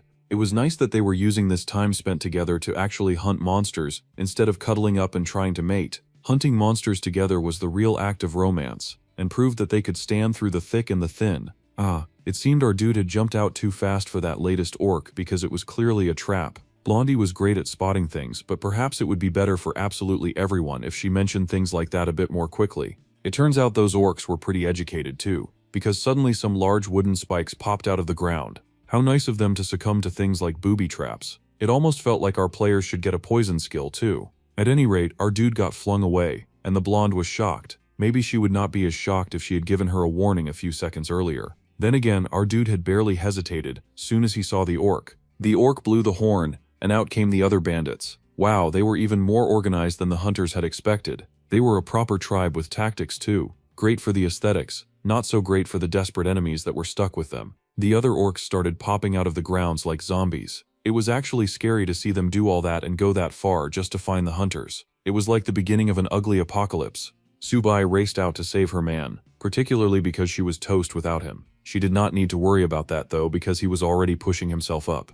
The orcs roared at him, and it seemed that they had him cornered without a weapon. It would be pretty great for a miracle to happen at that moment. Subai's body shook as he pushed to his feet, realizing that he had fallen for a trap. That was definitely some level of embarrassing. His senses had been getting dull since he entered Earth, and he could not even pull strength into his body. For the first time it looked like our dude was in need of a hero, because he was pretty shaken up. The orcs kept coming in, and it looked like he was going to die. Suddenly our guy snapped out of it. He just remembered that it had been 2 days since he had eaten anything of sustenance. Of course, it made sense that he was dizzy, weak, slow, and making mistakes. Fortunately, his girl popped in and blasted the orcs with some bombs to give our dude some time to recover. Some of the orcs got taken out by the bombs, and others were blinded by the light. It would be the perfect time to strike if Blondie had not suddenly collapsed after using such a powerful attack. She was probably just hungry too, but the least she could do was roll herself to safety. The beasts in the land were actually quite tired of the duo themselves. After all, these absolute strangers had suddenly shown up in their land and were making a huge ruckus for no known reason. Of course they were not a fan. Subai would apologize, but he was busy taking advantage of the blonde's light show to take out 2 confused orcs in one go. Now he just needed one more. He absolutely craved one more for his desired level up. Subai needed one more. He needed to just knock down one more loser, and he could advance to excellence. He was about to do it too, just for the war chief to show up. If there was anyone that the main character was truly sick of on this island, it had to be that stupid war chief. That guy consistently existed to foil Subai's plans. Sure, maybe the dude had a valid reason to be pissed, considering that they had invaded his land and had been picking off his people like flies. There was also the chance that the chief was not digging these 2 human invaders, making a mess of his people. That was great for him, but they had not chosen to be here, and the hunters were quite sick of that fat orc. One good thing that the loser king did was knock our dude right into the arms of another orc standing nearby. Now that was a great opportunity, because in a shocking coincidence strike, our dude's axe went flying and then took out the orc that he had knocked down. Somehow that accidental kill counted as a level up. That was the exact news that Subai had been hungering for, because he was about to cause real problems for that stupid fat orc and his stupid fat tribe. The 1,075 points had been achieved and accumulated. They asked if he would like to use the skill of beast transformation. That was an interesting sounding skill, but our guy would take anything to beat the trash out of those pigs who had been bullying him all day long. It was also unfortunate that the war chief had located our beautiful blonde, and she groaned because she did not even have the strength to stand up. The war chief raised his weapon, but she raised hers too, because our chosen mate had some class, and she was not about to go down without a fight. Meanwhile, back at the Suho clan office, the grandma was pulling up with some nice food for the puppy to eat. Even if one of her adopted children had gone missing, the dog still had to eat after all. The wolf pup ran into her arms, happy to get a bite of a meal. The grandma sure thought it was funny that the owners had been missing for 2 days, and yet this wolf pup was busy happily eating. As the wolf pup leapt happily to his meal, the blonde leapt tiredly to battle. She was not happy at all about fighting that big, fat, smelly, and overpowered monster. As those two were whacking it out, our dude decided to try out his beast transformation. A ripple of power coursed through his soul as his body began to grow and change into something formidable and new. Poor broke Bagoo did not even get a chance to taste that food. Well, that served him right for happily chowing down for 2 days straight while his savior was starving in an orc ditch. The grandma was absolutely stupefied, but somehow the wolf pup got summoned, and some weird dark aura merged with the main character. That was not exactly the brilliant supercolor of a gold merge. It looked like an evil spirit was possessing him. Then again, we would take the evil spirit if it meant a chance at solving the orc problem. Subai was still out here fighting for her life with all of her might. Meanwhile, our dude was slowly growing some fangs. While Subai was battling the elements and barely making a dent on the orc chief, our dude was growing out a new set of painted nails. The transformation looked lethal, and he had to cough out some vocals to get used to his voice. Blondie put up a good fight, but eventually she got whacked and tossed by the chief. Her brilliant sword fell, lit by a pretty background. Her visuals sure got more princess treatment than whatever was going on with the main character. At least she had put up a good fight before needing to get saved this time. Once she got her hands on her katana, she better bring an earth-shaking A-game to the table if her feats were going to be believable. Before the orc chief could walk all over her, a wolf demon suddenly showed up. When the system said it would be a beast transformation, one would think that our guy was transformed into an actual beast. Instead, he pulled up looking like a werewolf abomination. It could definitely look worse, but the orcs were so shook by his new look that they ended up getting caught off guard when he slammed into them. It seemed a large part of the benefit for this form was access to hands and feet, especially since hands could be very instrumental when it came to a battle. Meanwhile, Soinyong, who was still conscious, was wondering how on earth a werewolf had entered the battle. That wolf got busy. He had 1,000 takedowns to make up for, and he finally had the power that he needed to beat the senses out of those orcs. Bro targeted the war chief with the violence of a JoJo character. He did not slow down until that guy was well and properly squashed, and then he did a few extra just in case. The werewolf threw his head back and howled in rage, anger, and the final triumph of a good revenge. He had been hungry to beat those guys up. Bro did not stop there. He even bent and chowed down on the orc. Like, bro, it is already down. Don't eat it. There's food at home. The blonde was stupefied. She could not tell what threw her off more, the appearance of a boxing wolf or the fact that the boxing wolf was chowing down on that orc, who definitely smelled. Oh, he was really ripping into that monster too. It turned out that killing a beast that big got him an instant 45 achievement points. The blonde could not believe what she was looking at. Those were the lips she was apparently supposed to kiss someday. It was very concerning. For a while those two made eye contact, and the blonde looked like she was trying to understand what she was looking at. After a beat of silence, the girl softly called to ask if she was looking at Park Suho. The boy barked at his attendance. It seemed he had lost his voice somewhere during the transformation. His chosen mate was appalled. The girl fell to her knees, and it seemed she was more shaken by the fact that he was a dog and not a wolf. Well, at least he was cute all the same. The dog happily barked. Meanwhile, the reporters were still happily eating up every bit of this story. They were now counting day 3, since the two had disappeared, and there was no news of them being found. Outside of the dungeon, a lonely bike so desperately awaited its owner, not knowing if it would ever see her again. Awakener Bureau's director Baek Isu was with them now, and he was going to explain to the viewers about the type of place before them. Well, it was a level 5 dungeon known as the Orc Castle, and it was a dungeon where it was recommended to bring a 3-member party full of brank, or at least a 30-member party, including 10 A rank. Basically, in order to survive the dungeon, they needed a stacked team. There was a whole media embargo of the situation, but it just stunk of showmanship. It was very likely that the Bureau was just trying to use Park Suho as a poor excuse to take money from some guild. That was how some of the media felt anyway. They were getting tired of standing outside a portal for 3 days, and one of his colleagues pointed out that it would be awesome if they could somehow get the amazing shot of those two coming back alive. Except that not a single person expected an F-rank hunter to come out alive from a level 5 orc dungeon.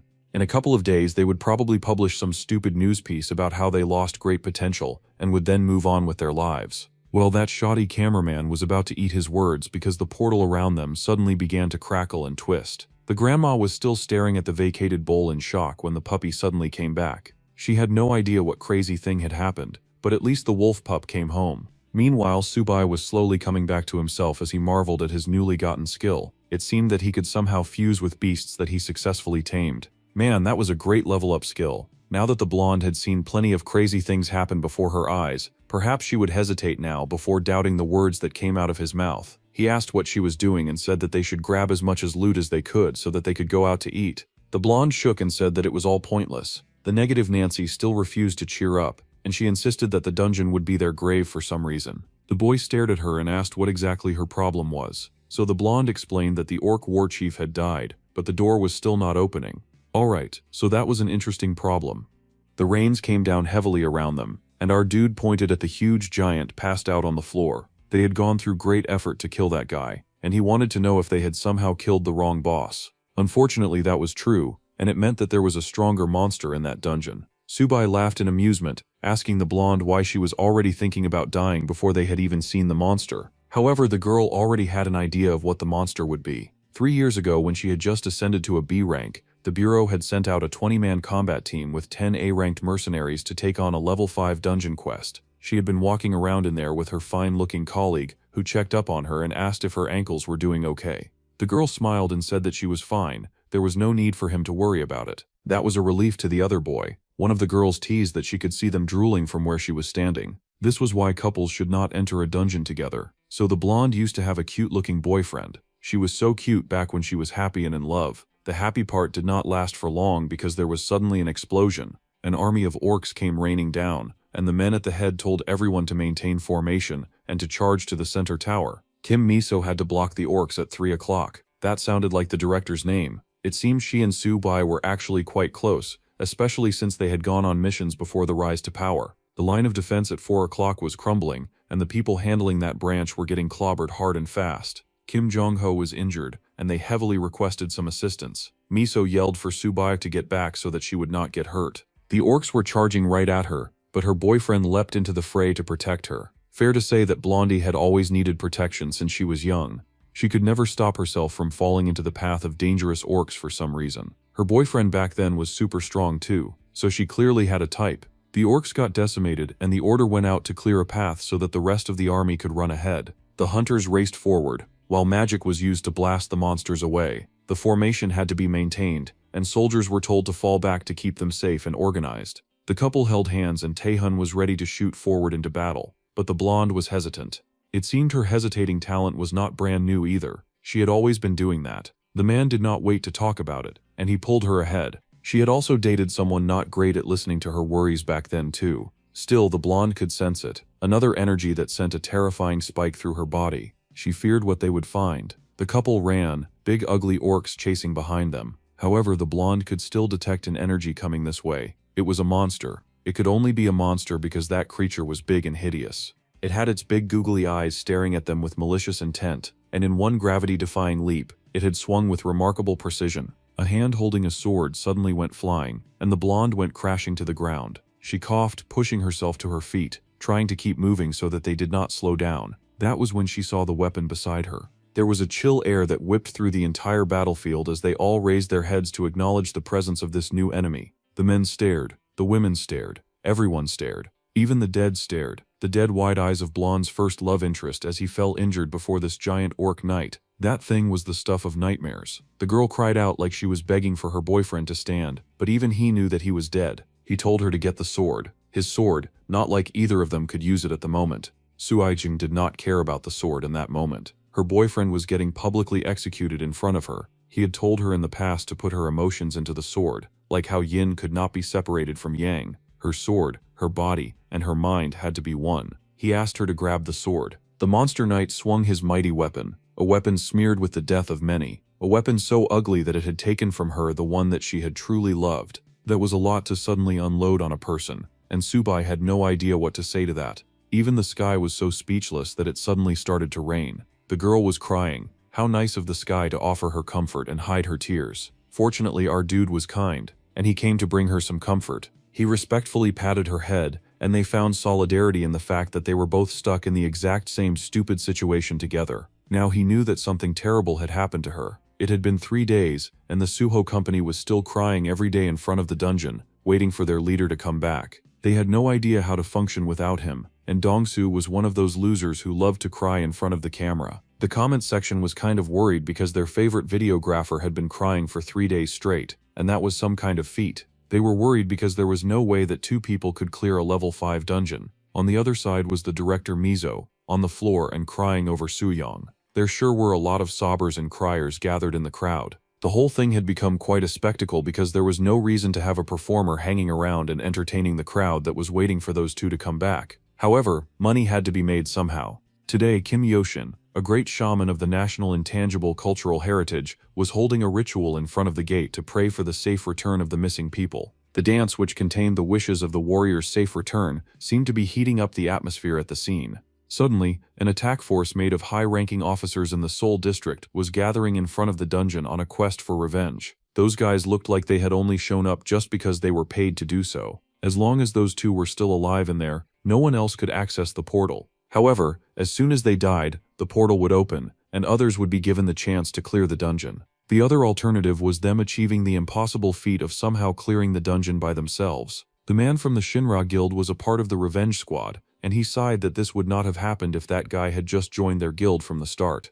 This was the kind of thing that happened to people who got associated with the bureau. Meanwhile, Okita Hiro was watching the news. He had stayed up all night since he heard about this irregular, who was supposedly like him, and now that irregular had gone missing. Considering how cruel Korea had been to him, he was not surprised to see that they had messed up once again. His little vixen girlfriend slid all over him to ask why he was watching South Korean cable news. Regardless of how much time passed, that country's stupid sentimental act was still the same. Well, even if the country was mourning, the 2 hunters trapped inside the portal could not continue to starve when they had bosses to fight. They had managed to find some boar and grill it up. The meat was tasty because there was now a lot that our dude could buy since he had leveled up. Bro really splurged on junk food too. He had bought pizza and sandwiches. He could even open a fast food restaurant with this skill because the food was sure to be fast. Subai was happy to see that Subai was eating too, and she laughed nervously, asking if eating 12 bulgogi burgers was too much. They had both stuffed their faces with a lot of good food, but still, the boy encouraged the girl to eat some more. They would need all the energy that they could get to fight off the wicked people who stood against them. Bro was even eating his 20-second burger. What a greedy pig. Well, the blonde looked like she was feeling better now, and she thanked our guy for everything. After they were done eating, the main character then asked for the juicy details on how they had killed the Orc Lord. There was no way they had escaped that dungeon alive, if they had not killed that beast after all. The blonde sighed that she had in fact fainted on the spot, so she had no juicy gossip to give. When she regained consciousness, she was in the hospital, and her friend brought her boyfriend's sword. 2 more A-ranked mercenaries had to sacrifice themselves for them to just barely kill that ugly monster. An Orc Lord was an inconceivable monster, capable of defeating 5 orc war chiefs at the same time. This was interesting news to our guy, and he asked if this meant that there was an Orc Lord there. It seemed highly likely that they would be one. If there was one, it would be in the Orc Castle, but she had not been able to find anything like that in a 1-kilometer radius. Typically, Orc war chiefs were in the 4 smaller spires, and the Orc Lord would be located at the center, so likely their door had opened near one of those smaller spires. Once they had crossed the castle walls, thousands of orcs would charge in groups. Our dude considered this while also collecting the information from his own search spirit.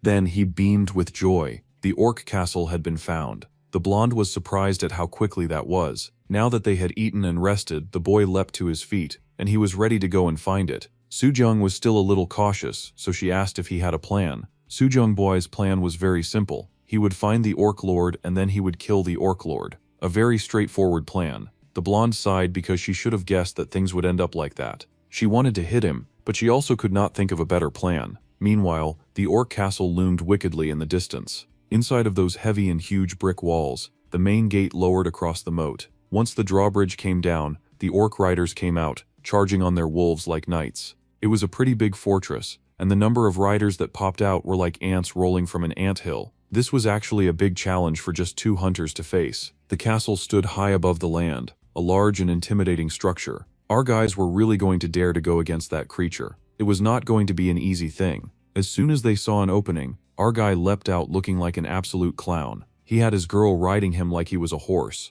except that he was in his wolf form and was running at that castle in full charge like they were one of the orc riders. Since most of the riders had exited the castle, it seemed that they were hoping to sneak in while there was even less guard around the castle. They were only 2 fighters, so they had to even the playing field in some type of way. The orc riders outside the castle only just realized that one of those riders outside was looking a little strange. As soon as they realized that those 2 were not one of them, they immediately started to chase them. The drawbridge was being raised, so our guy needed to move twice as fast if he wanted to get there before the riders did. The archers got ready to shoot. Civilized enemies were such an annoying pain. No one wanted to deal with all of this organization during a time like this. Still, the 2 were actually working like a proper team this time, and the blonde immediately raised her shield to protect herself and the wolf that she was riding on. With that success, they charged immediately for the drawbridge, leaping ahead with awesome super strength. Subai had to take a big jump and he barely made it on the bridge with his new partner on his back. Those nasty monsters were really trying to kill him, but the joke was on them, because he was about to become their biggest headache. Now that they were inside the castle, the inner warriors charged to take them down.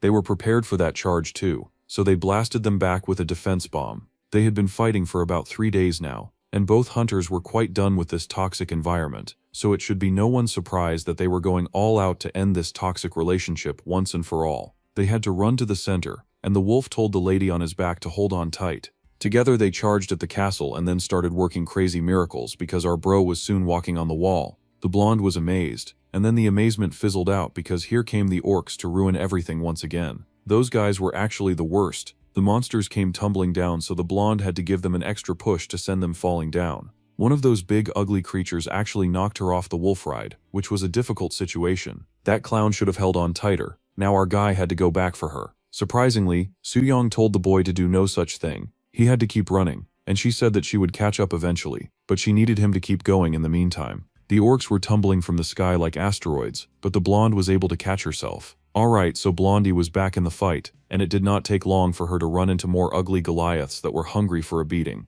Well, that was fine, because she needed something to take out her anger issues on anyway. Meanwhile, our dude kept running forward. It was a sign of great respect and trust that he did not go back for the blonde. Meanwhile, at the very center of this giant castle, there was a deep and dangerous monster. The orc lord seemed to be getting some shut-eye. That was until it sensed the blood of a Korean man.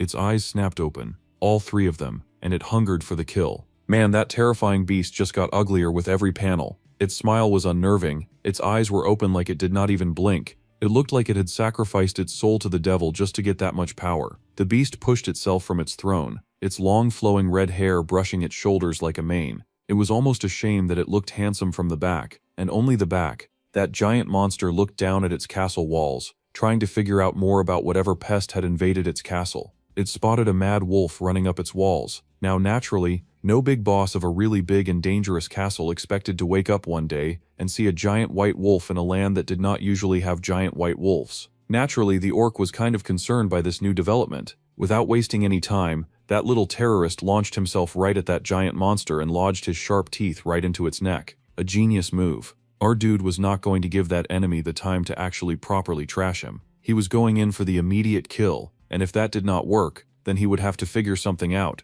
because he only had 1 life and 1 girl as backup. Subai had to win no matter the cost. Well, the orc lord had not expected to wake up and get bit that day, so they both went tumbling right out of the castle window. Our dude also had hands, so it was much easier for him to grab that big, tall, and muscular lord with both hands to make sure his teeth could leave permanent damage. The lord spat blood in surprise. It did not even know the beef that this wolf had come to settle. He had only just woken from a nap. The big lord had not even gotten the chance to grab a weapon.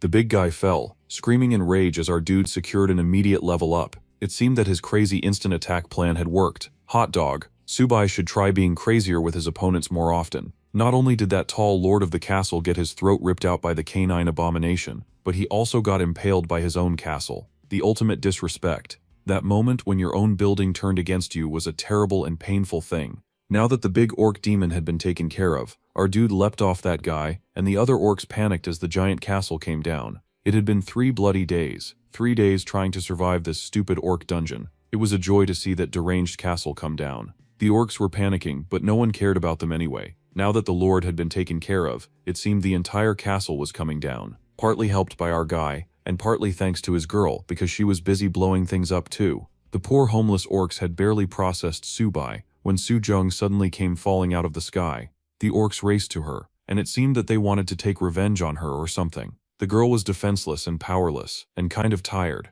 She wondered if this was really how this was going to end. However, before she even came close to touching the ground, our guy caught her.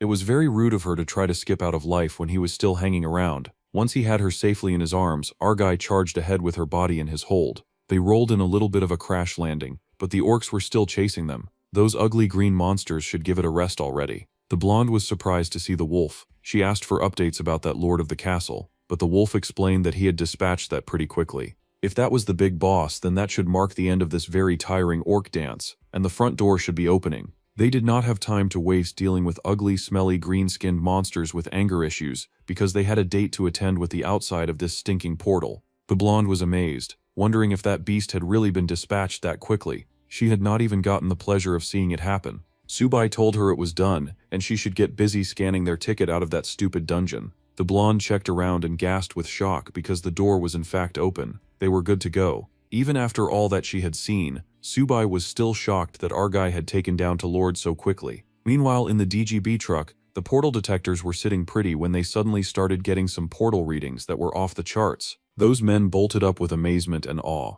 The man in charge of the dungeon being watched had his eyes widen in total disbelief. Absolutely no one expected Dungeon 127 to become active again. The morning crew was still stationed outside the portal, and the truck started flashing some numbers that meant a lot to the reporters who started taking pictures immediately. The group in front of the dungeon stared ahead in great shock and disbelief. Dongsu had been crying all that time, yet he was absolutely shocked when he saw the numbers on the truck. Fluffy and the directors slowly raised their heads when the announcement went out. The Dungeon 127, which was the domain of the Orc Castle, had a countdown for the door burst initiated. Miso's eyes flooded with tears at the thought that her precious Suyong would be coming back. The people cheered. The situation was a whole national event, and they could not believe what they were seeing. It had been a hopeless situation that had lasted for 3 days. Of course, no one expected any results to come out of there at this time. Meanwhile, inside the dungeon, our dude was racing ahead with his girl on his back, and the orc riders were chasing them like they had kidnapped their national treasure.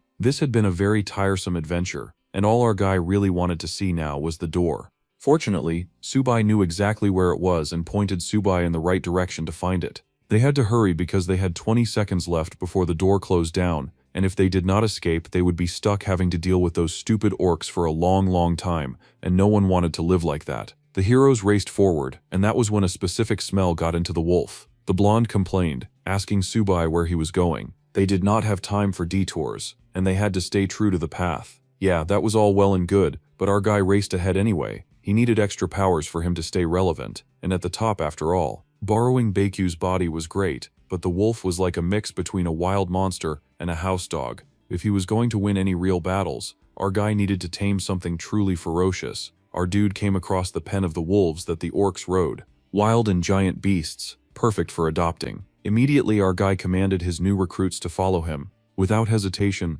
those wolves leapt out of their pens and followed our dude's commands. From now on, those wolves would not have to serve ugly and disgusting orcs anymore. They were going to be his family. Subai now existed on a different planet, but the boy could still not shake his love for the wolves. The orc riders were gaining on them with massive speed. At this rate, they would get surrounded. However, our dude got the memo from his nature spirit that there was a small exit around the area. The blonde scanned around for it and instantly found what the spirit was talking about. An immediate right turn led them straight to it. The wolves thundered behind them. Those orcs really had no intention of letting them get away. They had killed their super powerful leader and now they were trying to make away with their wolves as well. Subai did not even glance at those big ugly losers, because he was booking his way to the nearest exit with his babe on his back. The mad orcs chased behind them, while our dude raced to freedom with his wolf brothers by his side. They had 1 minute left until the door burst. They had really cut it close with that wolf pickup. However, 1 minute was 60 seconds, so they still had ample time. Past the hidden leaves, the two had found the door. There were 23 seconds left. The orcs were so pressed to see them escaping that they flung a spear right at the blonde rider. That spear was coming in like a speeding bullet, and the blonde was stunned by just how dedicated those evil monsters were to ending her life. It looked like that stupid spear made contact and she actually got knocked off the wolf. All that girl had to do was hold on. That stupid weapon would not have made contact if she had just bent down. The wolves had already made it out and now our guy had to stop because he very much could not leave without her. She had gone immobile too, just lying on the ground while those monsters were gaining ground and almost on them. The blonde pulled herself to her feet, coughing and all. She had also lost a few of the giant orc gemstones that they had gathered. It was a huge loss. The blonde was trying to stand. Subai ran back to get her. The orcs were still coming like an army of living nightmares. The stupid girl tried to tell him not to come back for her, like he was going to just let her die. The monsters were almost upon her, but our guy was not about to let that stupid blonde die. Within seconds he had stabbed through the monster's chest, tossing the orc back. That would buy them at least 5 seconds. They had 8 seconds until the door burst, and everyone on site was counting the seconds remaining, which gave our duo time to get out of the dungeon alive.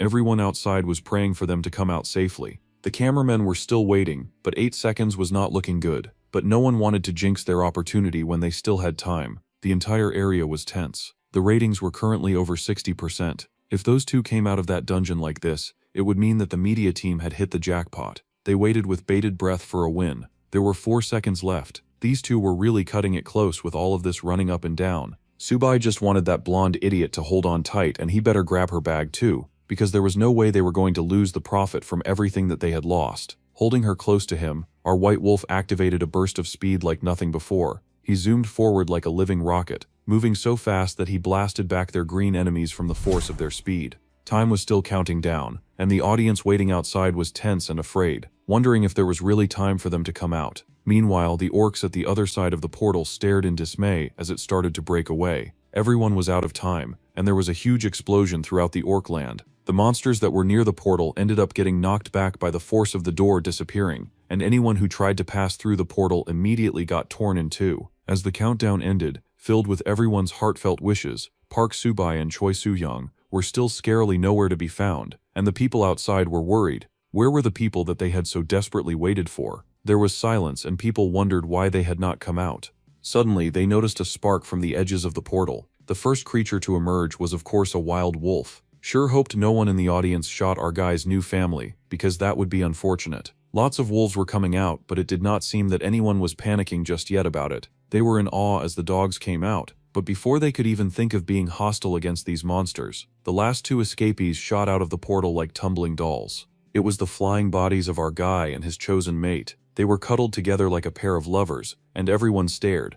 It looked like someone had flown out of the portal. It had all happened so fast that they had no idea if those guys had escaped or not. Quickly, people were sent out to investigate. The rescue crew was able to identify a human. They found 2 humans, cuddled together as their lives depended on it. At least Sui-young had been able to hold on tight to our dude this time. Both of the hunters that they had waited for all this time had come out, and they had come out alive. They had beaten the dungeon. The wolves that they'd brought with them howled to the moon in triumph and joy, and the ambulance kicked into gear right away. A miracle had been achieved, and people celebrated, but they had to take immediate action to save lives. The 2 people trapped in the level 5 dungeon had returned alive after 4 days, 11 hours, and 28 minutes. Kudos to the people who had stood outside for that long, waiting for them to come out. The news had of course taken lots of pictures as soon as those 2 came out. This matter had attracted enough attention that soon the news was floating everywhere. Both of the victims had been taken to the hospital afterwards. The director was asking stupid questions about why they were hugging so tightly. Maybe it was because being locked in a dungeon with ugly orcs for 4 days was traumatizing brah.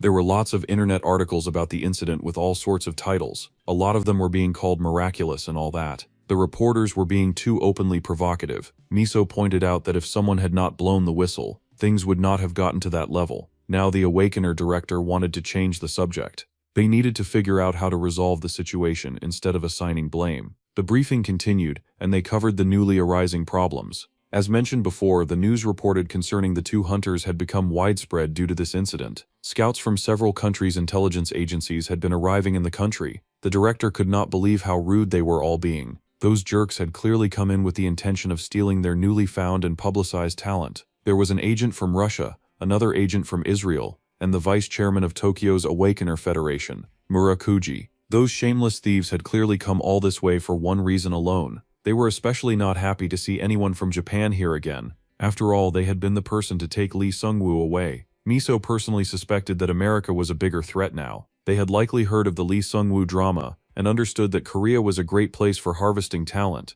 So it was quite unfortunate that harvesting talent was their specialty. First, they had to make sure that they did not lose Park Soo-ho, and the director wanted to know if they had a more secure method than the contract they had. If they pushed the boundaries and put that boy in jail, they would end up right where they had started, like the case with Lee Sung-woo. As long as the boy's family was in Korea, they were pretty sure that he would not be leaving anytime soon. All of these old men had gathered together to discuss how to profit the most from our guy, without once considering what he could perhaps get in return. However, they seemed to understand that he did put more importance on family than money. Well, the data did say that the returner had lived with wolves for 1,000 years, while he mourned the loss of his family. It would make sense that he was so protective of them. On the contrary, the returner had now started missing the wolves since he came back to Earth. Our guy was one heck of an oddball, but he was an oddball that these pencil pushers had to please if they were going to cash out. Besides, since the boy they were talking about was so simple-minded, then he would be easy to control. Well, for now, they needed that simple-minded fool on their side, so they were going to give him territory where he could live safely with his family, and there should be no attempt to invade it. A breach of trust would sell him immediately to their enemies. While they were at it, Crummy Director 2 wondered if they should block the foreign scouts from making contact and stirring up trouble. There was an abandoned factory in Namyangju, Gyeonggi-do, that could be useful to them. It would be the best to give that area to the Suho Guild as their territory and mark the surrounding land as private property. It was a bit far from downtown, so even if a portal to a new world did open around there, most people would be relatively safe. The buildings that they were checking out also looked alright, and the clan should be fine once they were repaired a bit. Then they wondered if Choi Soo-hae would continue watching the guild for them, since she was like their little blonde spy. She was still the most suitable person for the job, though she had not really woken up yet. The blonde was still trying to rest after a very traumatizing near-death experience, but the higher-ups wanted to know if she could write a report. Well, Blondie did write a report, and she reported that their jewel of Korea was a dog-like man. Gotta love her sense of humor. The director sighed and decided to proceed with what they had. It was not like they could find anyone better for the spying job anyway. An announcement went out to all of the SPFC fans around the world. The world's greatest fighting competition to determine the strongest one. Finally, they would start the day's main event, the final match. The audience cheered with unstoppable joy. It was like they were watching a football match, if the football match consisted of grown men bashing each other up. Plus, the man of the moment had arrived, the infamous Okita hero. There was a huge cheer among the people. They were absolutely ecstatic about the situation at hand. The people were now introducing the arrival of the champion, the current #1 hunter in the world ranking, who was going to defend his title for the 21st time. The one dude who remained undefeated in 45 SPFC matches. The strongest creature in the history of the planet had appeared, and the hope of the people living in these desperate times. This dude had so many titles. Apparently people were also calling him the SS rank irregular, and the most powerful magic swordsman. The weapon was raised by Japan, which was a blood lie because he was born in Korea. But sure, Okita Hero had appeared, looking cool, calm, and collected. Anyone would look that cool after winning 21 times, to be fair. The crowd went wild. They were of course excited at the appearance of this living legend, the man that they had all been waiting for. The man stood there and pulled out his signature weapons, and the crowd went even wilder. They looked ready to give him their firstborn child. His little assistant watched from the sidelines as the main man mounted the stage. As soon as he was mentioned, Hero jumped. He put on a little bit of razzle-dazzle for the fans, even summoning a super cool phoenix, just to make them drool a bit. The fans were eating the whole thing up, squealing about how this meant that he planned to end the fight with just sword aura. It was unbelievable. His opponent was Zorbus. They thought he should be taking the fight a bit more seriously, but no one got scared when their opponent was weak. You know, Hero entered the field in the razzle-dazzle style of breaking the concrete underneath him. So many hunters did this that one would wonder why they even bothered fixing the floors around town. Bro did look cool though. He had aura farming up to 100 points. The champion Hero had arrived in the field with his trademark blazing phoenix. Now it was time for the challenger to appear. The Sarrank human weapon and the rising star Michael Zorbus has appeared. Bro was undefeated in 13 matches, and he was known as Russia's Mad Bear. The bear dude was feeling really confident, but that might as well be a necessary requirement considering who he was fighting. Immediately Big Bad Michael leapt onto the stage, grinning like a devil. Honestly, he already did not look like a winner with all of that very loud showboating. Bro hit the concrete, and he immediately broke it like every other hero that came before. As soon as his feet touched the ground, Zorbus started charging in right away. Zorbus yelled that he was going to end the greatest hero right there, and right now, the big man charged, and the announcer yelled that Hero was in danger. The hero in question did not even flinch. It was clear that the Dark Swordsman was clearly not even slightly in danger. The people had come to see a fight, so he would give them a little bit of a show. The people's beloved hunter dodged out of the way, letting the bear's weapon eat concrete. Michael called him a rat, but he was just pissed that Hero had the sense to dodge. Only an idiot would stand there and take an incoming attack. Then Zorbus turned around and fired with his mana Gatling wild shot, intent on shooting the hero down. The mana Gatling bullets were randomly hitting the iridium barrier that was protecting the audience. Hero was dodging completely at an unbelievable speed. Zorbus locked in with a mana bazooka and fired that too. Bro had really brought guns to a sword fight. Actually, he had brought a bazooka, and he was shooting that gun like he needed to unload all of his pent-up rage on the great winner. Well, the Dark Swordsman had gotten a bit tired of the razzle-dazzle, so now he was fighting back. His sword aura rapidly attacked Zorbus, and it now looked like Michael was sweating. Bro was losing to an aura, and it was not even the aura of a person but a sword. Well, the big bear dude was not about to go down that easily. He had made it to the big leagues for a reason, and he countered that attack with his own mana Gatling. It seemed that everything this guy did was gun-based. Hero was attacking once more with sword aura, and Zorbus managed to block. Great thanks to the announcer for announcing every single move thrown into that fight, just in case the audience was too stupid to keep up. However, the battle had only just started, and Michael seemed to already be suffering. He was not going to best the greats with that kind of attitude, especially because the swordsman had no intention of even trying to slow down, not even a little bit. The big gun guy then switched to some very potent white laser-looking attack. Of course, the aura farming legend dodged. Not only did he dodge, but he somehow used some kind of windswept attack that had him sliding on his knees and then walking down his opponent, who was falling apart in shambles. Oh, but good news. Michael was still standing, and he was still trying to fight. In fact, he got the all-time winner all wrapped up in chains, and he was ready to bully him. Ah, but the hero was not done just yet.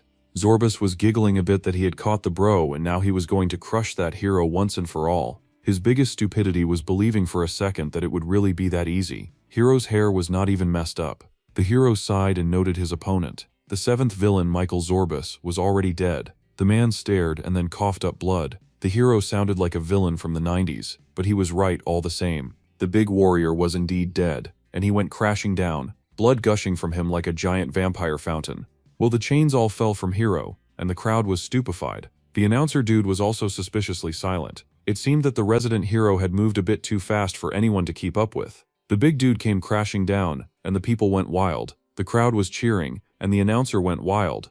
Zorbus, who was on a winning streak, suddenly spat out blood and fell. The referee had called for a timeout. The medics came to escort that loser off the battlefield. The medics were trying their best to render immediate first aid, but that poor Zorbus dude was not moving at all. The referee had made the verdict that he was unable to revive. It looked like the hero had killed his opponent. Hopefully not. Hero had won once again. His clothes were not even slightly tattered. His hair was gorgeous, and his face was deadpan like he had not even fought anyone or anything. The champion, Okita Hero, had defended his title for the 22nd time. His followers, who were dressed as if they belonged in a secret cult, asked about the new technique that had been used by their ultimate hero. The man had just pushed his sword aura into Zorbus, and then he had let go, that was all. He had taken down that big and boastful man in an attack no one expected. The man thanked his team, told them that they had done great, and said that they would go and grab a drink later. After that, he retired to his quarters, and was greeted by his girl. The lady was worried, asking that tall and handsome murderer if he had actually killed his opponent. The man sighed and said that Zorbus was going to be one of the 7 villains in the future, so he had to do it. There was no report on how he even knew this information. The brunette was a bit uncomfortable with this information, and she gently told him not to try to do everything by himself. Nothing strange had happened while he was out fighting, but there had been a call from the bureau. The director had called and just told the top hero not to get hurt. That was all. They would get ready and leave since everyone was waiting for them to come back. When they entered their quarters, his girl then informed the big hero that the little upcoming Korean hero had actually managed to get out of that level 5 dungeon. Now that was immediately interesting news to the big hero. Apparently they were sure that this new dude would be the second coming of Lee Sung-woo in Korea, and they were waiting expectantly. There were also a few reports starting to say that their Department of Defense was very interested in him. Now all of this was very curious news. First of all, the big hero needed a name. He wanted to know the name of this person of interest who was sweeping the world like a storm. The boy was called Park Suho, and she was confused about why the hero did not seem to remember the dude. She had even gathered information about him since she had thought that he would be interested. The man looked at the boy's picture and his information. He did not remember a single thing about a boy like that. The hero then wanted to know if the boy had awakened as a swordsman, since a swordsman should not appear until a year from now. It seemed that this Japanese hero had future sight abilities of sorts. However, this new guy was a druid. If the boy was really a planet returner, they said there was a chance that he would connect a 4th planet to Earth. Surely this hero with future sight should be able to remember such a person of importance now. Nope, it still rang no bells to hero. So his girl started listing off as much as she knew. He was an F rank, but he was amazing for an F rank. Meanwhile, the main hero just smirked. There was no way that a fourth planet was coming to Earth, and he felt so sure of it because this was his 25th regression. This man had repeated the same events over and over again for a total of about 500 years. Bro was really old. As a result, he could remember all the awakeners who would make a name for themselves in the future, and a general outline of major events that were sure to happen. However, for some reason, this returner knew absolutely nothing about Park Suho. In the long period of 500 years, no one with that name had ever become prominent once, let alone a returner from a fourth planet. He was almost sure that our guy was just some one-day celebrity. History might change a little depending on his actions, but there was also a limit to the butterfly effect, or so he believed. For example, one of the 7 villains who would show his evil in 10 years had died. Now, Akiko, his girlfriend, should have died 2 years ago, but she was safe and sound. These were all things that fell under the butterfly effect. However, major events like the time when a level 7 dungeon appeared, or when the planet was connected to a fourth planet, had never occurred. Besides, the new planet was not supposed to appear until 5 years later. However, what Hero did not know was that our dude was 1,000 years old. That was twice the age of the 500-year-old bloomer, and our dude was about to rock his world in the timeline.